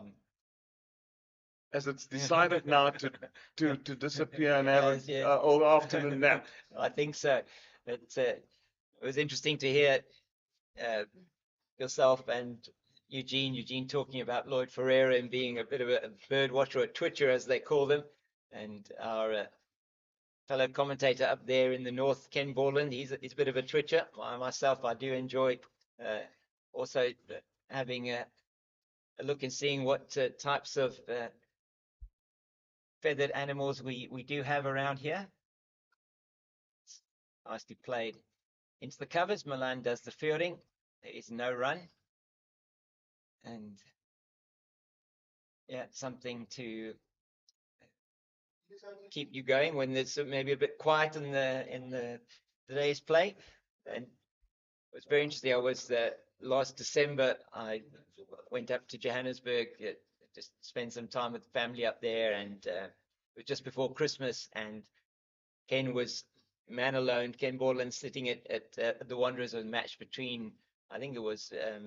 Could have been with Northwest, but Lions were playing. And he's got him. He has taken the wicket. Giovanni Baron. He's out. And it is Jean du Plessis who's gone, and something out of absolutely nothing there for Goldrush Boland. And it's Giovanni Baron who takes his first wicket in first-class cricket. And that is a crucial one for the men from the Boland. It is du Plessis gone. We'll have a look at this again.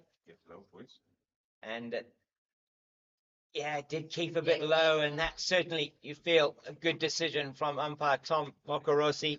It's 63 for the loss of 1, and it will be a new man coming in, will be the captain, Matthew Bretsky, and it will be to take you through the next half an hour with me. It will be Eugene who's coming in to join me. Welcome, Eugene, and thank you very much, Rhino, for that good half an hour. It's ended with a wicket for Goldrush Boland. You couldn't go a session without taking a wicket there, Cape Fox. No, I couldn't. Not a chance. Not you. Just managed to do that at the end of the session. I'm sure Goldrush Boland will be happy about that. So we look at that again, and that certainly did keep a little bit low. You're right, Eugene? Yeah, and are we seeing this pitch living up to the little bit of a up and down nature is what many a cricketer has found here. And that was, I think that was stone dead. And it looked, it looked like it was going to miss off and miss leg. Yeah. Baron just didn't. He didn't even turn around. Just got to be careful there, youngster. Many a cricketer has just run through and haven't seen his match feet. He just ran through the minute that hit his pads. But what is it? That's half an hour to go to the tea break. Yes. When we were on air with Jeremy Fraser, he was saying that at the end of play, you want to be no more than two down. Yeah, exactly. 1 down, and we not even at the tea break. A lot for Captain Matthew Breska to get through here. Left-handed Jordan Herman. And Bretsky was out sweeping in the first innings against Sean von Berg. And he'll be mindful of that, I'm sure. He's coming off that tour to Bangladesh and just getting 4 in the first innings. He'll certainly want to be looking to get a lot more than that in this second innings. He'll be setting out his stall to bat long here as Giovanni Baron's in towards him now. Outside the offside, plays it nicely. How's that for positivity? Absolutely positive. We have hard hands at that one into the cover region. Dudgeon does the fielding, and it was looking so comfortable for the Dafabet Warriors batters. I was talking about bird watching and twitching, twitches and whatever else, and was about to tell the story of Ken Boland at Newland, not Newlands, and Wanderers sitting there alone in the press box up at the Wanderers for that 4-day match just before Christmas, and went to see him up there, went up into the press box and chatting, and he was telling me to look through his binoculars there just under on the main grandstand. There was a very a bird which you wouldn't normally associate with being around at a cricket ground, a bird called a rosy-faced lovebird, which is an absolutely beautiful-looking bird. I think red beak, green plumage, whatever. And Ken was most happy that he'd had the chance to look at this absolutely beautiful bird there sitting under the grandstand on one of the stanchions that keeps the grandstand up, the roof up there. So had a good look through his binoculars and was very pleased to see that. Not a bird you see that often. So very good. It was very good. As Sean von Berg is going to continue to Jordan Herman. You were saying that the game was just moving with not much happening. Thinking of you living up to your name there, the Foxes, nothing, just prowling around, and then out of nowhere, you just spring to life, wouldn't you? Certainly seems like that. And Jordan Herman, he played 2 lovely shots off von Berg in the last over. Well, they say when you lose one, another bus comes very, very quickly. You wait long for that bus to come along, but when that bus comes, there's always 2 or 3 that follows it. In case of Goldrush Boland, you're thinking, can we get another bus along the way? But the Warriors, they want to just keep them at bay. What certainly happened in the previous innings, it was First man to go then was Jordan Herman, and 51 for one it was, and then they lost their second wicket just 4 runs later, third wicket 5 runs later, and the fourth wicket 13 runs after that. So they'll be mindful of that, I'm sure. Jordan Herman not now with the 26 minutes to go to tea, really not wanting to, certainly doesn't want to lose his wicket now.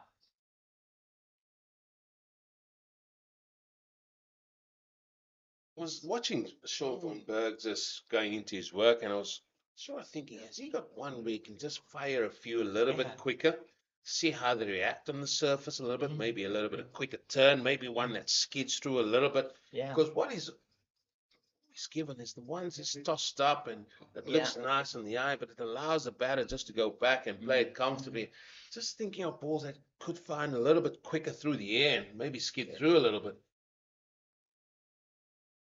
That's beautifully played by Jordan Herman, and he gets to the pitch of that one, makes it into a half volley, and he plays that one over the deep wideish long on region for 6. It's his first 6 of the innings, the first 6, I think, of the entire match from the Dafabet Warriors, and makes Sean van Berg pay a little bit for pitching that one up. He probably won't mind that much, Sean van Berg.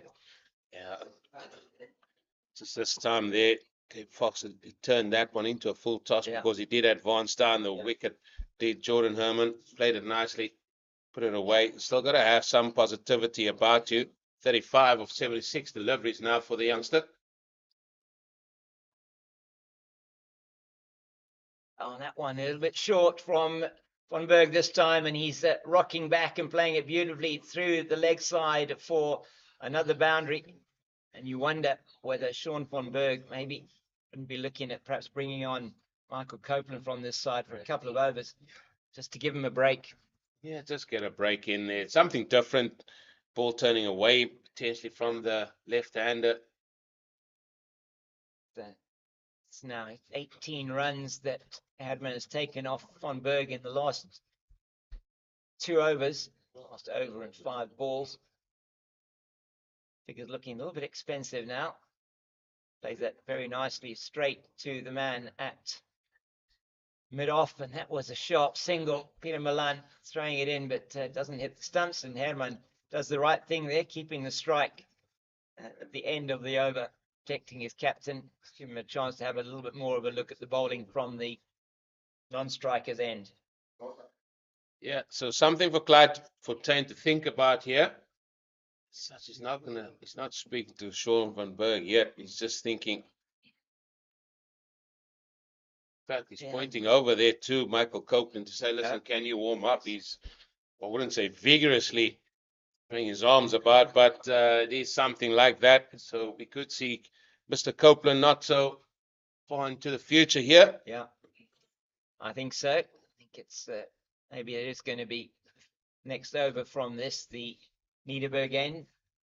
Giovanni Baron's going to be continuing. Why shouldn't he? Picked up his first class wicket in that previous over. He's going to be bowling to Jordan Herman. He could pick up the wicket of Herman now. It would be a huge blow. That's also keeping a little bit low there outside the off stump. Just taking that very low down, Clyde Fortuin. Might be wanting to look at moving a couple of steps forward. Showing a little bit of wear now, the pitch. That one that got du Plessis had a tendency to keep a little bit low. It looked like it did anyway. Certainly did. Was probably going to hit those stumps about 3/4 of the way up. That's into the pads. Again, it's well dealt with by Herman. So Clyde Fortuin just wanting to keep things a little bit quiet. He's got the point man on the boundary again. He's got a cover catching. Cover's also in place, man at mid wicket catching, and then deep square out and fine leg. So he's looking to maybe just tie the batter down and forcing him into mistake. And that's what we did see in the previous over. It was Jean du Plessis just not being probably played all around, pretty much a straight one that cannoned into his pads, and it was a huge appeal. Decision given by umpire Tom Mokorosi. They'll be wanting to look at getting another one before the tea interval of Goldrush Boland, and by the same token, Dafabet Warriors will be wanting to make sure they are both there at the tea break. These two, oh, that's a beauty outside the off stump, and Herman plays it again. Another one that he's played and missed that, and goes through to Clyde Patton. That so easily could have taken the edge. There's always a ball there, a ball that you can get like this, where it's just back of a length. You think you can just lunge it going forward, just beats the edge. Beautiful delivery. He's got his tail up, the youngster. He does. He's certainly bowling a yard quicker than he was before the wicket. There's no doubt about that. Amazing what a wicket does to you. That one just a bit shorter of a length. He's able to ride the bounce nicely. Herman and go through for the single. So he's just going to leave one delivery of the Giovanna Baron over for his captain to face. There's only one delivery so far that Matthew Britsky has faced. Yeah, and this is what Clyde Fontaine wanted from sort of the supporting act here in the form of Giovanna Baron. He's keeping it tight. He's got the wicket, as you said. He just needs more of this, and this is going to give him that confidence he needs to just to keep going and doing his work. Yeah, most certainly. Towards us now. It's nicely in behind that Britsky, and it is the end of the 24th over. 75 for loss of one. The only wicket to fall, that of Jean du Plessis. That was in Giovanna Baron's second over. Now about 3 overs, one maiden, one for loss of 4. And it's been a beautiful day here in Paarl today. We've come down here so many times, and we keep saying it's a beautiful day. Yeah. The sun's out, clouds just hovering above the mountains in the distance. Lovely. There's hardly a breeze out there.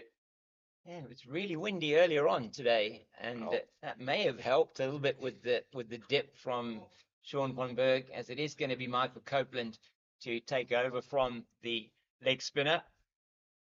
He'll be bowling to Jordan Hermans. That's exactly the matchup that they want here, Goldrush Boland. They want the right arm off spinner to be bowling to the left-hander. See if he gets any purchase off this wicket. He was certainly in the first innings. He did take a wicket in that first innings. He got the wicket of Frosler. It was caught on the boundary, trying to play almost a slog. It was like a sweep, really, a firm sweep, but he got a top edge and was caught by Peter Milan on the boundary. And he'll be away from us now, Michael Copeland. Let's cut the shortish delivery out into the deep, where it is the left hand of, is that a Kono Miyako on for somebody out there? I think it is, yeah. Looks like it. Just looking at Michael Copeland, just got to watch that back foot was close to the return crease. I thought so as well. I thought that looked like it might be a no ball. That it wasn't given. He's going to have to be very careful, as you say. I was almost expecting to see the arm go out there from Warren Vanguard. Sometimes you do get away with that. You can't really see it well. But these are first-class umpires. They don't miss anything out there.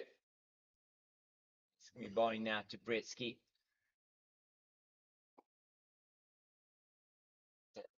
First delivery to him is a good delivery. Just squirts out onto the leg side.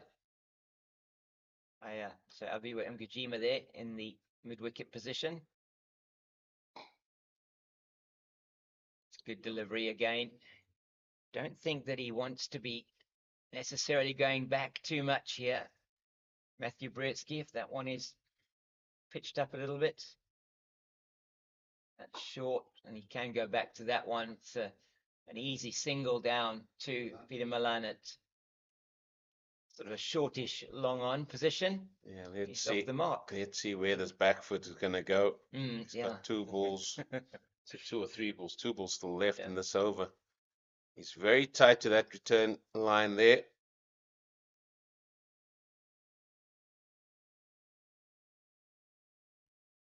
That time Not was this fine. time. That's beautifully played into the cover region. They're only going to get a single though. Conor Mnyaka around very quickly to field that one. Substitute on the field.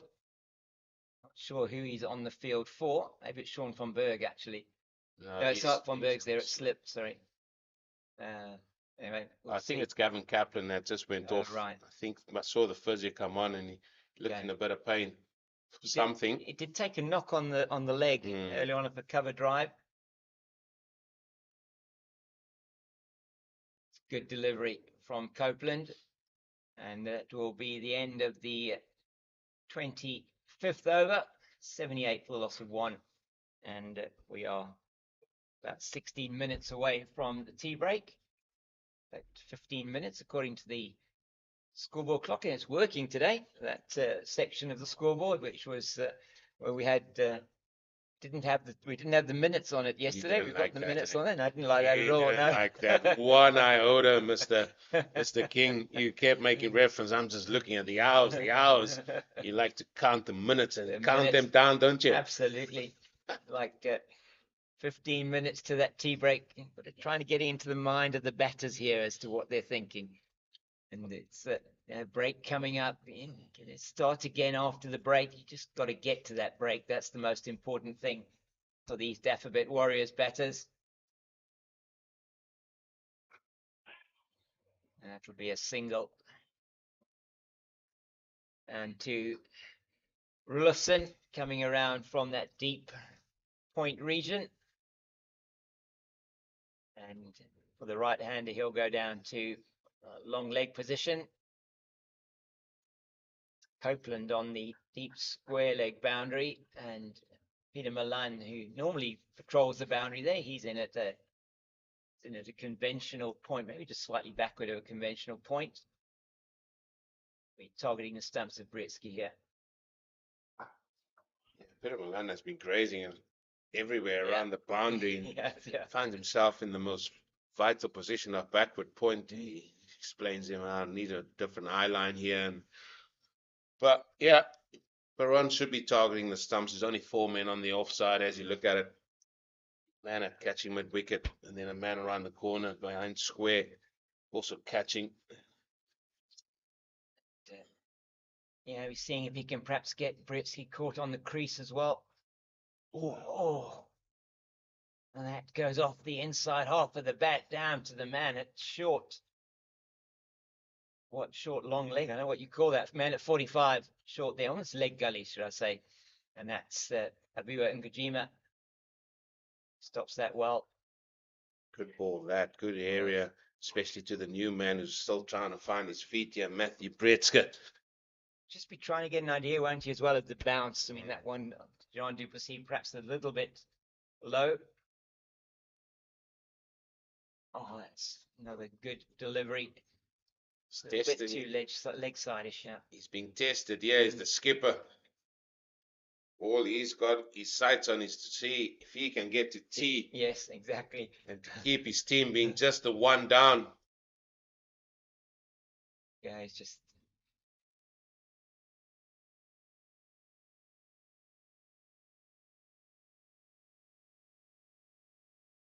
taking up his stance again. He'll have a steely resolve, Matthew Britsky.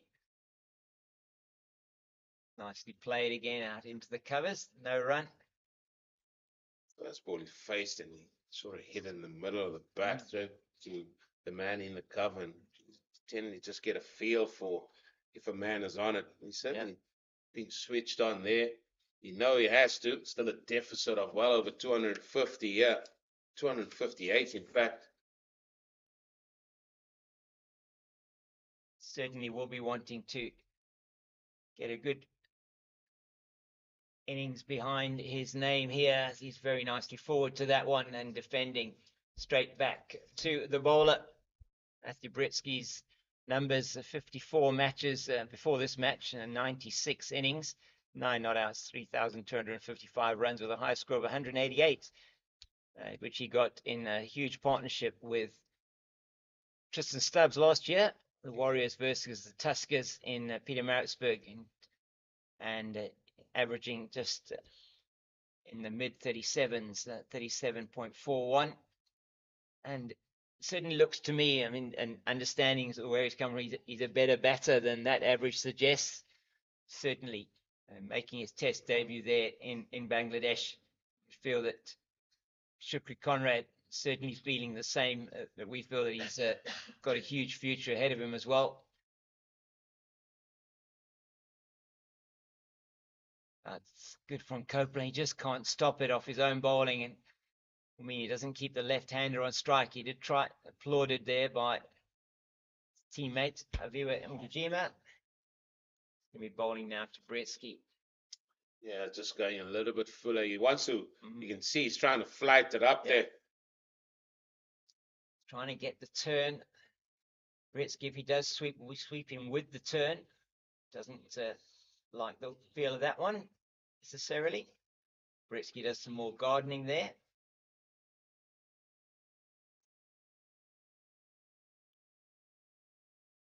He's dropped that one short, and that's cut into the offside, but well fielded by Rillofson. That extra cover, that had 4 written all over it. If he hadn't have stopped that one, just dragged it short. That's better from Michael Copeland. Good to see Bretsky coming down the wicket to try and negate any spin. Yeah, just toying around here, these two. Oh, I was going to say, he goes in the back foot. Sometimes he uses his feet. That time going the back foot, ball's keeping slightly lower. Yes, you go on your back to the back foot at your peril here on this wicket. It's better from Bretsky. I think Copeland thinks he's in the game here. Gets Bretsky 1 ball left in the over.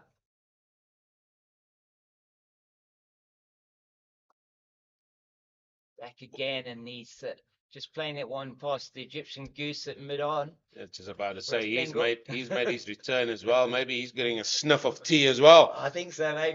Maybe he's looking for some choice morsels there out on the outfield. And going to be Giovanni Baron to continue with the 5th over in his spell. Copeland just the 2 overs, no maiden, 0 for 5. And I think that was a testing over there from Copeland, particularly to Matthew Bretsky, and Bretsky will be facing Baron. Yeah, much better. And it just shows also how effective an off spinner can be bowling to a right-handed batter where the ball is turning back into the right-hander. Just 2 of 16 deliveries so far for Matthew Bretsky.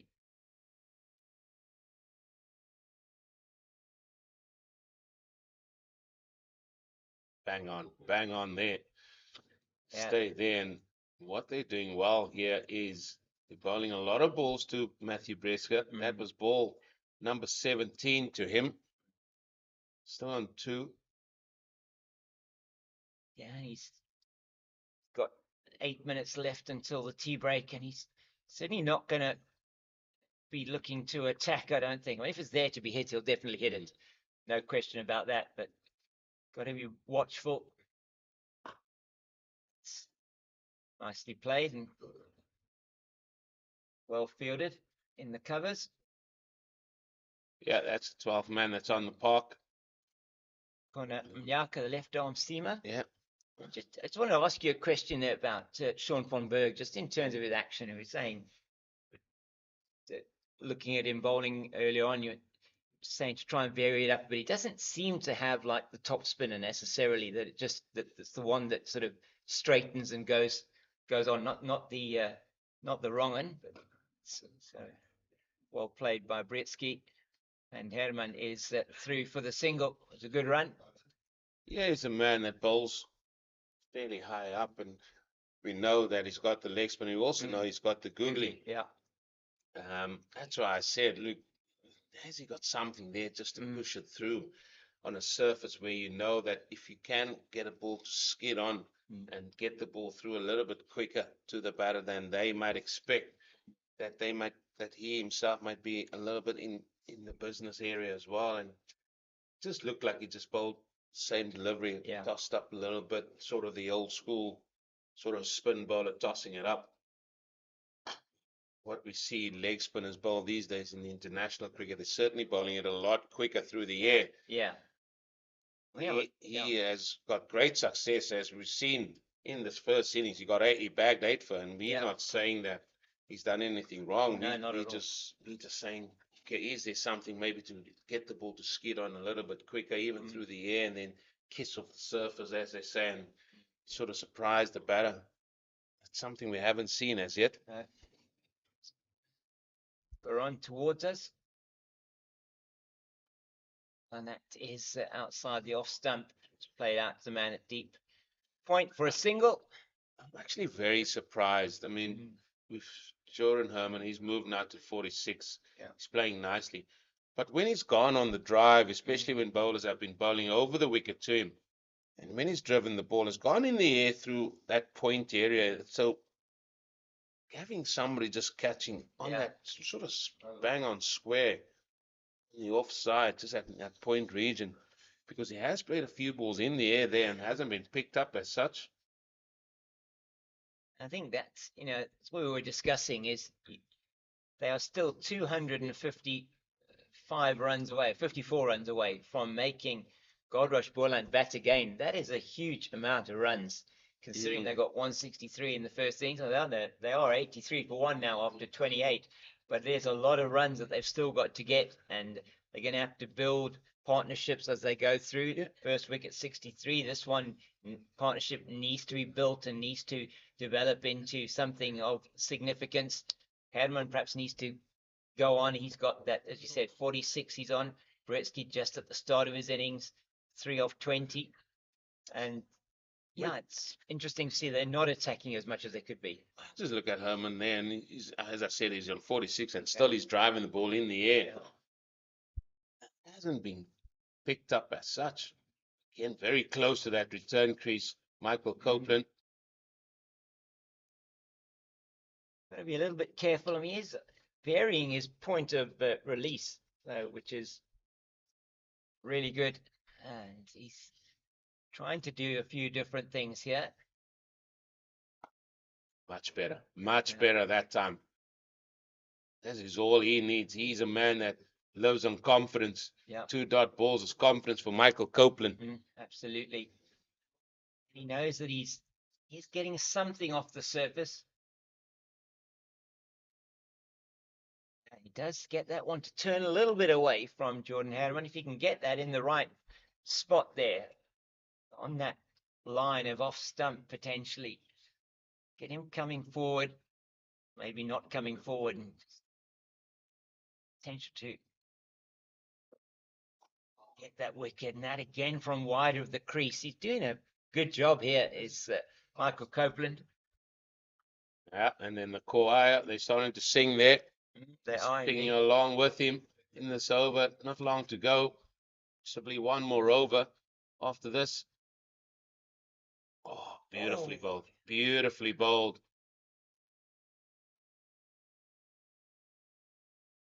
Yeah, very good delivery that, and just got the one left in the over to Bretsky, but certainly kept Jordan Herman quiet in that over. It was a good bowling change, you feel. Sean van Berg just needed to have a bit of a rest. Jordan Herman was lined him up a bit there. I'll even give the ball, if the left hand's on strike, give the ball to Avi. I think Aviwe, so. come and have a ball. I would throw that ball to Aviwe Makajima right now. Say, listen, come and have a bowl here before lunch. Before tea. Why not? Yeah. But it's not going to be the case. It's going to be Giovanna Baron to bowl the final over before tea. It will be. It's going to be Baron. No, it's going to be it's going to Berg. be. It looks like they've turned it to Sean van Berg to Okay, they have. see if he can prize a wicket. He's bowled most of his overs, if not every over, from this end here at the Nederburg end. I wonder if they're just looking at that and saying, okay, that one that got Jean Duplessis kept a little bit low. Maybe there is something in it here for Sean van Berg. It's the last over before tea. Maybe thinking Jordan Herman is not going to be looking to play too many aggressive shots in this over. but let's see what is going to happen. There's no one around the corner. There's no one around No. the corner there to the left-hander. Yeah, There is a man at 45, but I'm talking about around the corner in terms of catching. exactly. That's what you would want. It just gets that one coming into him that he is just maybe just catches one of those divots, goes up a bit, and maybe could go to hand. Just a little bit. Not just really thinking ahead here for me. Just got to have a little bit more men there.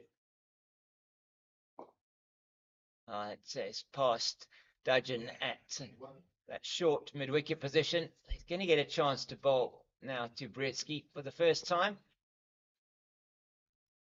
Was Sean von Berg who got the wicket of Matthew Britsky in the first innings, had him out. LBW attempted to sweep the leg spinner. Just making sure it's 3 o'clock anyway on the scoreboard clock. I don't need the minutes to see that. I don't know. 1500 hours, the old military time But it ticked over. ticked over to the 15. 4 balls left at Britsky. Oh, yeah, it's just the inside half of the bat. Where are the catches? Where are they? Where are the catches? Absolutely. It's 1 over to go before the close of this session, and you have nobody in close. You're needing wickets. Got a team that still has a deficit of 251 runs, and the field is spread to such an extent that there are runs pretty much anywhere if you're able to just get it off the square. It is played forcefully by Herman straight down to Mnyaka at square leg. Well, 2 balls to go.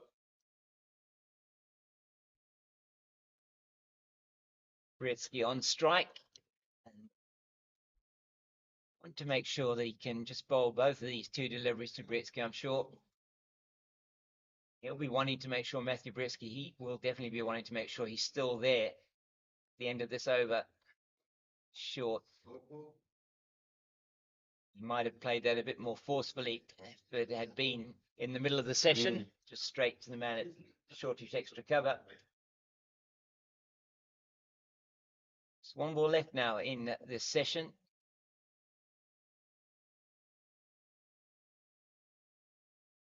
And defended back by Britsky. It's the end of the session. It's tea time here on day 3 at Boland Park, and the Warriors have gone at starting their innings at lunchtime after they were bowled out for 163 in the first innings, a deficit of 337.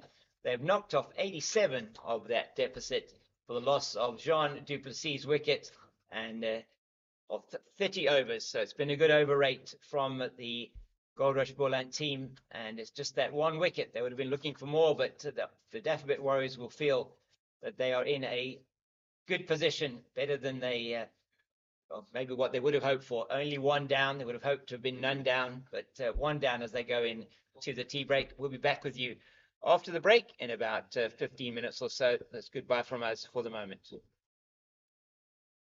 Don't speak. Apparently that mic doesn't cut off. Yeah. Not happy. The mic off, the mic off.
I'll come back after tea. It's the two umpires, Warren Weingart and Tom Makarosi, walking to the middle again on this final session of day 3 of this encounter.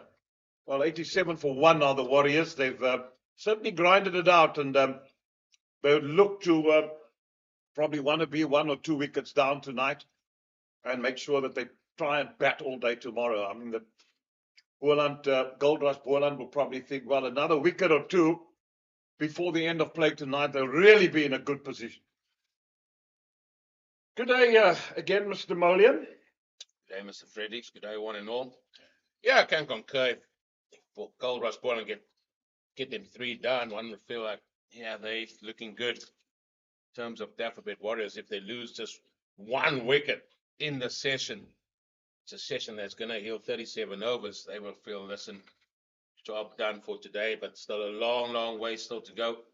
250 runs still behind that mammoth total of 500 that Boland put up in that first inning. So still a lot of work to be done. However, these two have looked quite comfortable, especially Jordan Herman. He's on 49 not out. His captain, Brieske, he's come in. He's only got 4 of 24 deliveries. He's soaked up a lot of pressure.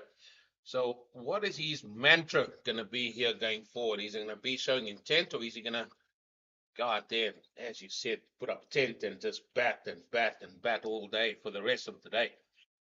Well, I think Boland are also partly to blame for it because they haven't been attacking enough. I'd like to see some more guys around the bat. Put the pressure on and say, right, make the play. They've also just allowed. If you look at the field placing now, Copeland bowling, I don't think he did a bad job in the first innings. But you got the short cover in, you got the short mid-wicket in, 1 slip in position, there's no silly point, there's no short leg. And then you got a man sweeping. I can understand that on the offside, on the boundary. But for the life of me, I would be attacking, all out attacking. Maybe also a leg slip in there. Just to put the batsman under pressure. So if the batsman does hit me off my length, so be it. Can always change my mind afterwards. But now you still got the ascendancy. You're 290 runs behind.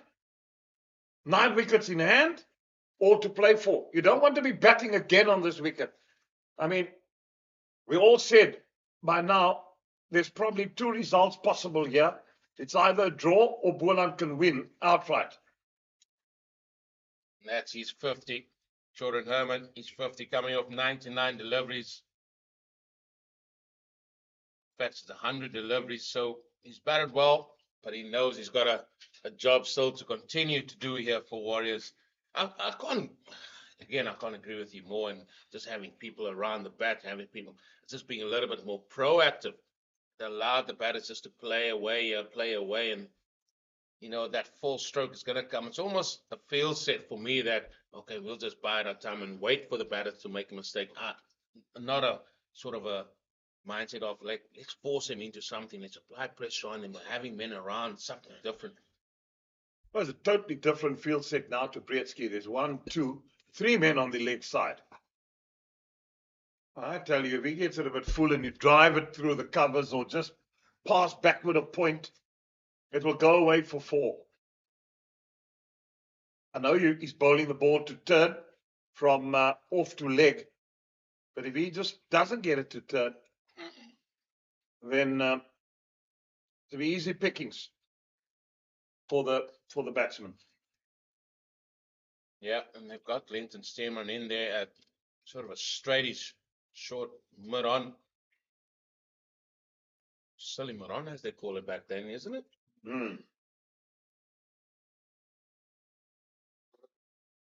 He's still doing a job here, Copeland. Looks like it's going to be Ayan Kamani to bowl second over off the tee. Yeah, they keep on going with the medium pace and the quick bowlers from that end, the stables end. I thought Dodgen bowled well. I would have said to Dodgen, like, I have a dot. Give me 3 or 4 overs of you. You look to have shaped the ball a bit more than the others, and just seem to have got that little bit of swing and movement. Because you had Herman in all sorts of trouble, playing and missing outside that off stump. Damani bowled too many no balls, as far as I'm concerned, and I mean, you know, so I'd have given Dodgen maybe just a couple, 3 or 4 overs. The other thing with Herman as well that I think Boland has missed the trick here is that when he went on the drive, the ball's gone a lot squarer. And sometimes when it does go square on the offside, it went in the air. I mean, he talked about sort of ruthlessness, but also guys, captains that thought a little bit outside the box. And it's not a position you normally find, like, let's have a man just very close in on point, but catching, especially for those balls that do go in the air, because Dodgen bowled what with Beaton, probably your normal first class line and length outside the off stump, beat the bat on the outside quite a number of times. I'm keeping an eye on the umpire's left arm once again here. Well, I'll tell you what, any batsman worth his salt, with those 2 fielders that are short on the cover on the offside, any batsman that hits it straight in their hands would be very silly to give his wicket away. I'd have just loved to have seen Graham Pollock against this type of bowling. I tell you what, he have bisected this field at will and had a good old laugh, and he'd have just caressed it through the covers with that big, heavy Duncan Fernley, without these players having to move an inch left or right. Well, they got the sort of shorties point in place now, and that's Aya Kamani.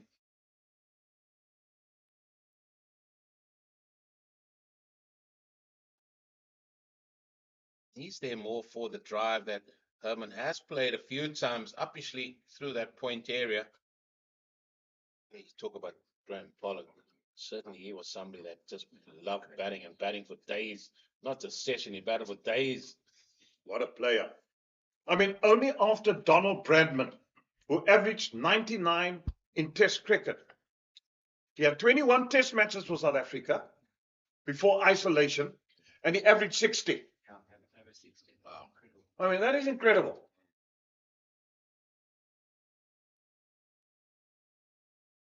So he averaged 60, so that means that none of the, I mean, I think Tendulkar is 55, round about there. Cullis is also round about over the 50s in terms of averages. But I mean, that just shows you, if Graham Pollock, where would his average not have been had he played 70, 90, 100 Test matches? Yeah, and the world didn't see what he was like potentially at his prime. Wow. He was a good player. I mean, I was glued to the TV, sort of watching these men. Short gets the treatment it deserves. It's gone for 4. That was absolutely smoked by Herman. Back. Well, if you're going to bowl in the middle of this wicket, you're going to get smoked. The sound this makes, that just got hip high and not the ball to bowl, especially to a man that's on 50. That's why I don't know whether this was a very good move after tea to bring Damani on.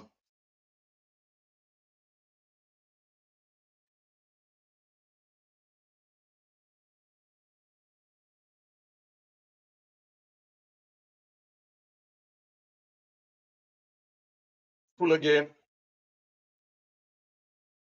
This begs to ask me the question. And I know they get coached by good coaches and all that, but it begs me to ask the question. Number 1, cricket awareness. And secondly, do they know what to do and how to win? Or are they so used to playing catch-up cricket that you're just playing for survival all the time? That when you get into a position like this, I mean, in total command, they're not even trying to make things happen. It just seems that I've been just fizzing along here.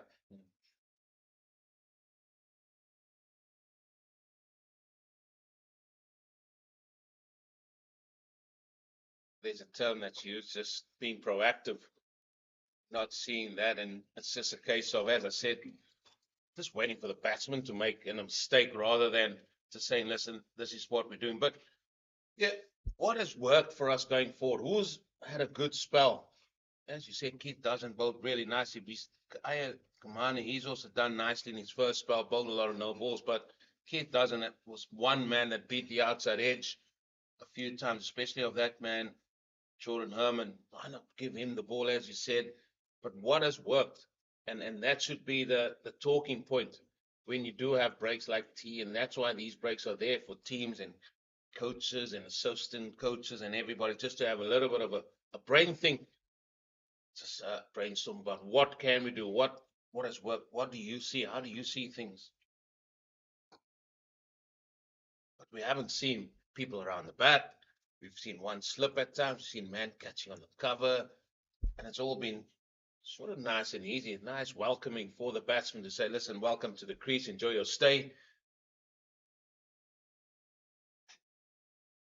That's a good delivery. He got the batsman going back. Now just a punch into the hands of a short leg there, or silly point. I still believe they're two valuable positions for spin bowlers, as far as I'm concerned, especially the bat pad. Yeah, you want them around. And I mean, what spinners love is having men around the bat, especially when you have some runs to play with, and they don't have just some runs to play with. They've got a lot of runs to play with. Just sometimes, you got to risk for a little bit of reward.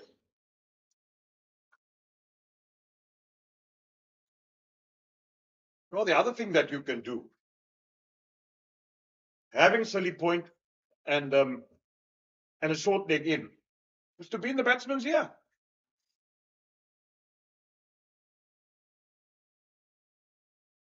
India does it all the time. Got bowling, and they'll be at the batsman from slip, Yeah. from keeper. Punt leads the way. That's where you try and smolder that's cut away one. So it's a little bit too easy, yeah. Even off the tee. Yeah. Haven't seen any changes as such in terms of how Boland can maybe prize himself a wicket here. And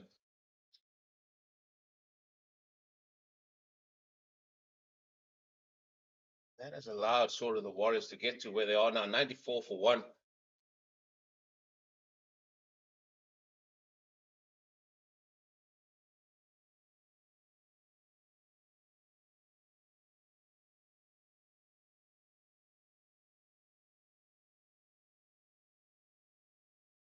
Now we see that man from mid-wicket is going to go to square leg in front. It's just the 3 men on the onside.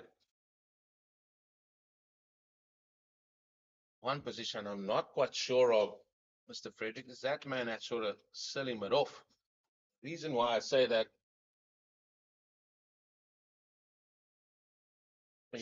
Again, pulled away again with a maximum of ease.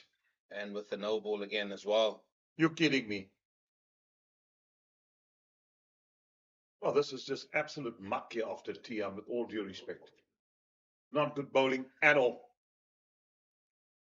Now, made mention about that man there, Keith Dudgeon, who's that selling it off. You got Ian Kamani bowling around the wicket, and in his follow through, he's going to be literally in front of where Keith Dudgeon is fielding there now. So, not sure 100% what that position is all about. They want him driving, yes, but sure how much he's going to see of the ball. Well, you got the field setting. You silly mid off. You got the slip that's very wide, almost in a gully position. You got a pointed short. You got extra cover. You got mid off, and you need bold short ball that gets bisected between the man at the square leg and the fine leg. It just went in the middle of them. Bang. If you're going to bowl short, stand up. You can swivel, get across. You can pull it. If you mispull it, you can pull it wide off mid on, and it will still go in that region, in the cow region, for 4. So that tactic, to me, if you've got a field like this, you should be on off stump or on fourth stump, top of fourth stump. Yeah, I'll just be outside that off stump, because anything on the stumps is just going to tickle around the corner. There's gaps aplenty.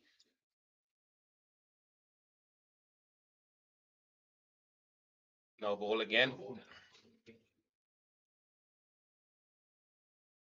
maybe you would say Higher Command is having an off day with Nobles, but unfortunately, It's too regular to have off day, yeah. we saw this far too often. We saw this last week, and we're seeing it again this week. Begs the question, what's been done during the week?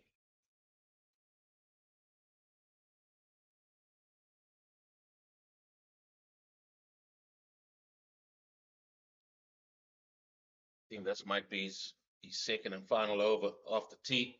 For the day, should be, in my team, we'd not be bowling again for today until you sort out your no ball problem. Well, the 100 has come up as well. This has been good. Trying to build on another partnership here. This partnership worth 37 runs now. Some captain Pesca as well as Jordan Herman. One feels a lot will depend on these two for the Warriors.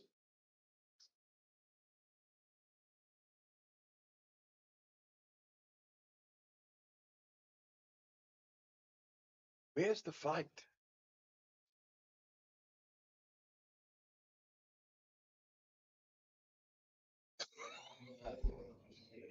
Oh, dearie me.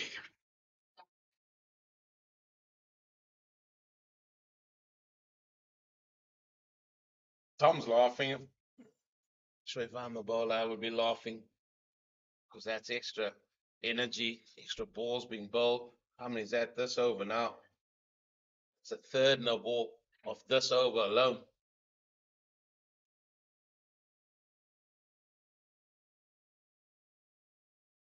Keepers up to the stumps.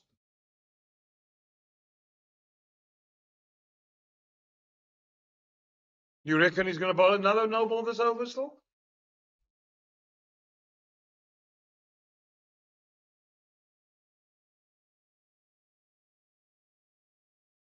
I'm not saying anything. Anything is possible, yeah. But finally, Clyde Fontaine is thinking a little bit outside the box for himself. He's thinking like, let me go to the stumps and keep the batter in his crease. But he needs the bowler to sort of execute as well here.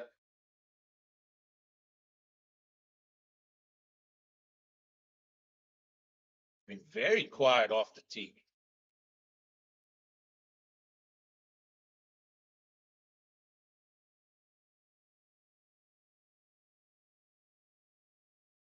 Now, with all the no balls being bowled, it's also getting quiet in the commentary box. I think we're running out of adjectives and verbs.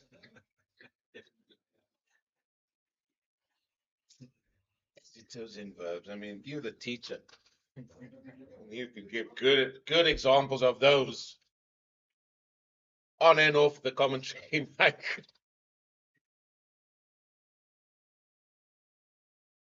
Dafabet Warriors still trail by 236 runs.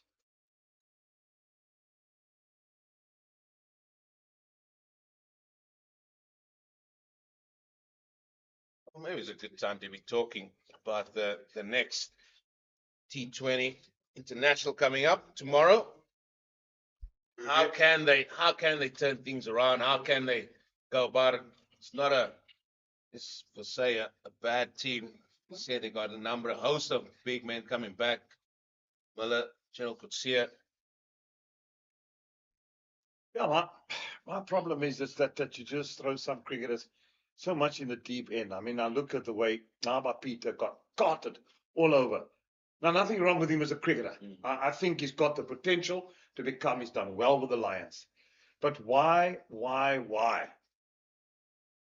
Would you throw him to the wolves by saying, here you go, play against? It's the same that they did. And I mean, I nearly lost my rag, nearly broke my TV in the lounge when I saw this young Mpaka being given the new ball for Mumbai Indians. Here we go, ball to Travis Head in. My goodness me. Anybody that knows the game that understands. To a 17-year-old, it's just absolute madness. You're throwing him to the wolves. India's got a good side.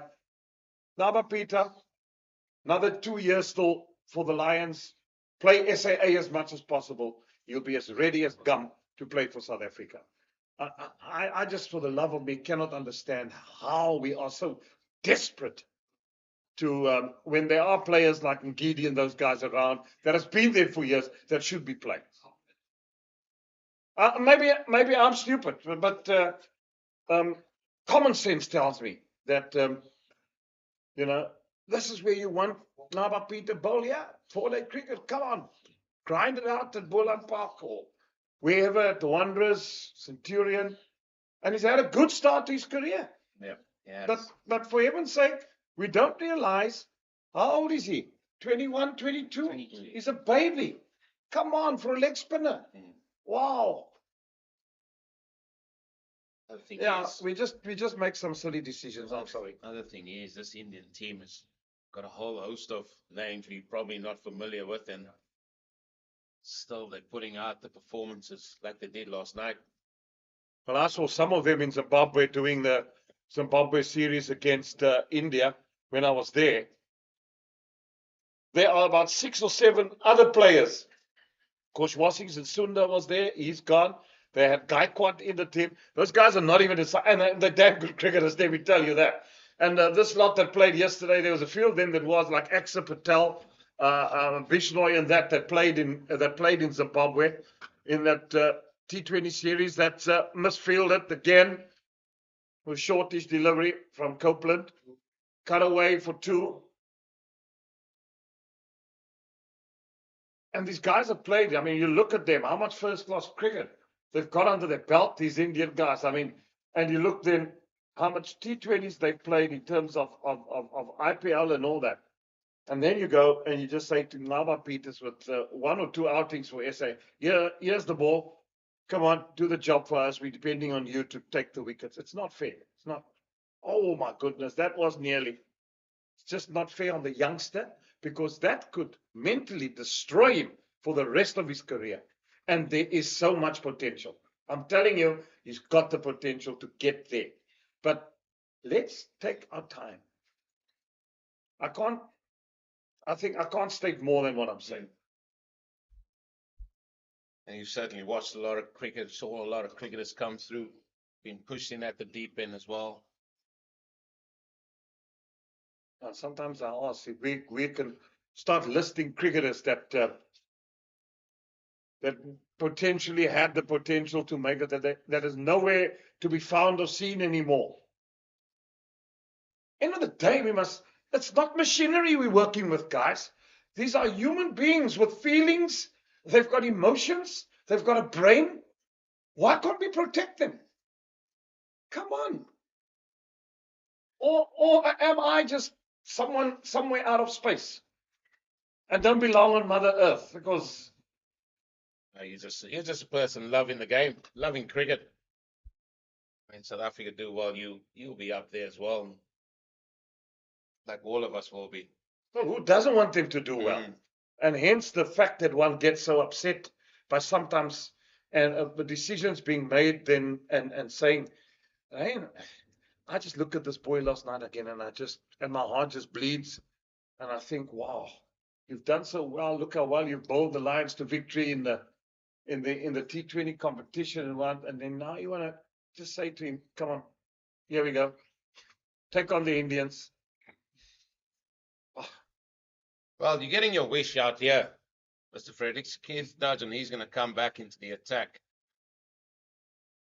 He's going to be, at the looks of the way this field is set, going straight as well for the stumps, because you've got 4 men on the offside, 5 on the leg side, 2 men catching, which is sort of Salim on and Salim off.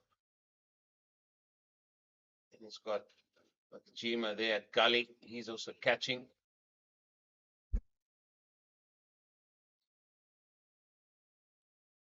Well, if there's anybody that can maybe spark this Goldrush Boland team into something of anything out there, a little bit of action, it's certainly going to be Keith Dudgeon, because it's certainly been very, very sort of below par, I would say, off the tee.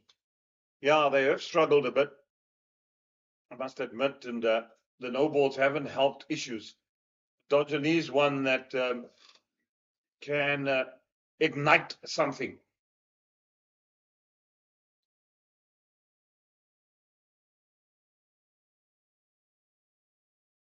Yeah, as a team, they need a wicket, I feel.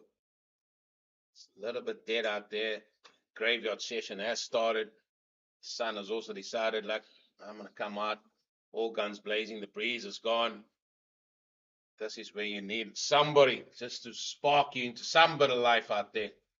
Yeah, and it's still a cool day in Paarl this time of the year, 32 degrees, I believe, the maximum. This is a breeze, man. Let's go to 45 in February.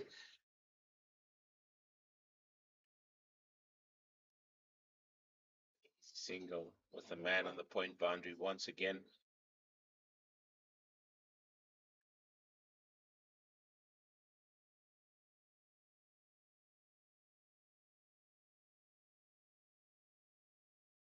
Yeah, the Warriors, this has been good from them. Second knock. They've been bowled up for 163 in that first innings.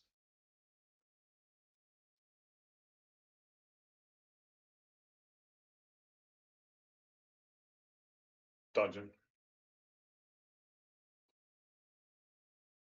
Just picks it for a single, Bretsky. Well, I like the way Matthew Brett, just watch how he's played. This is what experience tells you. He's not trying to be the hero here. He's just picking singles and saying to him, and you get on with it. You're the man in. Center stage is yours. I will just be, the role player here with you. But center stage belongs to you, Julius Caesar. Just park on the other side. Yeah.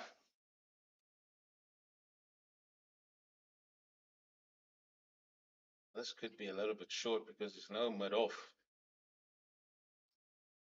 There's a short ball. Everything just said that it was going to be short. And it's a little bit too telegraph, as they say. Well, James King has been an ex-grey boy, he tells me. When I said Julius Caesar, he says, friends, Romans, countrymen, lend me your ear. We've come to bury Caesar, not to praise him. The evil that men do. Yeah, eh? James? There we go. Rhino's lost it. He's had two samosas.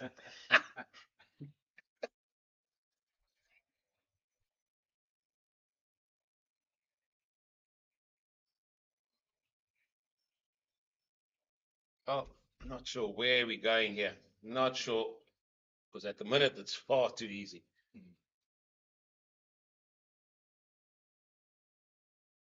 They always say after tea or after any break, we get to start again, to start again. Is that not? But this is not starting again. This is just again in cruise control mode again. If you the Warriors in terms of batting. Oh, you've got to get the horse in motion and say, giddy up, man. Now we're seeing slow balls. We're seeing all sorts there. Just can't sort of get any sort of build up any sort of pressure out there now.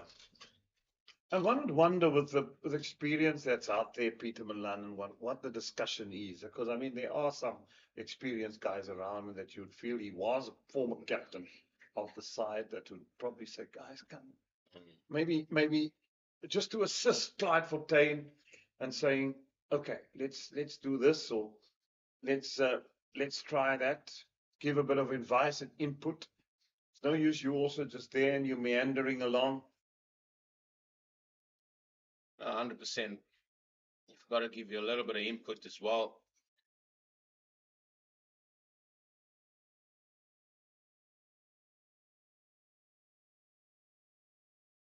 Nicely driven, nicely fielded.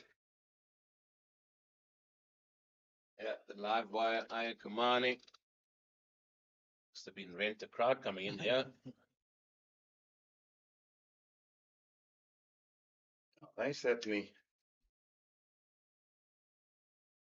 They're trying to ignite something. If it doesn't happen on the field, we'll give it from the stands.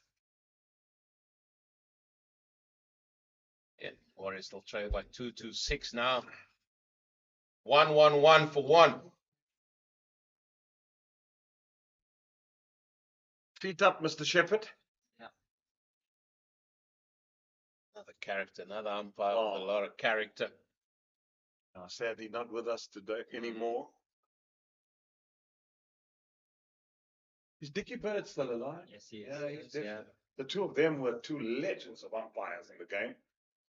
David Shepherd, Dickie Bird. What did you mention? You mentioned a few umpires yesterday. Dave Orchard. Dave Orchard, yeah. He was a no-nonsense man. Yeah. Oh, we had Cyril Mitchley. Also retired. What an umpire he was. What a character of the game as well. Ian Gould, I loved him.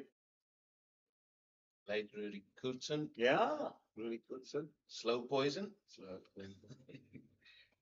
The General, Brian Jerling. Yeah, the General. Oh,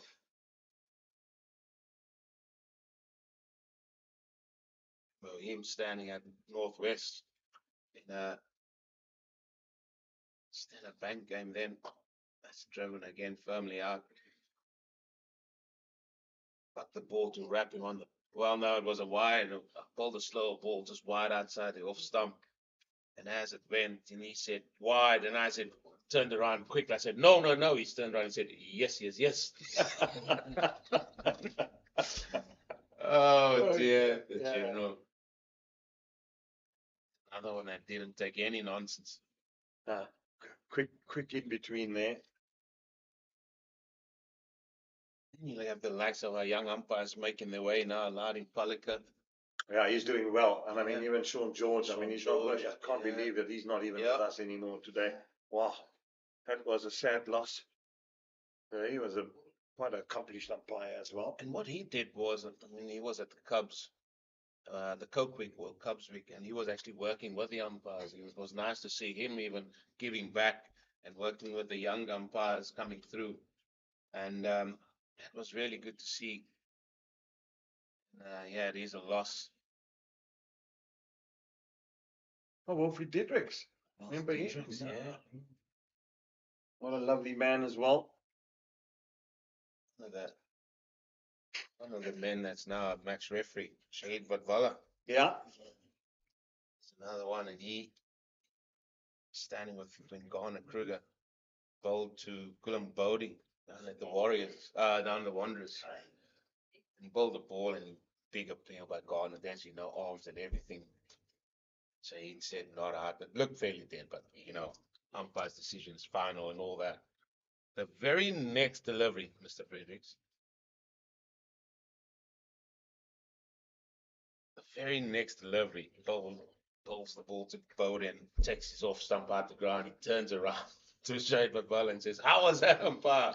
And then Shahid says, right, I'll have a word with you and Neil McKenzie after. Yeah, come see me. Come and see me in the after. office. Yeah. Quickly learn, no, don't take on certain umpires. Yeah, there's a classic in club cricket in Cape Town. Well, the one gentleman here, he was a provincial umpire in the Sagby days, and what? Remember Uncle Spotty Collins? And don't call him Spotty. No, He was do not. But what a character. Oh, yeah, Uncle Edgar. After several appealing, I think he got upset and he said, listen, please don't appeal for nonsense.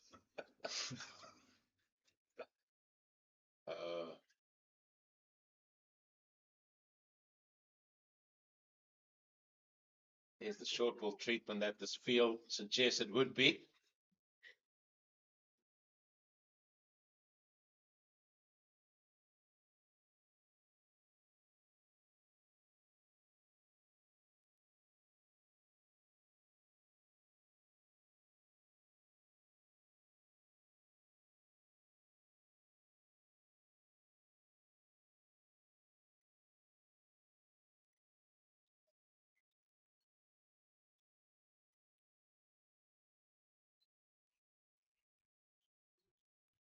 It's just starting to look so pleasant now.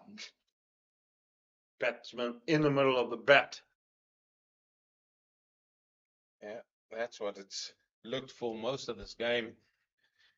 Again, the Warriors will be looking at that first innings where it just couldn't amass any type of total. Yeah, and it's a long way to go to the, fourth new ball? Yeah. Yeah. Very long way. We are not even halfway. Oh, that's in the air for a little while, but it's found the gap. The long chase for the fielder. It's got to come around and cut it off. Baron on the boundary.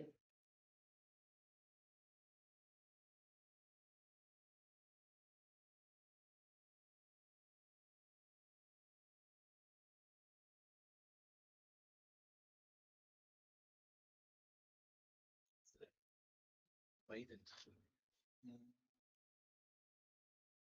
Sure.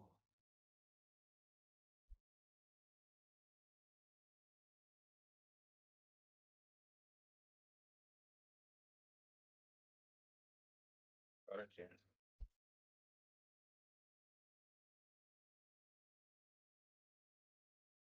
Just opening the face straight to that gully region.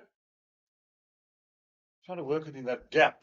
Had it gone through there, it would have gone for 4. This is the sign for me that there's only been 5 maidens out of a total of 38 overs bowled so far in the second innings, which means there's been runs aplenty getting a batter off strike. So you can't work somebody over sort of for more than just 3 or 4 balls or even an over. So the batsmen have managed to get off strike. They're tainted. Now the other thing comes in, the right and left-hander aspect comes in as well. So I think, yeah, you still got to go back to this and build pressure. How? By trying to build dots, getting maidens, work somebody over a little bit, and then create that, and maybe that will bring about a wicket. 5 maidens out of 38, where a team is looking to bat for the majority of 5 sessions. Bowling change now. I beg your pardon, Eugene. No. No, you're making a good point. Glenton's team on back into the attack now. Here from the commentary box end. All these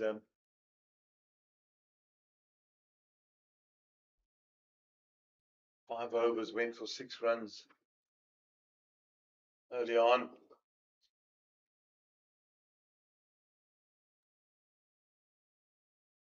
Maybe that's the spark. Maybe that's the spark they need. He apologizes after, which is good to see, but maybe that's what they need. Yeah, you're also down at what you're 222 behind. You want to go, you think what we've still got 2 hours of play left this evening. And in 2 hours, what can you get? 60, 70 runs? Then they're like 150 behind, and say there's no wicket down. Then suddenly it starts getting to worrying proportions, because what happens? That's an outside edge. There's no slip in position. That's going to run away for 4. Don't even bother, Mr. Wicketkeeper. Thick outside edge from Bretska. And remember, this is normally, we spoke about the period after tea. They've done the hard work. That now is it that you're going to be awake in the field. If you're not, this game could easily just, what looks like a victory can easily just peter out. Yeah, can get away from you very, very quickly. Again, be chasing and following the ball as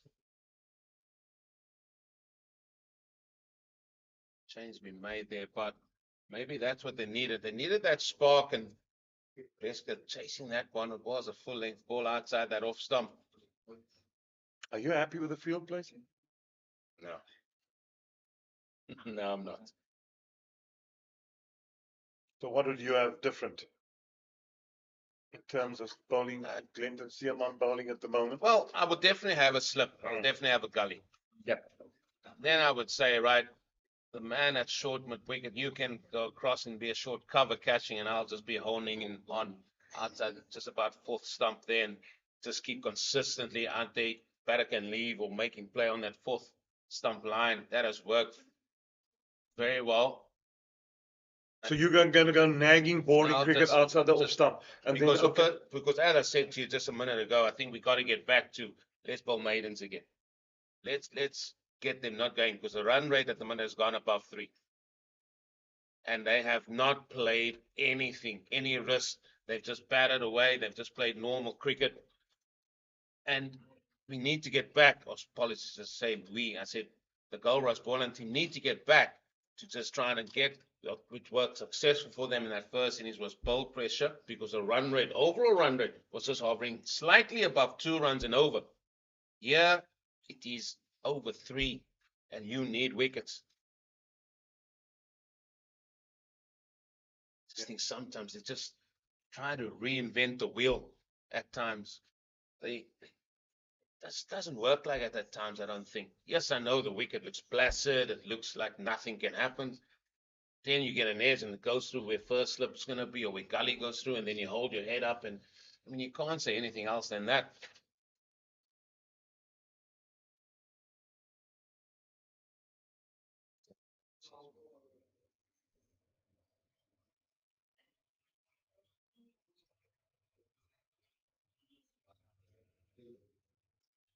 But that would be me. That would be my head if I was out there.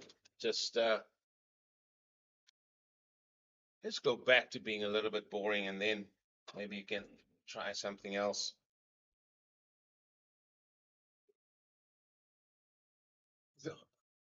Is that you done for the day? You off? That's me. He's I've got a to man go. of many tales, this. Yeah. He's now going to go and commentate rugby as well. I'll see you tomorrow. Yeah. Thanks, Eugene. Lovely Minutes. having your insights as well. And the chats and talking about this wonderful game that we so all love with so much passion. See you guys tomorrow.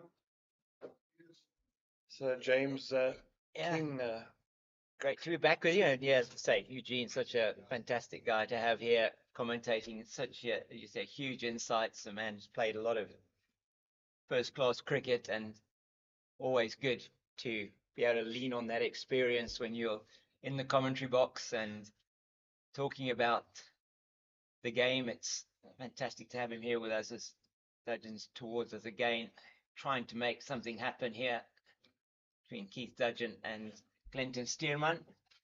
well, also the big thing is, James, that he's experienced this in terms of he's been there, he's been in the cold face of it all.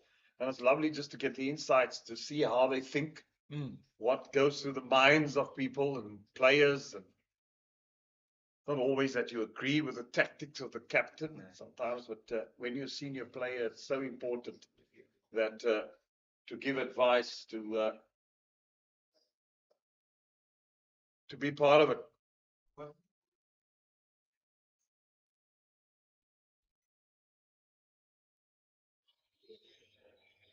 Oh, he's got it. He's got Brzezinski down the leg side, and he's standing, but he's going to have to go. Matthew Brzezinski did not look happy with that decision at all. That's a great catch from Clive Fontaine down the leg side, and that wicket has come out of seemingly nothing, and it's 120 for 2. Oh, no, Matthew Brzezinski doesn't look happy at all. No. Hopefully we can get a replay to see whether did it brush the pad? Was there a bit of bat on that? Yeah. But that was a There good we go. take from Clive Fontaine. It's not really going to tell us anything. No, it's From not that going to angle. tell that much. It did look like they all went up immediately, didn't they, down that leg side, and very difficult to see from that replay exactly what happened. But the vigil, as we look at it again, and didn't umpire judging that it came off the face of the bat, and it's 44 balls. The vigil from Matthew Brzezinski comes to an end, and a good 57 put on for the second wicket by him and Jordan Herman, but he would have wanted to stay there, just a strangle down the leg side. Yeah, what a good wicket that is. And it's a top wicket to get. And you called it a little while ago, Shouldn't be. Rhino, saying that should bring Dudgeon on, and it just really he does come in and bowl wholeheartedly, tries to do everything wholeheartedly, and gets the wicket that was so important for his team, as it's Matthew de Villiers who comes in now. Comes off 250s in the match last week, with him still Jordan Herman, who got that 99 last week as well. So they'll be looking to these two to get another partnership going. So there's two partnerships over 50 for the Warriors, and just not able to go on to get those just into those big numbers. So 217 the deficit, 2 wickets down. Yeah, and another wicket or two just changed the whole It would. complexity of this game more towards the favor of the Goldrush Boland team. And that's going to be so important that they now got to be in the money. Now they've got a bit of an injection. They've taken a wicket. Now you've got to get crowd the bat, put the extra slip in. Yeah. Make sure you put the new batsman under pressure. And make sure first up you're asking the questions of him, absolutely. And it's something has happened here, which is exactly what they needed to do. They needed to make something happen. It was all just meandering a little bit too much after the tea break. It's the double change. Dudgeon and Stearman made the difference. The edge through the slip cord in the previous over. That's it. Just searching the questions there. Give him one up, first up. See, very tentative, just a shorter ball. As we look at the wicket again, it is a very good take by Clyde Protein down the leg side. And we were talking a bit about this last week with Nathan Engelbrecht, and no disrespect to him, was the wicket keeper, but just saying that Clyde Protein really needs to take the gloves here, give them an opportunity to put an extra batter into that top six. They did bring Michael Copeland in, and he does give them that spin option as well. Indeed. Whoa, that's it. Right through his defenses. And nearly, there was a possibility. Yeah, what a beauty from Keith Dudgeon. He's got his tail up now in that wicket at Bretskin. He's really made that life difficult for Matthew de Villiers with that delivery. So look at this one again. It's an absolute corker.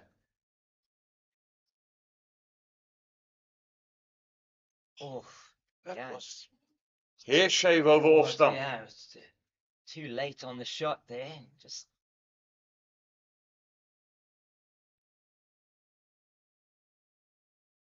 Oopsie. Yeah. I like this. That's it. Just a bit of life in it. absolutely. De Villiers not looking very comfortable at the crease there, was he? It just seemed like he was in his stance. He wasn't steady in his stance. So you don't want to try and continue with this. Just roughing him up a little bit here, Dudgeon. It's exactly what you like to see.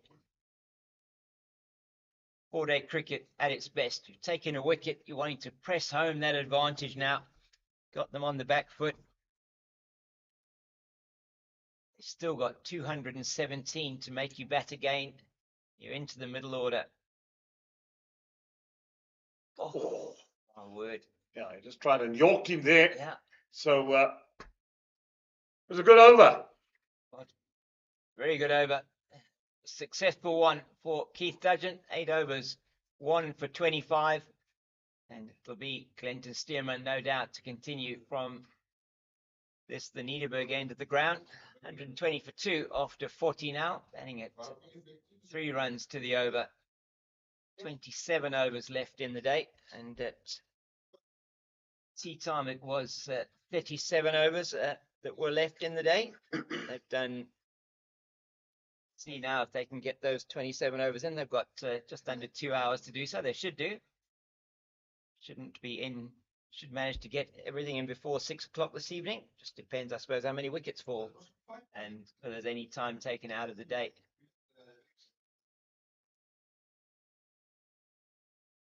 They'll be looking now to try and get another breakthrough as quickly as possible. Yeah, that will certainly. I mean, I think they'd be the happier of the lot if by tonight they have them, say, 4 wickets down. Yeah. That to me would be the number. 5 would be a bonus. Yeah. But if they can get 2 more wickets tonight, they know that they can push the home stretch tomorrow. Yeah. And a lot's going to depend here, I feel, on Jordan Herman. He's done the hard yards, 71 of 137 deliveries now. And he's the rock on which the Dafabet Warriors are going to want to try and build this innings and continue this innings further. De Villiers has got to get in. It's not that easy when you first come in on this wicket.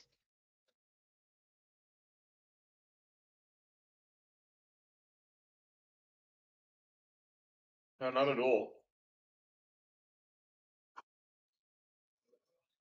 I like the fact that they've gone now back to their 2 premier fast bowlers, Dudgeon and Stearman. They're asking them to do a job. We were talking earlier on with Eugene just about the number of maidens that have been bowled in the innings and the ability to create pressure. And Stearman in the previous over was just the one shot that was edged through the slips that went for the boundary of Matthew Bretsky. Just been targeting that outside the off stump area. No, that's what they just go back to bowling maidens. I mean, that's what they got to do. It's taken them a long time to do that. Again today, but we've just seen, as I said, the wicket now of Bretsky's just ignited them a little bit. Just get their heads up a bit. You can talk till you're blue in the face in the change room and says, try this tactics and that. In the end of the day, these guys are in the middle, and sometimes I just feel coaches set the example. Sometimes guys have just got to think on the field out of the box a little bit. Try something different, and that's what makes a good side eventually. That's what brings good captaincy about.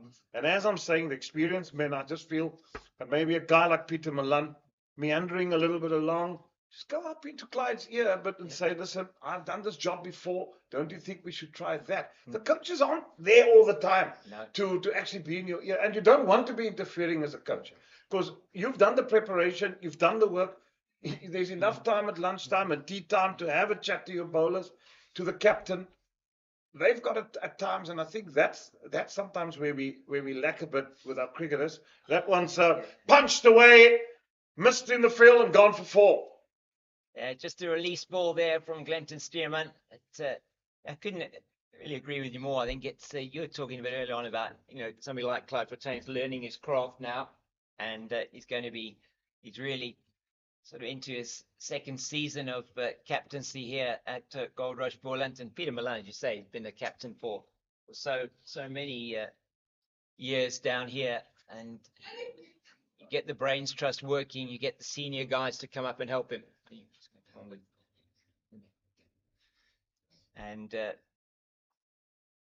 just the one ball left in this over. It's important to make sure that you are utilizing those skills that are available to you. Just brought in a short extra cover now.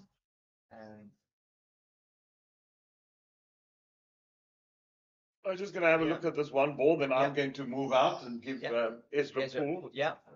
You can interrogate him. I can indeed. It's the end of the over, and say goodbye to Rhino for the meantime. We're going to have Ezra Paarl, the fielding coach for Goldrush Boys, going to join us. Join me here on comms. Hi Ezra, good to have you here with us. Afternoon, everyone at home. Thank you very much. Everybody's doing well. Yeah, and a good wicket for your Goldrush Boland to get after the tea break, should I say? No, 100%. But like Jeremy said earlier, the game ebbs and flows the whole time. So Boland synonymous with the last session, a lot of fall of wickets, but the pressure has to be maintained. And I mean, you are at the moment you're the fielding coach here for the Goldrush Boland team, spending a lot of time there with your fellow coaches, a really good coaching team that you have here under Justin Ontong here at Goldrush Boland, and see Keith Dudgeon coming in to Matthew de Villiers, and that's a good line outside the line of the stump. And just in terms of, not to give too much away, but in terms of how you sort of prepare the team now for this, for the Warriors, and the fact that they're coming here, you do a lot of analysis. I know the teams do a lot of analysis on the opposing teams. You have developed those plans that you have for each of the batters or what you're going to be doing? No, you're absolutely right. Like you say, you obviously want to start with plan A, which is key. And then obviously, if the game is in a bit of a lull, so have a look at this delivery. I think just it's a little bit over pitched from Keith Dudgeon. I don't think it's going to go to the boundary. Joanna Baron chasing it out there, and they're just going to go through for the 2, and they'll keep de Villiers on strike, which is I think what Keith Dudgeon would want. He's off the mark with that 2 out into the cover region. And then obviously you plan B and C. But what I like about the way that Clyde's going as a young captain is you have to have a bit of a feel for the game. That your gut feeling has got to say, do you know what, I maybe need a short leg in here, or I need an extra slip. And I think he's been good, but obviously room for improvement, like with anything in life. Yeah. Oh, that one just down the leg side. Not sure if it came off the pad. We'll wait and see. It's it's been saved brilliantly here by Grant Rulofsson in front of us. And they're going to go through, I think, for three. Take three in his buys. So didn't touch anything on the way through, just misdirected by Keith Dudgeon. So it was a really good catch that Clyde Fontaine took to see the back of Matthew Bretsky, the captain of the Dafabet Warriors. And just that wicket, just getting a bit of something going here for the team. Certainly Keith Dudgeon been steaming in from that end. Oh, absolutely. I mean, what a difference a catch can make if you, I mean, half chances, those kind of things is stuff that a lot of the guys, most probably around the circuit, speaks about. If you're taking your half chances, you're kind of halfway winning the game. So it's important also for the keeper to kind of set the standard. So, like you said, great catch. That's just played to that man short in that 45 on the leg side, just to prevent that going down to the boundary for 4. That Ayakamani down there. And he's done some really great work in the field. But let's just go back to that first innings of 163 all out, the Dafabet Warriors. Sean von Berg, career best performance of 8 for 54 in that first innings. Absolutely brilliant from him and from the team in general. Good fielding, good catching. You must be, as a coaching staff, be really happy about what happened there. No, 100%. Obviously, anybody taking 8 for in a 4-day game obviously sets the game up for us. But then you're also in a position where you're hoping that if you can just roll back the years, another 5 years for Boland's sake, that shortens it out. But fantastic performance. I mean, he's one of the elder statesmen in the team, but yet is one of the most determined guys in the team. Yeah, he's thrown the ball, I mean, so much in that first innings. I mean, he bowled well over 20 overs in that first innings and made things happen right from the beginning. It was the one who took the first wicket to fall, that Jordan had one. As Keith Dudgeon finishes another over, that is 42 gone, and it's 130 for the loss of 2, and they're going to take a bit of a drink, and we will also just take a little bit of a break to have a bit of a drink, and we'll be back in a couple of minutes here with Ezra Paarl, and we'll be chatting a little bit more about the cricket and the game here with the fielding coach from Goldrush Boland.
And it's now the first drink session of there will be two drinks, two sessions of drinks had here. It'll be sort of breaking this final session down into three tranches, and the first one you would have to say here with that wicket probably belonging to Goldrush Boland. It was certainly a very important wicket to get, that one of Matthew Britsky.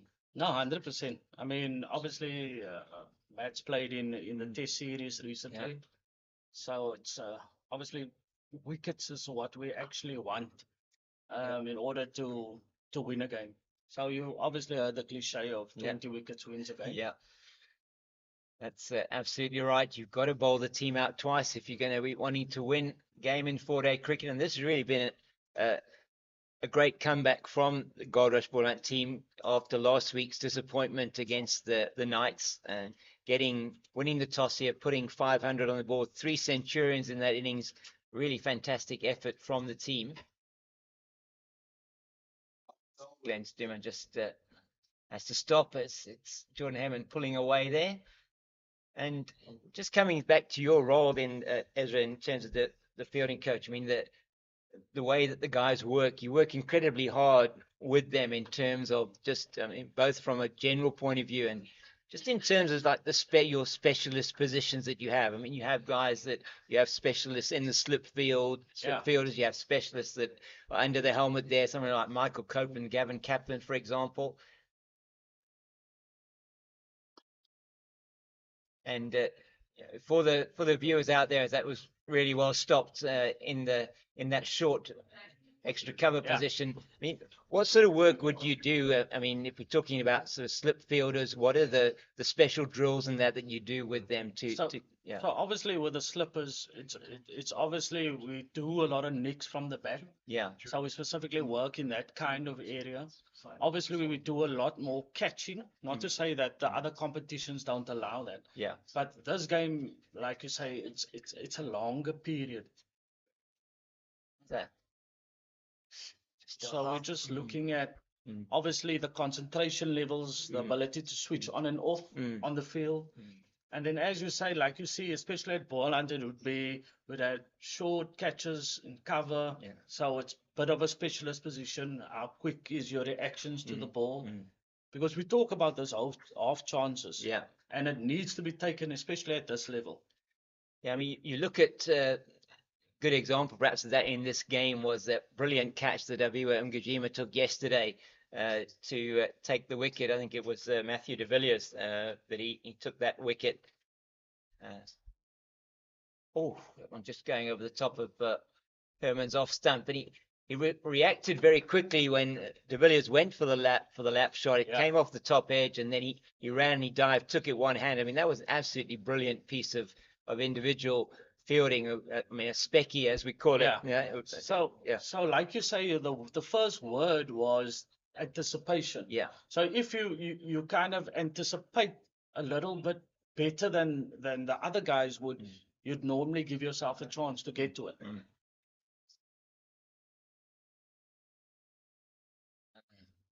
Getting onto the pads, just out into that mid-wicket region. Grant Willison doing the fielding there, and you do have those. You have got fielders like Aviwa Mgijima really good in those closer catching positions. You've got somebody like Ayak Gamani, for example, who is fantastic in the field in the deeper positions. He chases everything down. So those are the sort of things you look at in terms of the fitness of the players, and just in terms of where they're best positioned. So as the games evolve, I think that guys kind of want to make a certain position their own. So they would say, listen, I think I would be more effective maybe at point rather than cover. Yeah. I feel that I'm quicker over a 5 or 5 meter space. So I'll be able to get to the ball a little bit quicker than somebody else. But that being said, if you're playing at a professional level, it's important that you are able to field in all positions. Yeah. So we try and ensure that it's not just we just work on a certain position, but it's an all-round thing so anybody can do it. Like we have Kaplan off the field now, Yeah. but Michael Copeland is at short leg. Yeah. So we try and double up on every position and make sure that everybody is able to contribute wherever they are. For the cricket, if the fielders basically contribute to the wicket at all times. Yeah. So if your fielders are not on point, what's the point of trying to bowl a certain line or a certain spell? You know what I'm saying? Absolutely. So, Touching just asked to Albert just something on the pitch there that's Matthew de Villiers is not happy about. But yes, it's so important. I mean, your fielders are to back up what your bowler's doing. It often you would hear on commentary, you'd hear them say it's a brilliant stop. It just raises the team. If you stop something that's going to go for a certain four, it's de Villiers again moves across his stumps. Got to be a little bit careful there down the leg side.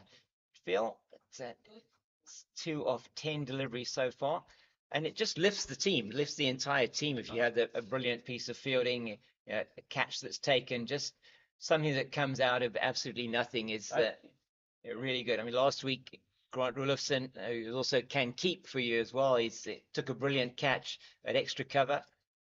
It's another one-handed effort, just plucked it out of the air. It's really important for the team.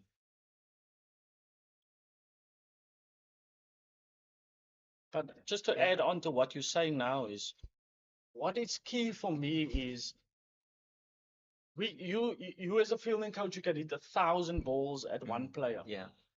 But it is also the player's attitude towards that fielding that is important.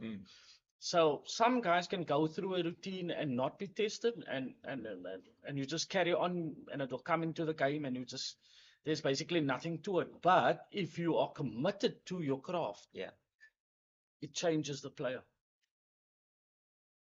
And that's really interesting to hear you saying that, because it's having a discussion earlier on with Rhino here just around and was talking about Bob Woolmer, coaching point of view, saying that there are 3 disciplines that you have in cricket. You bat, you bowl, and you field, essentially, and you need to be good in 2 of those. You need to be really good. And so if you're a batter, in fact, fielding now, you feel if you're looking at the development of the game, fielding is almost, you have to be good in the field. No, absolutely, spot on. So we always talk about what you can control. So batter, you can't control a good ball. It happens. Bowler, you try and get it in a certain area, the batter blocks it. Yeah. But fielding is a controllable. You can get there. I know my ground fielding's got to be good, my catching's got to be good, so I can control it from a personal point of view. And I think once they buy into that as a team, it makes a massive difference. Like Keith Dudgeon will run in this time of the day, knowing that if something's going to go in the air, somebody's going to be there to catch it. Yeah. And they're going to give 100%. Absolutely. And I mean, just we've seen that. I mean, in the last game as well. I mean, there really hasn't been anything in this game, really from a sort of nicking off point of view. We haven't really seen that. We haven't seen balls flying through the slip area, catchable height, and that's why the field setting is as it is at the moment. Maybe 1 or 2 when the ball was new, but last week again, Aviwa Mgajima taking 2 catches in the slips, which were both difficult chances. So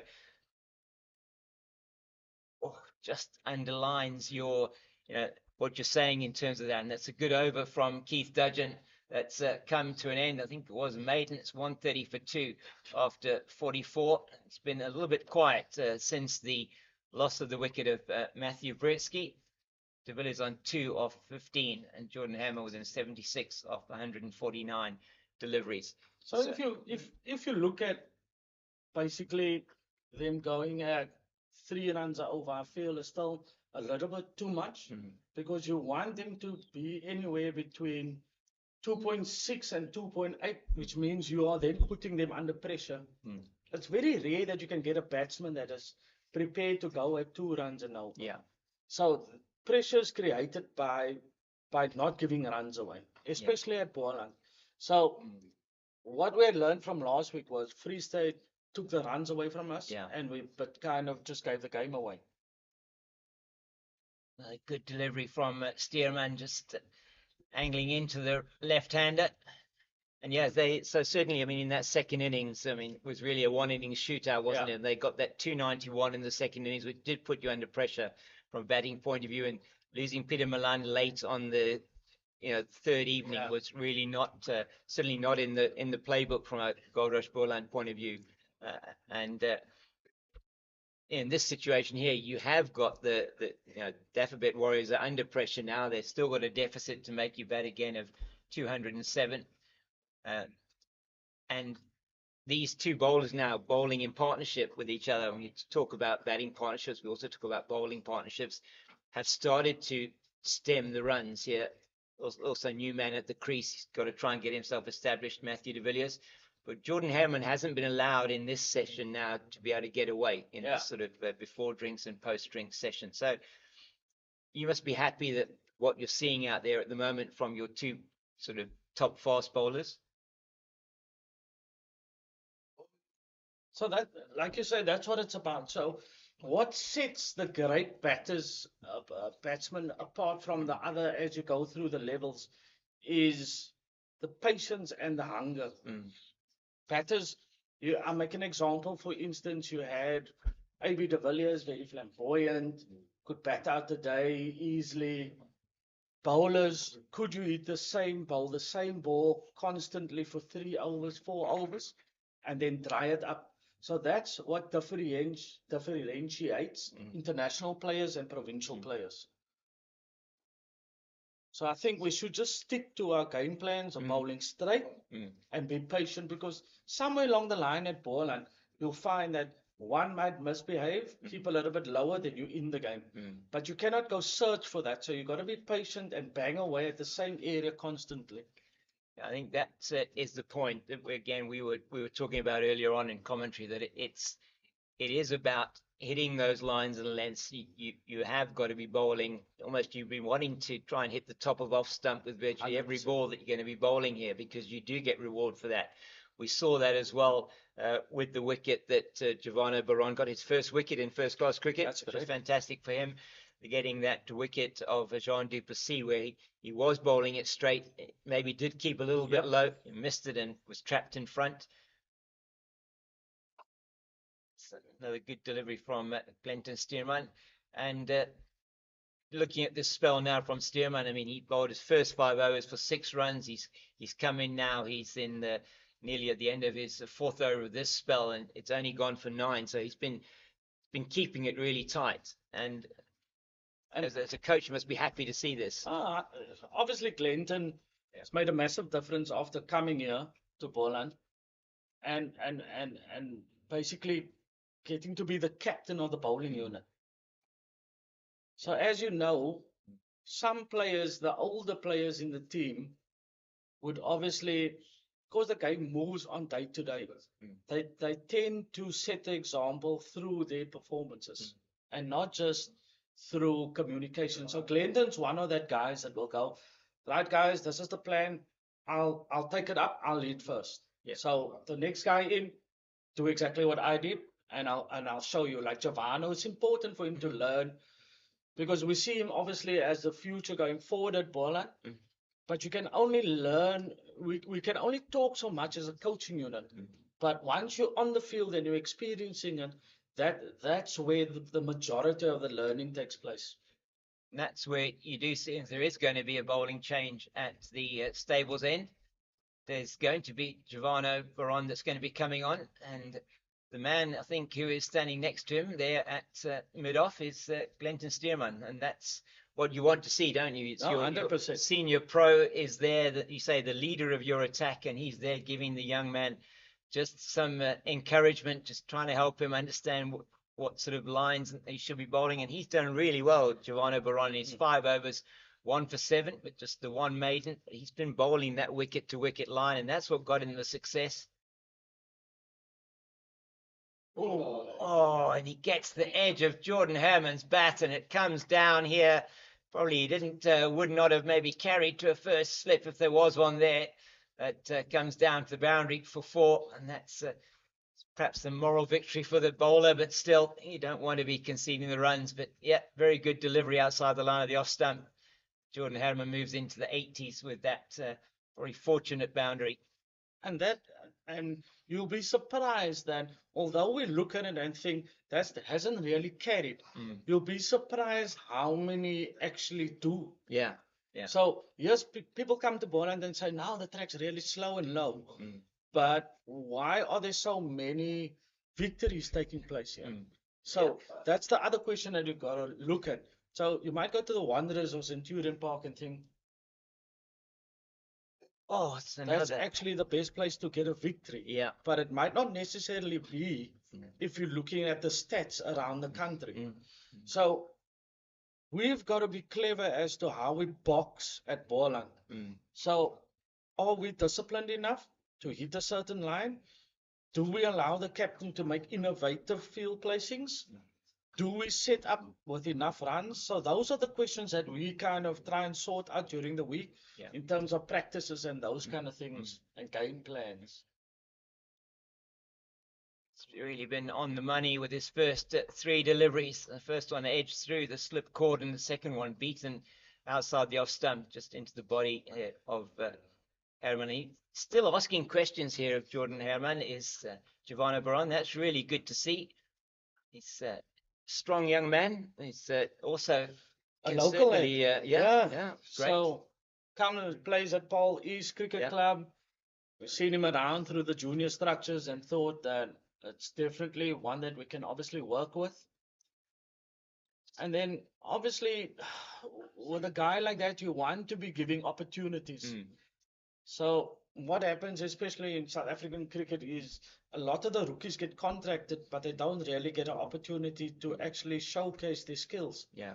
And I think that it's one of the things that we're trying to address this year is by creating opportunities for the youngsters to come in and show what they can actually do. I mean, he had a very good, I don't know, the T10, Boland T10 tournament was the pre-season tournament when all the pros were involved with the club players here. Just thought that was a fantastic initiative to just get the ability to perhaps see some more opportunity, shall I say, to see some of that new talent coming through. I know it's a very short format of the game, but still gives you a chance to look at the guy. I mean, Giovanni Baron in that tournament was one of the top performers with the ball, and he was able to do that with the bat as well. So he certainly has got a couple of strings to his bow. Another good delivery to Matthew de Villiers. So yes, the T10 competition, we looked at it from a point of view that instead of having a pre-season tournament away, playing two games here, two-day games, or 1 2-day game, and a couple of T20s, and why not have the guys being able to showcase their skill on what we worked on early on in the day? So I'll make an example after this ball. It's an excellent delivery again from Baron. He's been on the money in this. His first over of coming back for his second spell. Did concede the 5, but the one was a boundary through the slip cordon. As we look at this one again, it's just that de Villiers just goes across his stumps and he takes a leg stump guard and just moves across, always get in line with that off stump. And I think we might be seeing a change of bowling here. Looks like Sean van Berg is going to be coming on from the Nederburg end, and just have a chance to have a look at him here with I'm here with Ezra Poole, the fielding coach for Goldrush Boland.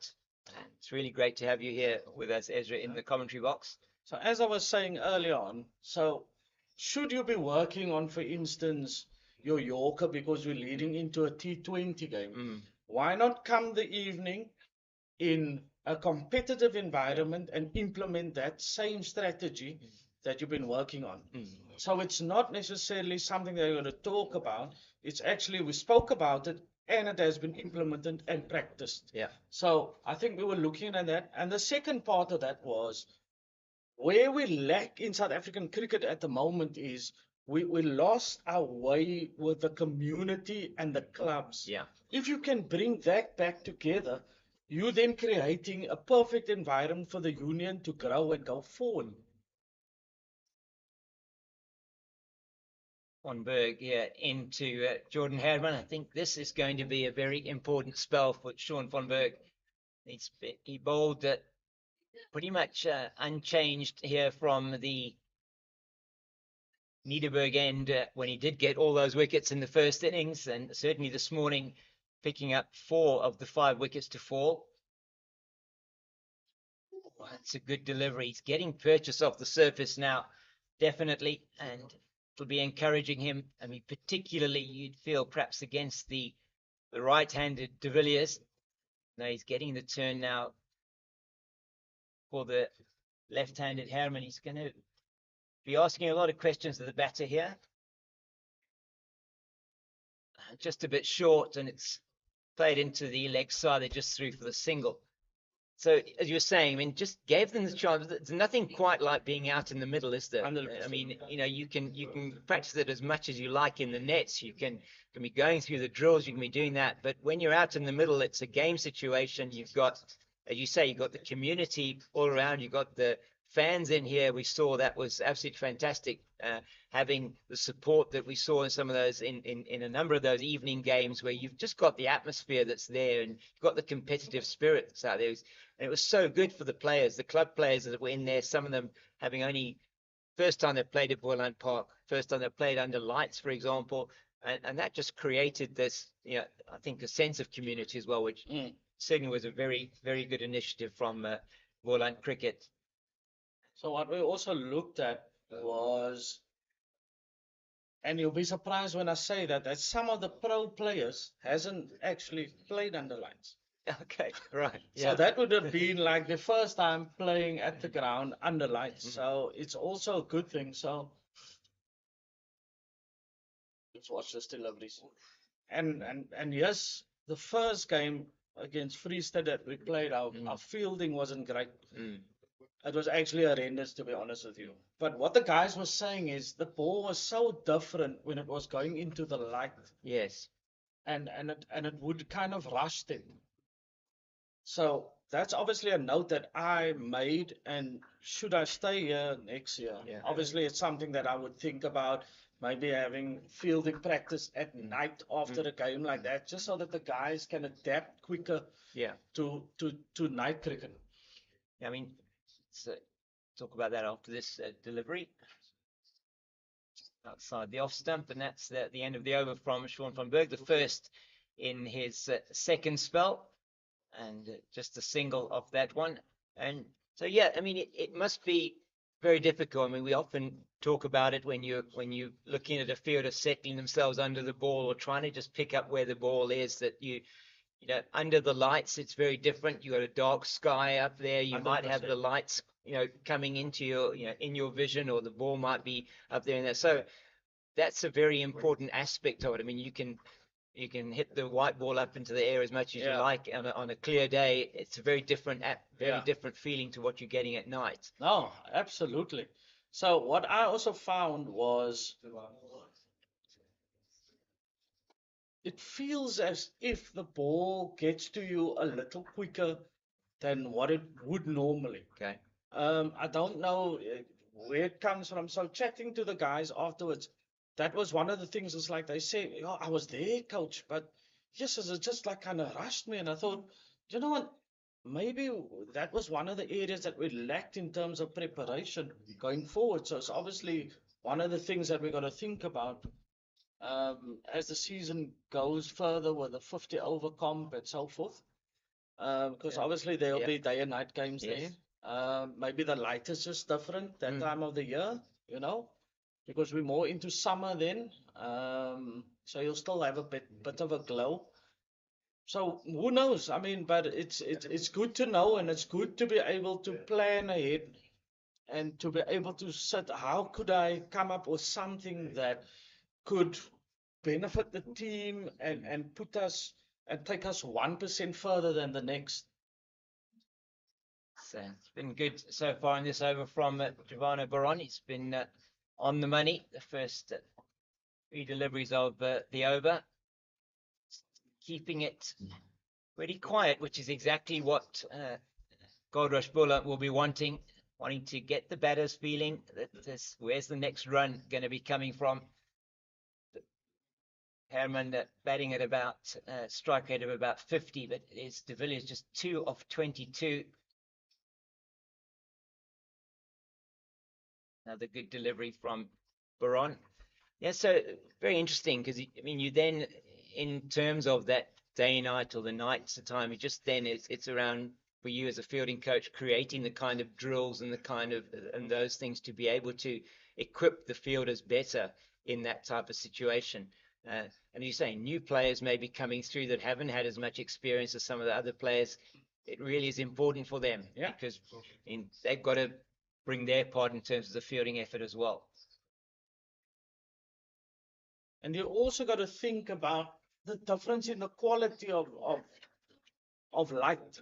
Like you can go to, say, for instance, Centurion, and the light can be a little more dim compared to what it would be like in PE, that apparently has the best lights in the country. So it's small things like that you got to think about and try and be on the money. Thanks. Yeah. It's the one ball left now in the Baron over. It's been so far no runs off this over. He's going to want to finish it well.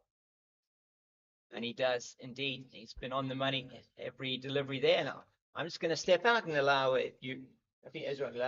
Jeremy to come in and have a chat with you as well. Thank you so much for all your insights. Really appreciate it. And looking forward to Goldrush Boland doing well in this particular match. Is he going to do 2 minutes with you? Yeah. Thanks, James. Yeah, there's still plenty runs that the Warriors are trailing by. 200 it is indeed. 137 for 2. Runs is not the issue here. We've discussed that to perpetuity. The issue is now Boland just to stick to their guns, bowl the line and length, keep it on a ticky, and make sure that you force batsmen into error. And that's going to be the trick here, because if you've got to chase runs tomorrow, you'll want to be chasing like 40, 30 runs on the last day. That's correct. That's correct. I'd just like to obviously take this opportunity to say it's such an honor for me to be able to sit next to you, Mr. Fredericks. We know each other for very long. I remember fondly my very first game on TV, which you commentated on. So I just want to say thank you very much, because you were really good to me that day. We've had a few good nights in Kimberley where you played a massive role in terms of development, not only in Kimberley but in Free State. We kind of missed each other, and then we went on and found each other again. So thank you very much. It's an absolute honor to sit here next to you today. So thank you. Well, it's a pleasure. It's a great pleasure. Not only that, I mean, your brother was a student teacher when I used to. so gee whiz. And my mother used to know your mother. They were good friends. Both are not with us anymore. So it's gone full circle, hasn't it? I'd rather not talk about the nights in the galaxy. That is sure. That needs to be declassified one of these days. But that's gone for 4 more. It was a shortish delivery from Berg.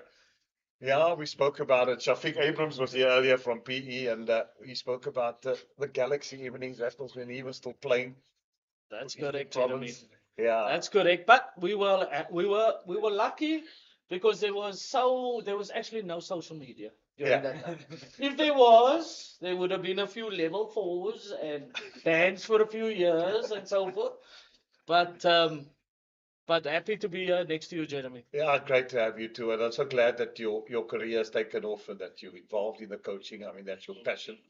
You were an accomplished cricketer yourself. Thank you very much, sir. Given a bit of flight. So I just feel that sometimes looking at Sean like now, I just feel that there's just a distinct lack of energy on the delivery. I feel that if you, as a batter, if you hear it fizzing through the air coming down, you're thinking, wow, what behavior am I going to get off the wicket here? But if you're kind of just floating it there and trying just to keep it solid, I think that maybe Clyde must maybe just have a word and say, Grabby, give me 5 or 4 great overs here. It's going off the straight. Let's see what we can pick up here. Yeah, but if you're going to get the grip and coming over the top, Have you watched how he gets through the crease? Yeah. I mean, you guys are the coaches. If he pivots a bit more, that gets purchased, doesn't it? No, it does. Absolutely. But you must also remember that Sean's been playing for nearly 16 years, 17 years. So obviously, when your body's a little younger, you go through the crease a little quicker, and then it slows down with time. And obviously, Jude will speak to you about the stretching and the strength and conditioning work that goes into that. But obviously, Justin will be sitting here and say, "Do you know what, Grabby, just fizz a few for me, man." Yeah, that's what you want. That's what I remember Shane Warne's first test match. I think we bowled probably about 30 overs, got nothing for 150. And everybody said, "Oh, everybody's talking about this fella." Yeah. My goodness me, the world does not seem greater.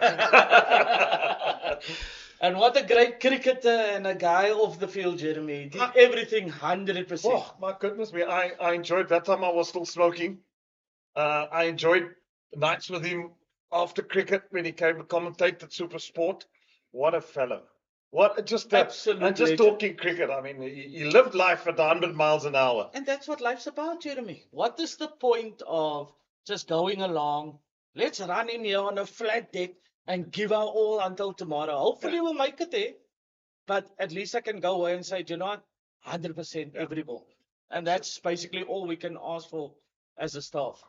Yeah, absolutely. And I mean, look, a lot of these cricketers are young. As you said, you've got a youngster that's just come onto the scene. And it's going to be interesting to talk to Jude because I'd like to ask him a few questions. Thank God it's not to me.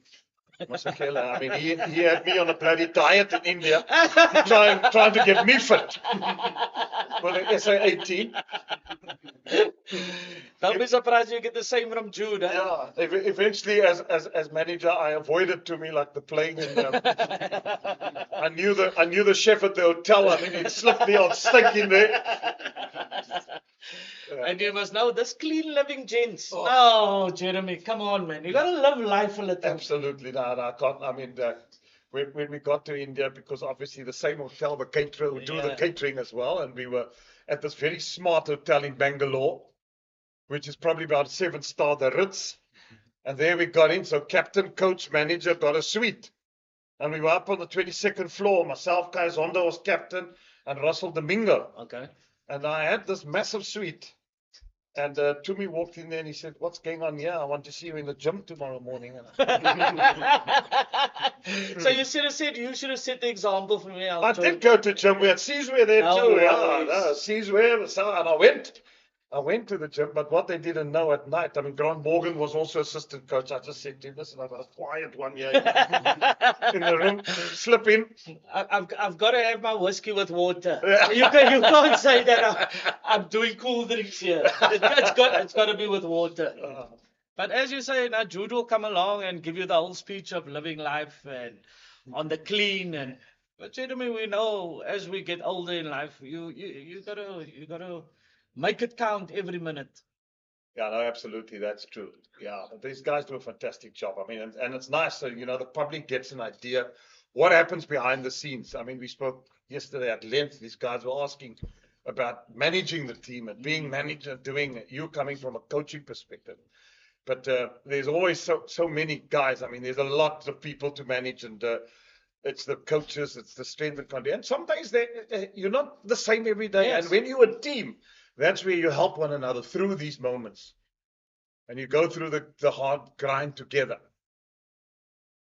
He's bowled nicely, this youngster. No, he's bowled well. The disciplines have been really good. It's just a bit of the energy that we can maybe have a chat about, but obviously Auntie will obviously have a go and have a chat to Clyde about getting the energies up, because I just got a feeling that if we put in everything in this last bit, we could just be rewarded maybe with 1 or 2 as the game goes along, and then we kind of where we want to be in this game. Yeah, no, absolutely. Couldn't agree with you more. And it just, as I said, I mean, it was ignited earlier with a catch that got rid of Bretsky. And I just thought maybe that's the spark that they needed. But it just seems to me that they've just gone a little off the ball. I know it's been a long day. My goodness, they fielded yesterday, 73 overs before they bowled them out and ensured and enforced the follow on. So listen, these legs are tired. I mean, I'm sure conditioning coach got the ice bath ready, and they're going to dip his bowlers in there tonight, and a couple of stretches. You And just got to make sure that he doesn't use all the ice, eh? You know, Jeremy needs a bit of ice in his drink after today. well, I haven't been invited for a drink yet after the day's I play. think I'll have to have a word with James then.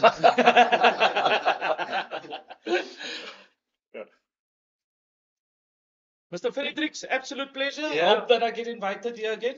Yeah, no, it was great chatting to you. I'll have a chat with the CEO and see if they can unlock one of those gates here somewhere for you. Thank you very much, gents. Thank you, Good luck, Ezra. eh? Always good to have characters. We spoke about characters of the game as well, and what that is, what the game needs. And at times, that's what's got to be there as well.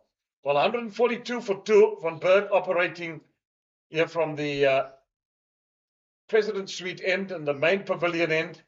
We're into the 51st over. And glad to see now at least there's a silly point to slip in.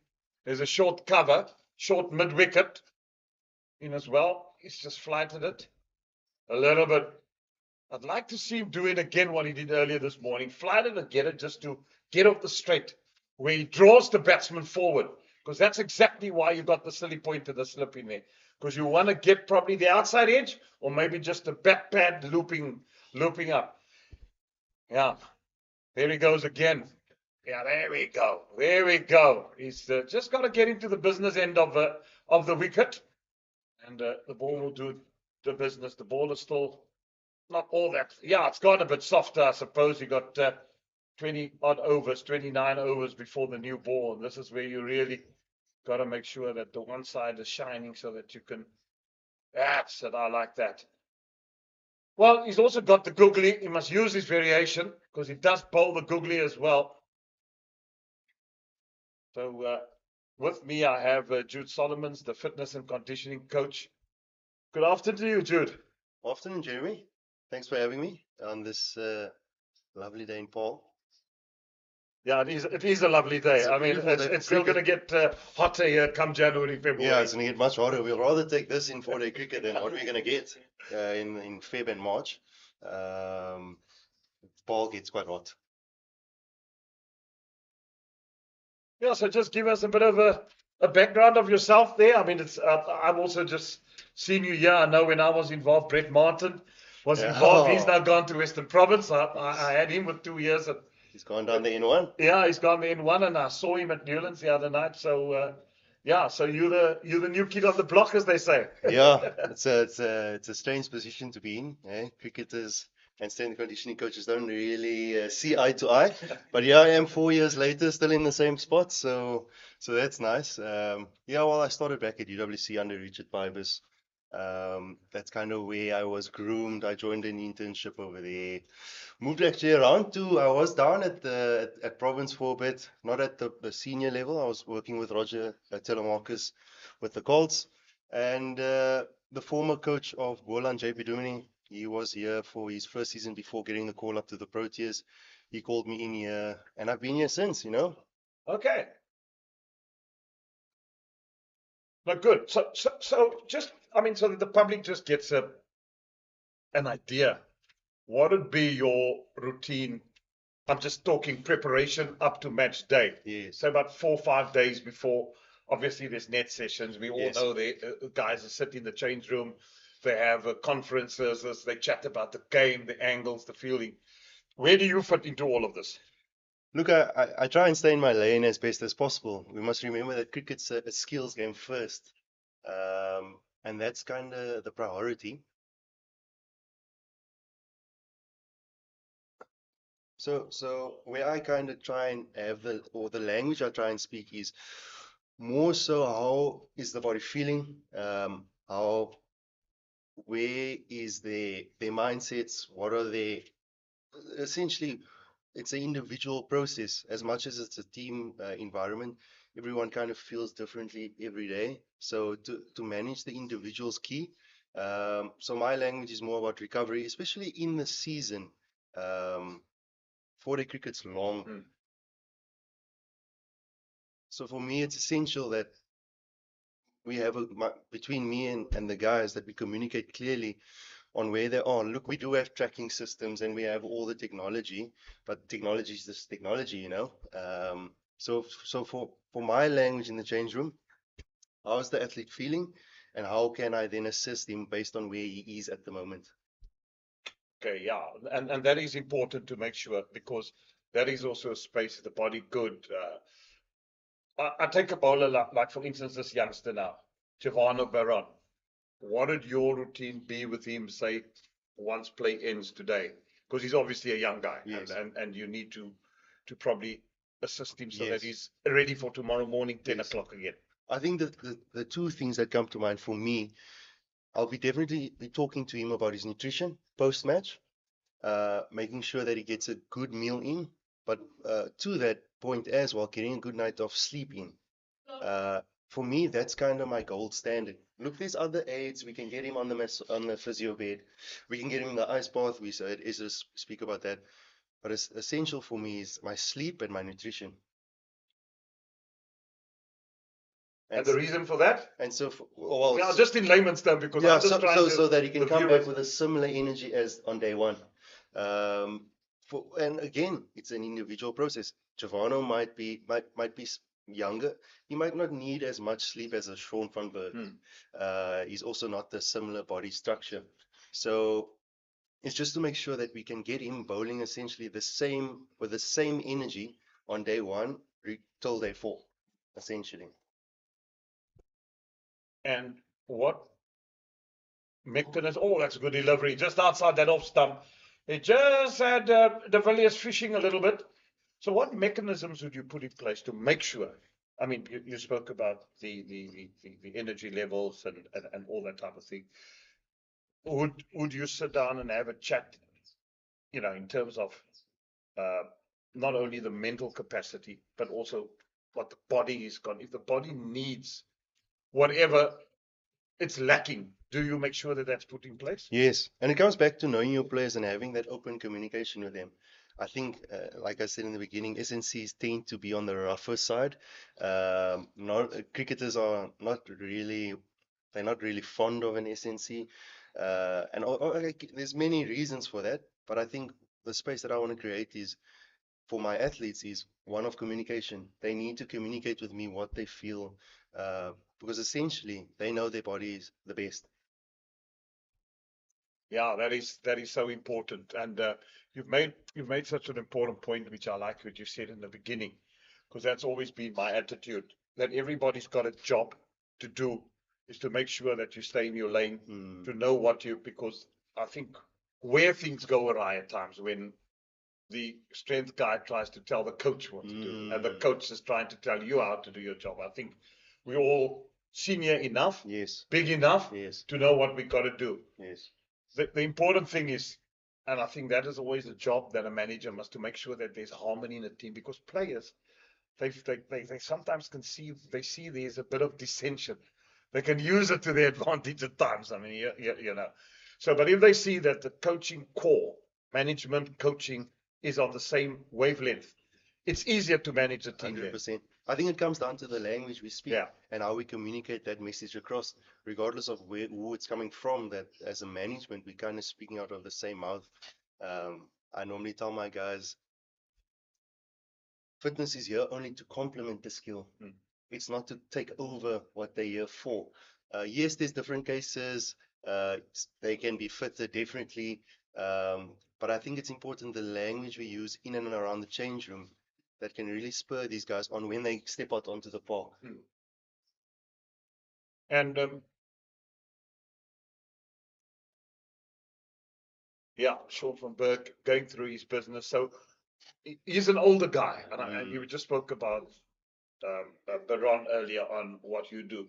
So what did you have a guy like Van Berg stretch afterwards, or would you have to or in the ice bath, or just give him a cold beer? Yeah, so with Nicely driven there. That's going to go for 4. Just a bit, a lot of air there and a bit wide outside off stump, and the batsman was quick onto that. Score moves on to 145 to 49 for 2 now.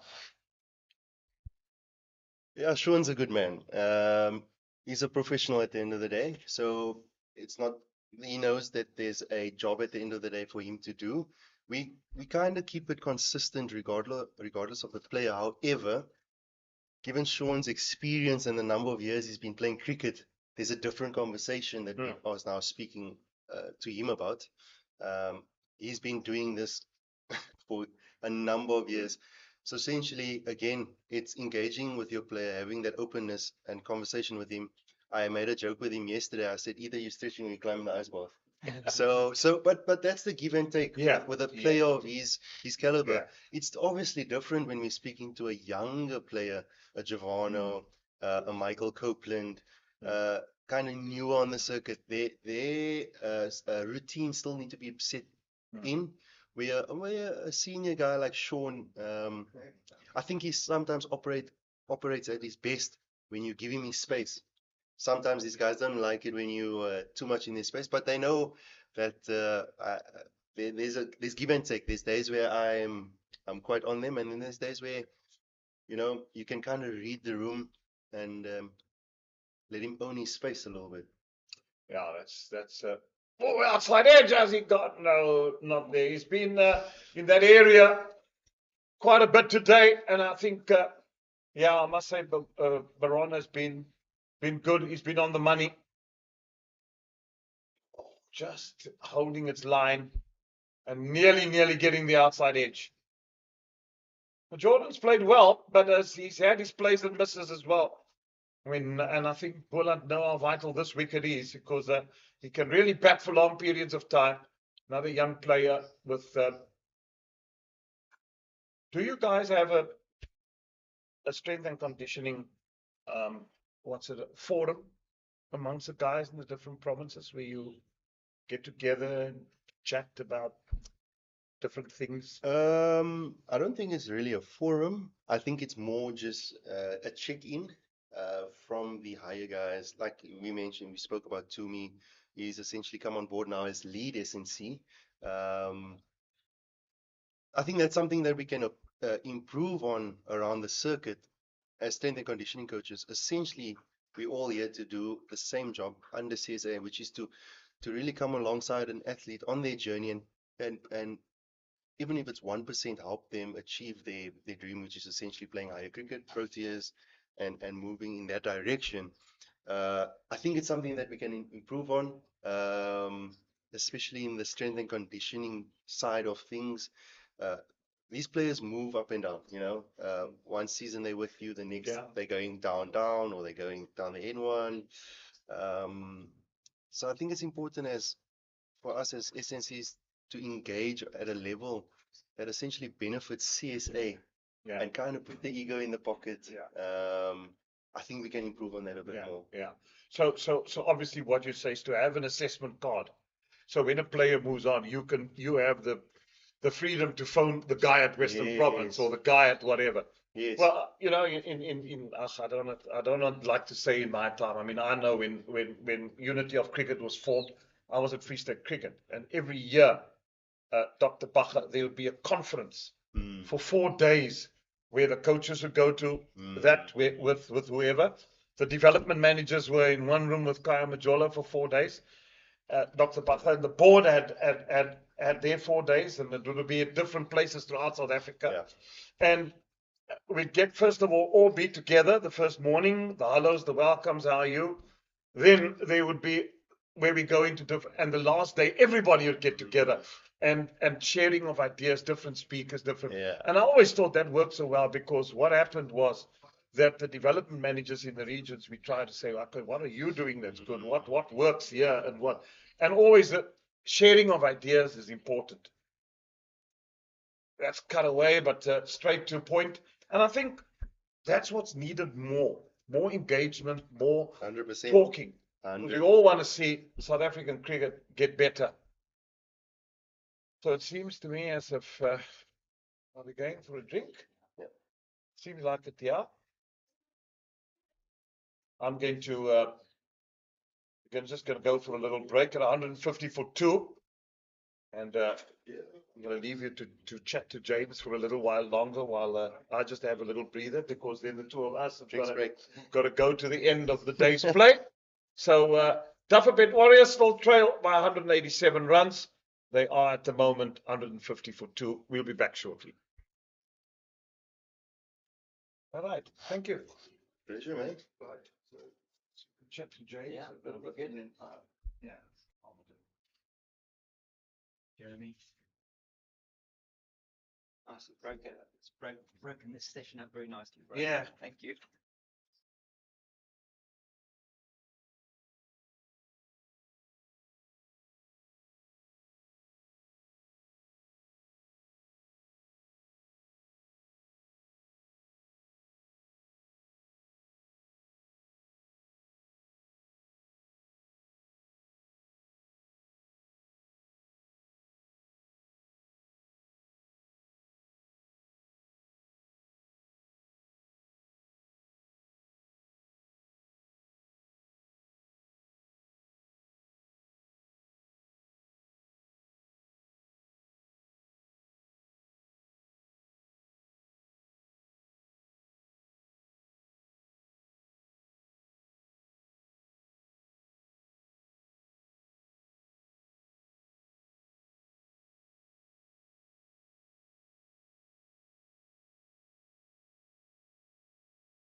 You're looking at rest. I mean, what else is that you can do to help them recover from this tonight so that they Yeah. can be back fresh tomorrow? I think the physio is Yeah. is like the go-to. I know they don't like to be known as the massage this massage therapist, but I think there's going to be some tired bodies on the bed tonight, which is a Yeah. definite aid Mm. to my fast bowlers. There's nothing wrong with a flush out.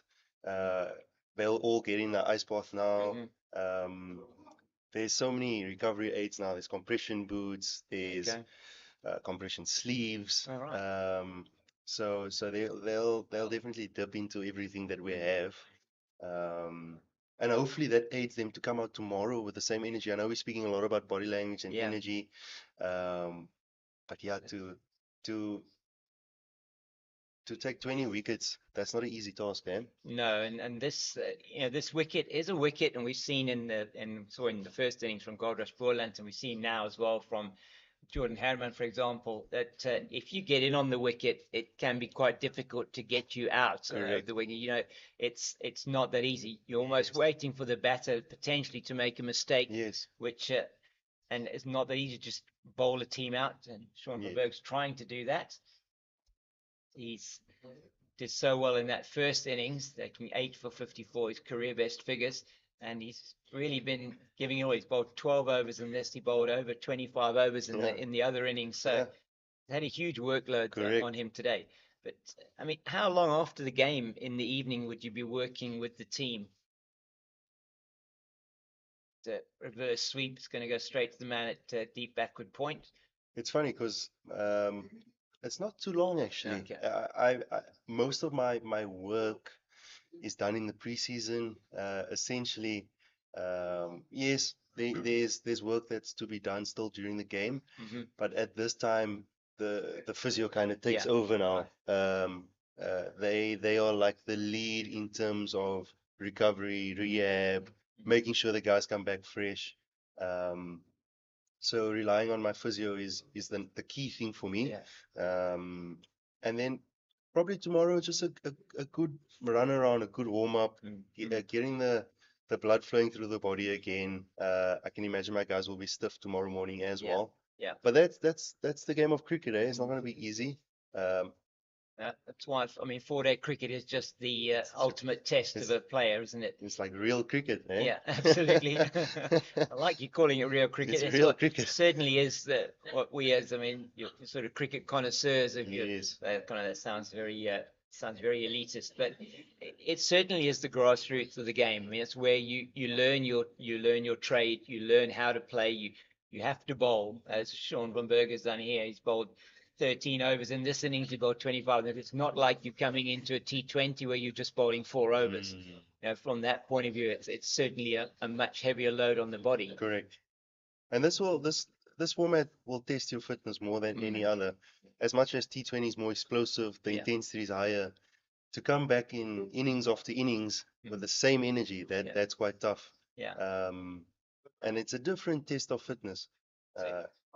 So you do a lot of work. I mean, in terms of your pre-season or off-season and pre-season. I mean, it depends on the players. I mean, some of the players are not here. They might be playing cricket in the UK or elsewhere in the world, for example. You may have some players and maybe not so many at this stage in the Boland team, but you may have players that are on national duty. You get people come back, but that pre-season and an off-season period for the players that are based here must be very, very important for you. Very important. I think that's the foundation of what the season essentially will look like. Look, it doesn't matter really how fit you are or strong you are. An injury can happen. Yeah. Our job here is to try and prevent that to the best degree as possible. I believe that stronger athletes are more resilient athletes. So that's the foundation. However, I've seen scary things happen on a cricket field before.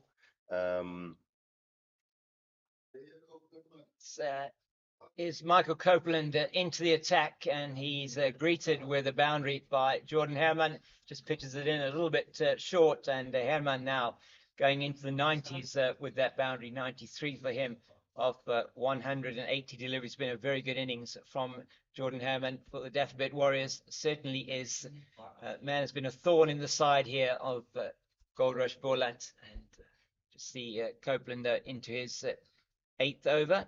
So just watch this delivery. But to come back to your point, James, I think it's important to break down the format of cricket to how your preseason will look. Look, we started with a T20 competition, a lot more sprinting involved, high intensity, repeated sprints. and then straight into 4-day cricket. Yeah. That's quite a big challenge, Yeah. especially when we're talking about bowling Mm. and bowling loads. Mm. For example, Sean maybe plays a T20, and the next week he's playing 4-day cricket. Yeah. And he's come from a 4-over spell to needing to bowl, try and get Yeah. your team 20 wickets Yeah. essentially. And so that's the tricky part, you know. Mm. I think we would love to start with 4-day cricket first. Yes. Essentially building that foundation in that preseason, Mm. and then that kind of sets you up for the rest of the year. Mm. But now you have this, you follow this format, or you follow T20 by a Yes. 4-day format. Oh, Yeah. now Yes. problems can start, you know. And again, it doesn't matter how fit you are or how strong you are. Injuries, whether we like it or not, it's part of the Yeah. game. Yeah. We try our best to prevent it. You say that can come through whatever it might be on the field. I mean, Yeah. we've seen a couple. You see batters, for example, pulling up with hamstring injuries, Yeah. going for a quick single. You might get a situation where you're diving in the field. Seen that as well. Wicket keeper, for example, going for a catch down the leg side, might just fall badly. It happened in the field as well. So those are some of the things that you say. You can't really plan for those things. It's just then around how do you work from a recovery point of Yes. view. Yes. In terms of fast bowlers as well, and a bit after this delivery from Sean van Berg, that I mean, we've seen players like just think of Nandre Berger at Western Province now, and he's got a national contract, and he's now got a stress fracture injury again. Yeah. I mean, he's had previously, Correct. and the loads on particularly on the fast bowlers. Yeah, I think it's tough to be Yeah. a fast bowler. Yeah. It's certainly a very unnatural thing to do, and to put the body through, and not just to put it for 1 over, to put it through for Yeah. what I mean. Glenton in the previous match bowled Yes. 35 overs. Yeah, absolutely. So yeah, it's being a fast bowler it's hard work. Yeah. And I don't think people quite understand what it takes to at this level to be a fast bowler. Yes, there's different management tools that we can use to manage the bowlers, different ratios, different outputs that we can use, and certainly help and aid the player when to manage them, when to rest the player. But essentially, the player wants to play cricket. Yeah.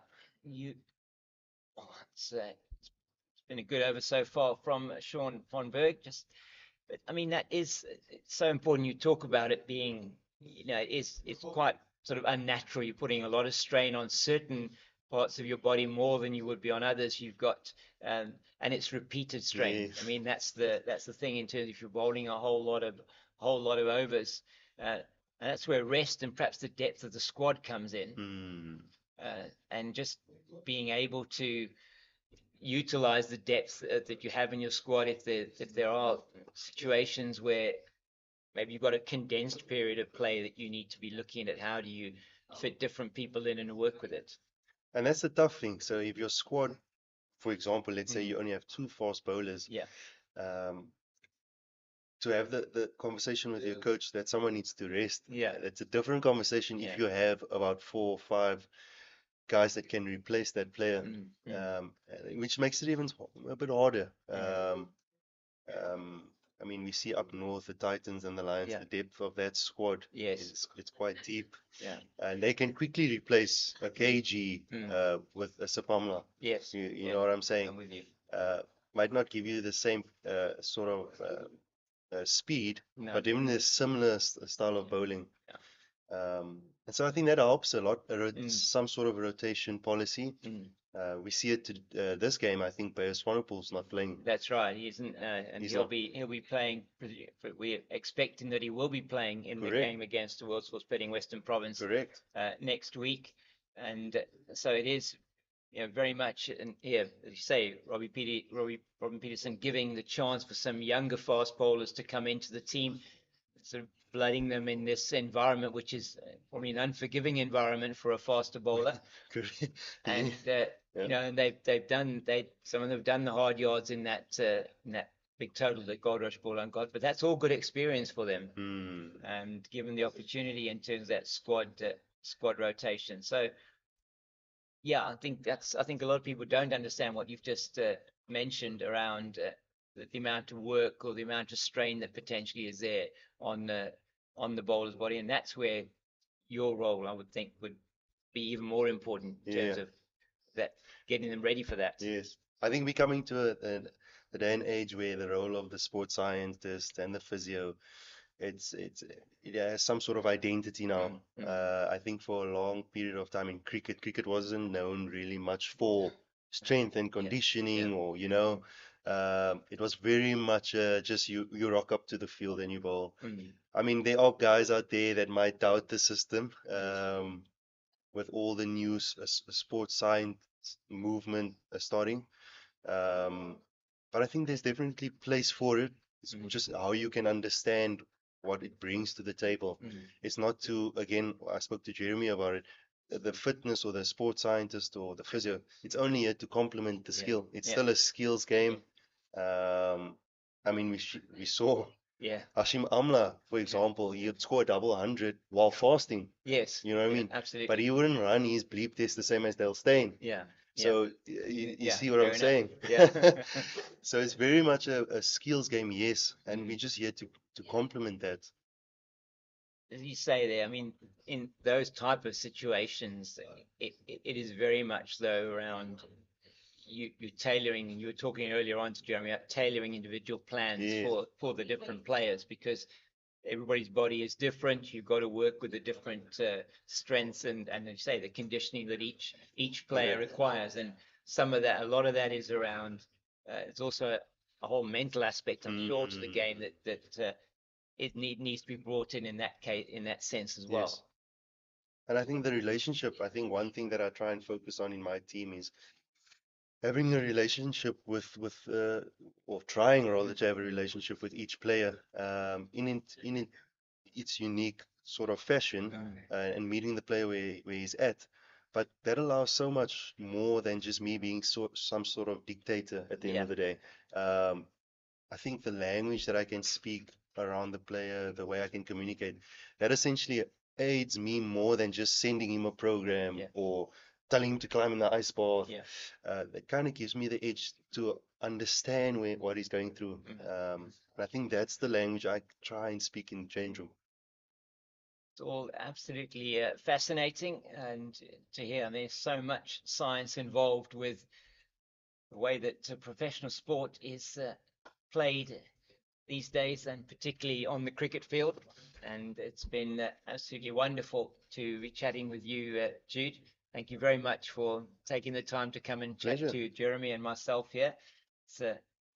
It's certainly is going to be a test of your players out there, their strength and conditioning here as they go into the 59th over of this innings, having bowled 73 and some change in the previous innings, and they'll have to be back here tomorrow morning looking sprightly again to try and take the remainder of these wickets to try and get the team over the line. So thank you so much. Thank you so much. Really appreciate it. So we know who to blame tomorrow when Boland doesn't win. Yeah, no, it's the physio. Yeah. Thank you to Jude Solomons and Ezra Poole for spending that time with us, and it really gives a lot of insight in terms of what they do, and the work that goes on in the background that is so important. I mean, you as a manager of a number of teams, Jeremy, are well aware of some of these distinct challenges that you have in getting a team onto the field all ready and raring to go on a day-to-day basis. And this is the ultimate test, 4-day cricket, and then you go into test cricket, test match cricket. It's the ultimate test of a player's ability and their strength and the conditioning that they have and their fitness levels. Yeah, I also liked what Jude said in terms of starting the season off with 4-day cricket. Yeah, I agree. It's just the whole month of September Yeah. should be, even if you must play away. Yes. I know you can't play cricket in the Cape or No. what, but play up in the Highveld started this September. It should be in 2 parts, and there should be a double round, Yes. I believe, with the 6 teams. Yeah. And you got to fit. Don't say we haven't got time to. You got to fit it in. Even if the national team's on duty, it's got to happen, because you're giving young players those opportunities. And we've seen if the national players get injured, it's easy then to call up a player that's playing and that's in form. Yes, absolutely. So yeah, it has its benefits. It does most certainly. I mean, you mentioned that, and when Jude was talking about that, it got me thinking about the English county cricket scene. I mean, they do start with 4-day cricket, even though it is started in April, and they do have vagaries with the weather. They always have vagaries with the weather, Yeah. but April and it's the start of the season is with 4-day cricket, and they end the season with 4-day cricket as well. It's and then whatever comes in between is the shortened format of the game. But do think it's a very important point that he makes and that you make as well around saying, yes, let's get started, let's play. It's beautifully reverse swept there by Matthew de Villiers down to the third boundary for a 4, and that takes the score to 164 for 2. And the spinners are operating from both ends here. Michael Copeland just leaking a few more runs now in his most recent overs. De Villiers, though, it's 16 off 64, so a strike rate of just 25. He has been trying to guard his wicket here, Jeremy. It's been a bit of a war of attrition this afternoon. Yeah, absolutely. And these two have bat admirably. Jordan Hammond has gone into 94. That one's beautifully caressed once again. Yeah, lovely shot from Matthew de Villiers. It's his third boundary, and 2 of those he's hit in this over of Michael Copeland. Shows that the longer you stay in, Yeah. the more confident you become, Absolutely. the more confident you are. And these two partnership approaching 50 now. They've got it in 20 overs. It hasn't been quick at all. And that's so Ezra was saying earlier on, Ezra Paarl, that they would have wanted to try and keep the run rate down to sort of between 2.5 to 2.8. They've achieved that. They've brought it back down to 2.8. They've just got to make sure in the final overs here of the day that they manage to maintain that. So I think the deficit there now is 169. Is indeed 169. They're halfway towards that target of 337. And these two have already put on 48 for this wicket. Again, that's too short. Yeah, I think what at the mind of the Dafabet Warriors would be, we go to bed tonight unscathed, just 2 wickets down. That would be, I'm sure. Yes. I can bet my $1 million that would have been the discussion in the change room with Robin Peterson. Yeah. No more than 2 down tonight. We can come tomorrow and better. Yeah. The Boland Goldrush says, look, and you heard what Ezra said, it's a hard slog. Yeah. They would feel comfortable, because that one is cut away again on the offside. They would feel comfortable if they can get 4 wickets down tonight. Yes. Then the game would be in the balance. Yeah. Absolutely. Would mean that they could come in and probably be a bit more attacking in the morning. Will be 13 overs. They do get all these overs in today. 8 overs left. They might not get them all in, but they will be about 15 overs short. 7 overs left. 15 overs short of the new ball. 13 if they do get them all in. And that should mean that after an hour's play tomorrow, they probably have the new ball available to them. So if they are 4 down tonight, that is going to be something that they could possibly use to try and get further breakthroughs. But at this stage, it doesn't look like the Warriors are going to be giving away their wickets at all. It's going to require something a little bit special here. Yeah, no, you're right. It's going to require something special.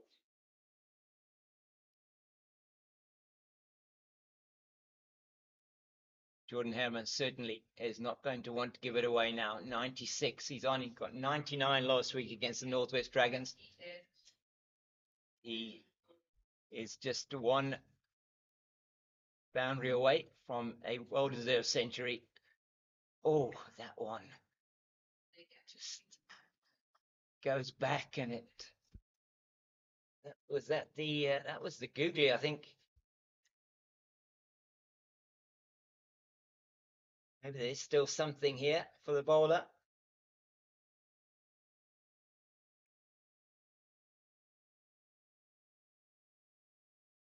Doesn't manage to get that away. Jordan Herman.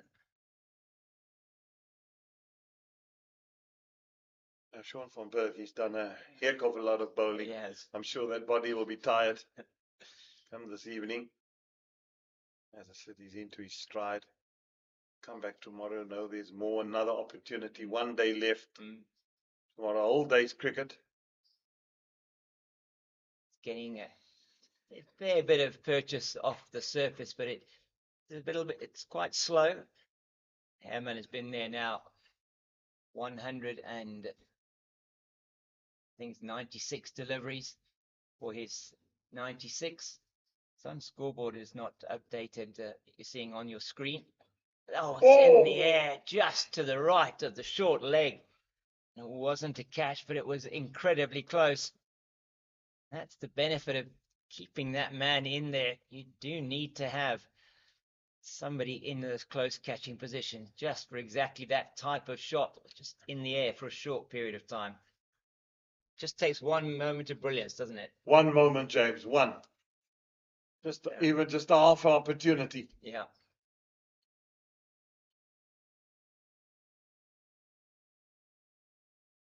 That's the end of another Sean van Berg over, and there are 6 overs left in the day, or until 6 p.m, whichever one comes first. Not sure whether Michael Copeland will be continuing with the attack from the stables end. Doesn't look like it. I'm just trying to see here what is happening. It might be it's Viwa Ngujima, I think, that's going to be coming in. So it changed around with the off-break bowlers. It is indeed going to be a Viwa Ngujima. He's handed the pads and he handed everything over to Michael Copeland, who's going to be under the helmet. Gavin Kaplan must have suffered an injury perhaps to the hand there. He's off the field at the moment.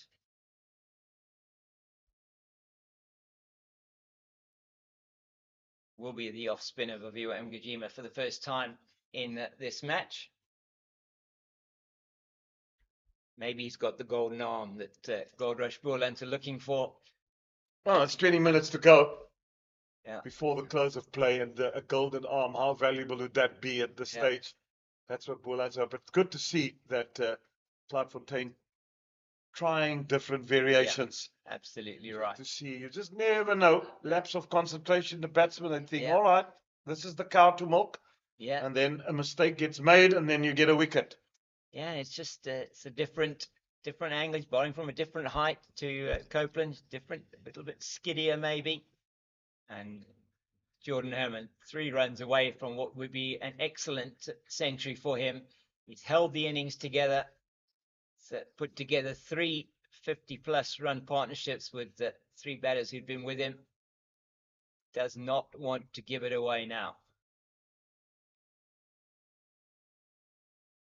Been an enthralling day's cricket, really. It's been very interesting. I mean, absolutely. Wickets falling in the first session. And to be honest, this is what 4-day cricket should be all about. I mean, absolutely. James, it's not just a walk in the park. It should go to late afternoon on day 4. Yeah. And then you've been whoever wins or what the result might be, a draw or whatever. Yeah. If the Dafabet Warriors manage to squeeze out a draw, it'll be a monumentous effort. Yeah, would. Monumental, beg your pardon, effort that would have been done. And if Boland win, it would have also been a great effort. Yeah, absolutely. With enforcing that follow-on, there was 73 overs and 4 balls in the first innings. They're now on 61 overs in the second.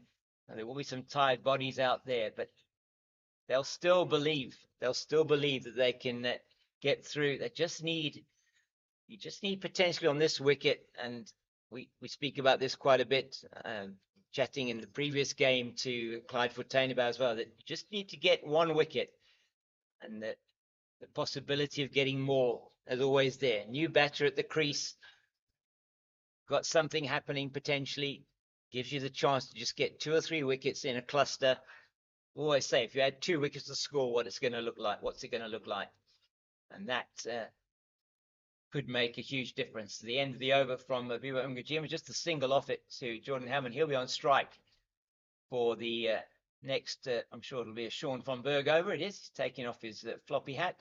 5 overs left in the day, and I would think we're going to get all 5 in if it's going to be spin. Yeah, they certainly have gone through the overs, and it's good to see that these guys have stuck to the time, and they're getting their overs in. Yeah, so often that you don't see. I mean, in first class cricket, 98 overs being bowled in a day, which is, we have to say, it's not what you would want to. In Test cricket, frequently you see over rates of 12.5 or 13 overs an hour, which is really not what you want to see. Yeah, no, I agree with you.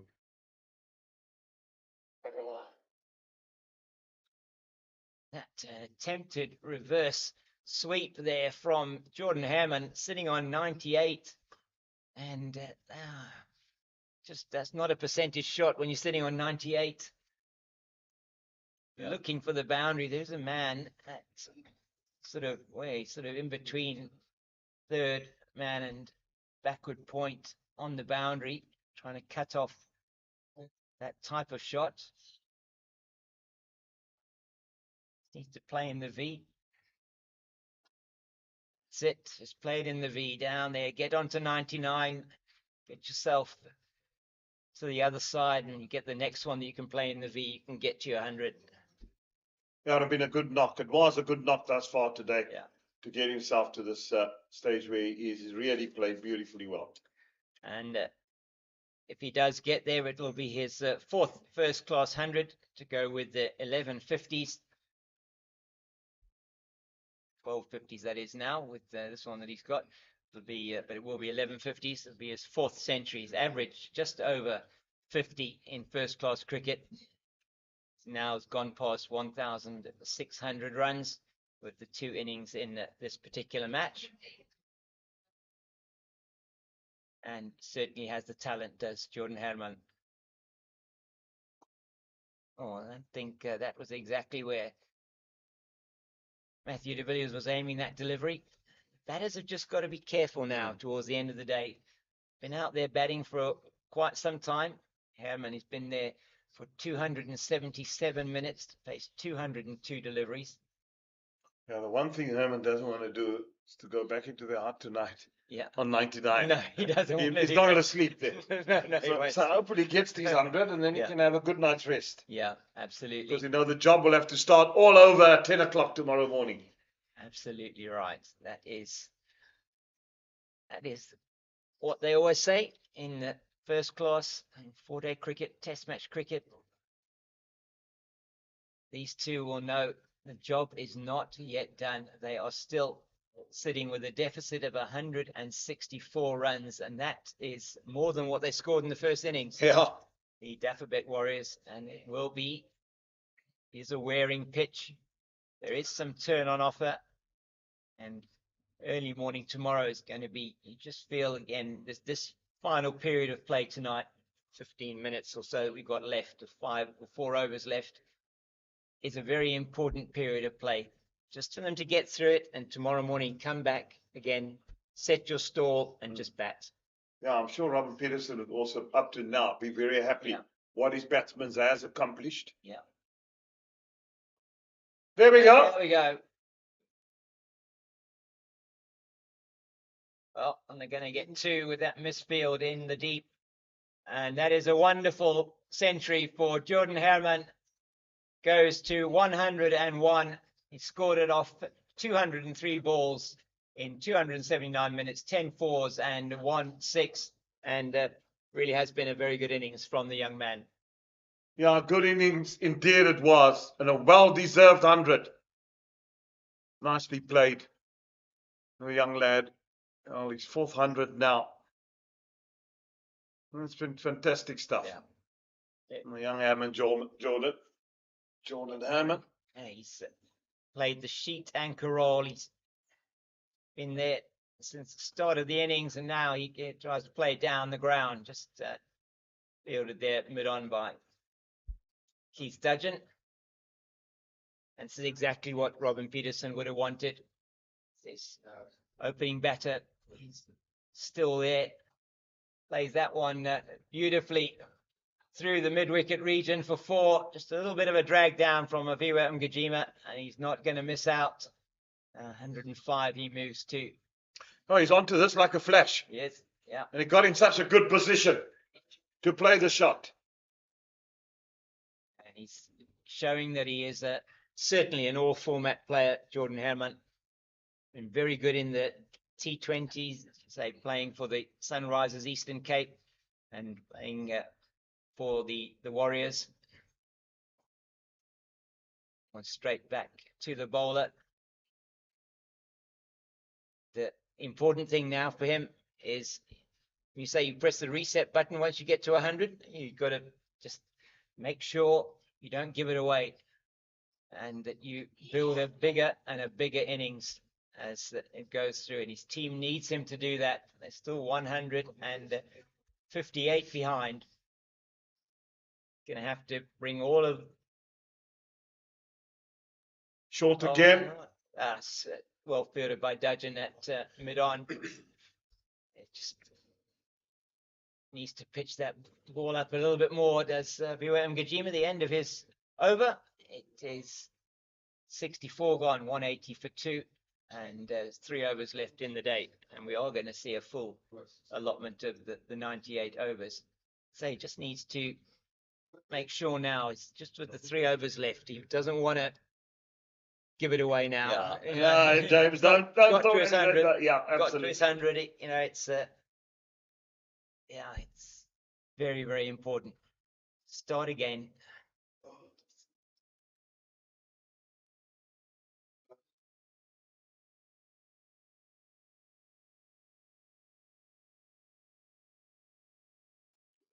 Lots of air. Yeah.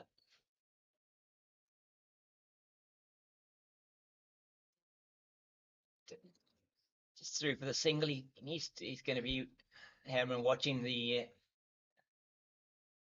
bowling from the non-strikers end. I think is probably the best way to see out the last 3 overs. If you just got to 100, sure he won't feel like that. He'll want to bat on and get some more runs tonight as well. Oh, that's into the fielder at short leg, and that hurt. That's Michael Copeland there. Quite sure where that hit him. He didn't go through for the run.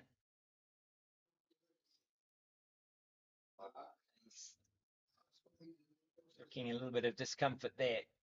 Is that Copeland? Well, it did hit him quite hard, hey? It did hit him very hard. It went on the full-blooded sweep. Did Matthew de Villiers. He's got the padding on, but it might have hit him somewhere where he didn't have any padding. Just take a little time out. So here, looks like he's taking off his boots. Maybe hit him on the foot or something there. He's all right. Going to be, I think he's going to be getting up and getting going there. So it's good to see. Must have hurt. Just a pat on the back from the batter there. Very nice to see.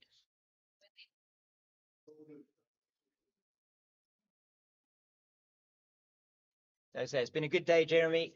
Say lots of wickets this morning. Goldrush Boland getting themselves into a fantastic position to win this game. And the fight back from the Dafabet Warriors this afternoon has been outstanding. No, it has been indeed. It has been. And it's been a riveting day's cricket. Whoa! I thought that just popped up. Yeah, just played it down into the ground. Picked up a short leg.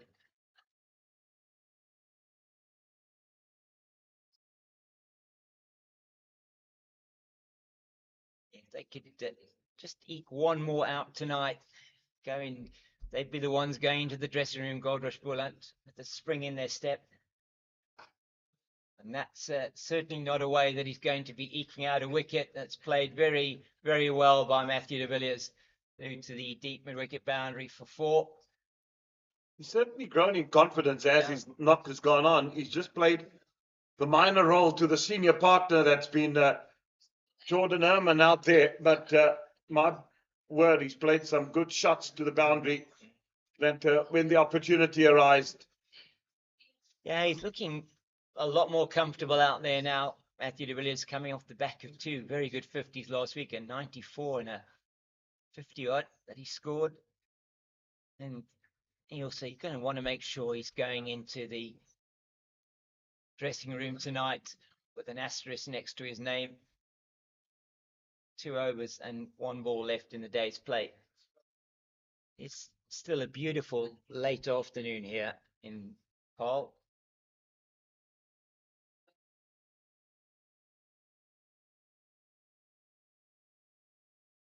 The end of another Sean van Berg over, and 2 overs left in the day's play. they'll surely get in the 2 overs. Yeah, they will definitely now. 9 minutes left.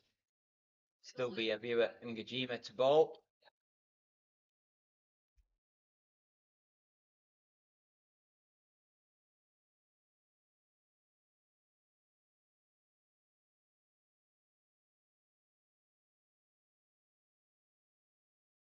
So to sum up then, pretty much where we are, it was on the stroke of lunch that the Warriors were bowled out for 163 in their first innings. And that left them with a deficit of 337 at tea time. They were 87 for 1 after 30 overs. And it is now in the following 35 overs. They've put on another 98 to get them to 185. Has been a lot of hard toil this afternoon, Jeremy, for the men from Goldrush Boland. Bowlers have put in the hard yards. They certainly have. No fault of theirs. No. They've been made to toil. It was the right decision also Yes. to enforce the follow on. I got no problem with that. The team was 300 and plenty behind. I had to do it. Yeah. There's tired legs out there. Definitely. Nicely played once again by Jordan Harriman down to the man at long off. And the 9 deliveries left in the day. Kajima's going to be continuing with the off stump, around the wicket line, should I say, to the right-hander as well. Played him for 2 lovely shots through the offside in the last over.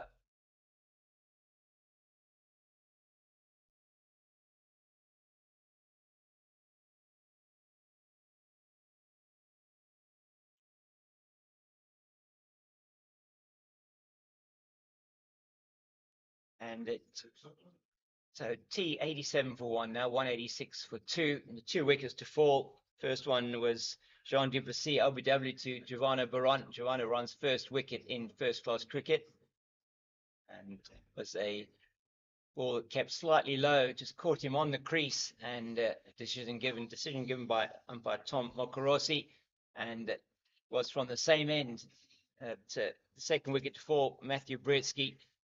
Du Plessis getting 28 off 64. Britsky coming in and getting 12 off 44 before he was caught by Clyde Fontaine down the leg side of Keith Dudgeon, and he scored 12 off 44. Partnerships of 63 for the first wicket, 57 for the second, and now 66 for the third. So partnerships have been developed. They haven't gone on, and this one, though, there's been a very good partnership between de Villiers and Jordan Hammond. Hammond going to his 4th first-class 100, and after 203 balls, 10 fours and 1 6 a little time ago. And that's very nicely played down to the man on the deep backward square boundary, and he goes through for a single. 5 balls left in the day. Isn't this the time now that you get everybody around the bat just to just shut the door down? Yeah, absolutely. I think I can forgive them. I think they've had a long. They have had a long day. I think these players just thinking, let's get off the field Absolutely into right. that ice bath there. Yeah. Let's Yes, 4 deliveries left. I'm sure that Sean von Berg will be mentally counting those down. Goes through his day. It's been a very, very good day. Hard days. 4-day cricket here. Exactly what we want from first class cricket. As you said, Jeremy, all the results maybe are still possible. Who knows? But most likely this game is either looking for a Goldrush Boland win or a draw. But you just never know in cricket, do you? You never know. And the thing is, it's not only are they tired, I mean, they've been Yeah. mentally also, Yeah. you know, it takes a lot out of you mentally as it. Well, our friend the geese has come back on. He's made his appearance again. He knows at the end of the day's play is probably saying, come on now, Van Berg, get a move on. I need to go and lie and bake in the sun in the middle of the pitch. That's right. Yeah, get these guys off here. This is my turf. Yeah. Oh dear. Yeah. Wilson's still working on the ball. Still got a bowl. 13 overs and a little bit extra with this ball. This is bold. Oh, that was very well bowled, wasn't it? Just again, it's as much as the bowler's got it in his mind. There's only 2 balls left. The batter's also got it in his mind. Things do not get out now. I mean, how often have we seen a wicket fall in the last over of the day? Just a lapse of concentration, perhaps. Yeah, you just know that Jordan will have a good night's rest tonight. He will. But knowing that the job isn't done.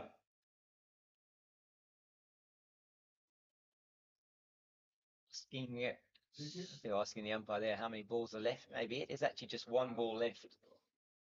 It's just slowing it down. Yeah, I'm not going to bowl another over. No, this is it. And hang on till about 6 o'clock.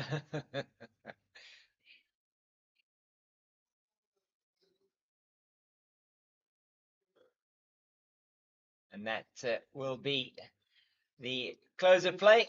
Time, gentlemen. The umpire may be saying there, he takes the bells off umpire Warren Weingard, and it is the Dafabet Warriors that will end the day on 187 for 2 after 67 overs. Jordan Hammond 109 not out. Matthew de Villiers 25 not out. They are still 150, a nice round 150 behind, making the Goldrush Boland bat again. And it has been a really good day's worth of first class cricket here at Boland Park. Jeremy, it's been an absolute pleasure. As always. It's been good. It's been a good day's cricket, and James, I think all to play for tomorrow. Yeah. A good night's rest. You might just this team might just be rejuvenated and saying tomorrow the first hour or 2 before lunch, 3 more wickets, we're right back in it. And they've never been out of it. Well, that's their game to lose, or not to lose, but their game to draw. But it's been a scintillating day's cricket, and I've also enjoyed my day with you, James. Wonderful. Thank you so much, and really great to have you with us. I know you're not with us tomorrow. Just wishing you all the best for that match tomorrow. You'll be commentating on the South Africa-India second T20 International. That should be fascinating. Hopefully South Africa can bounce back from that defeat yesterday. But from us here at Boland Park, from myself, James King, Cape Fox, and from Rhino, Jeremy Fredericks, it's a good night.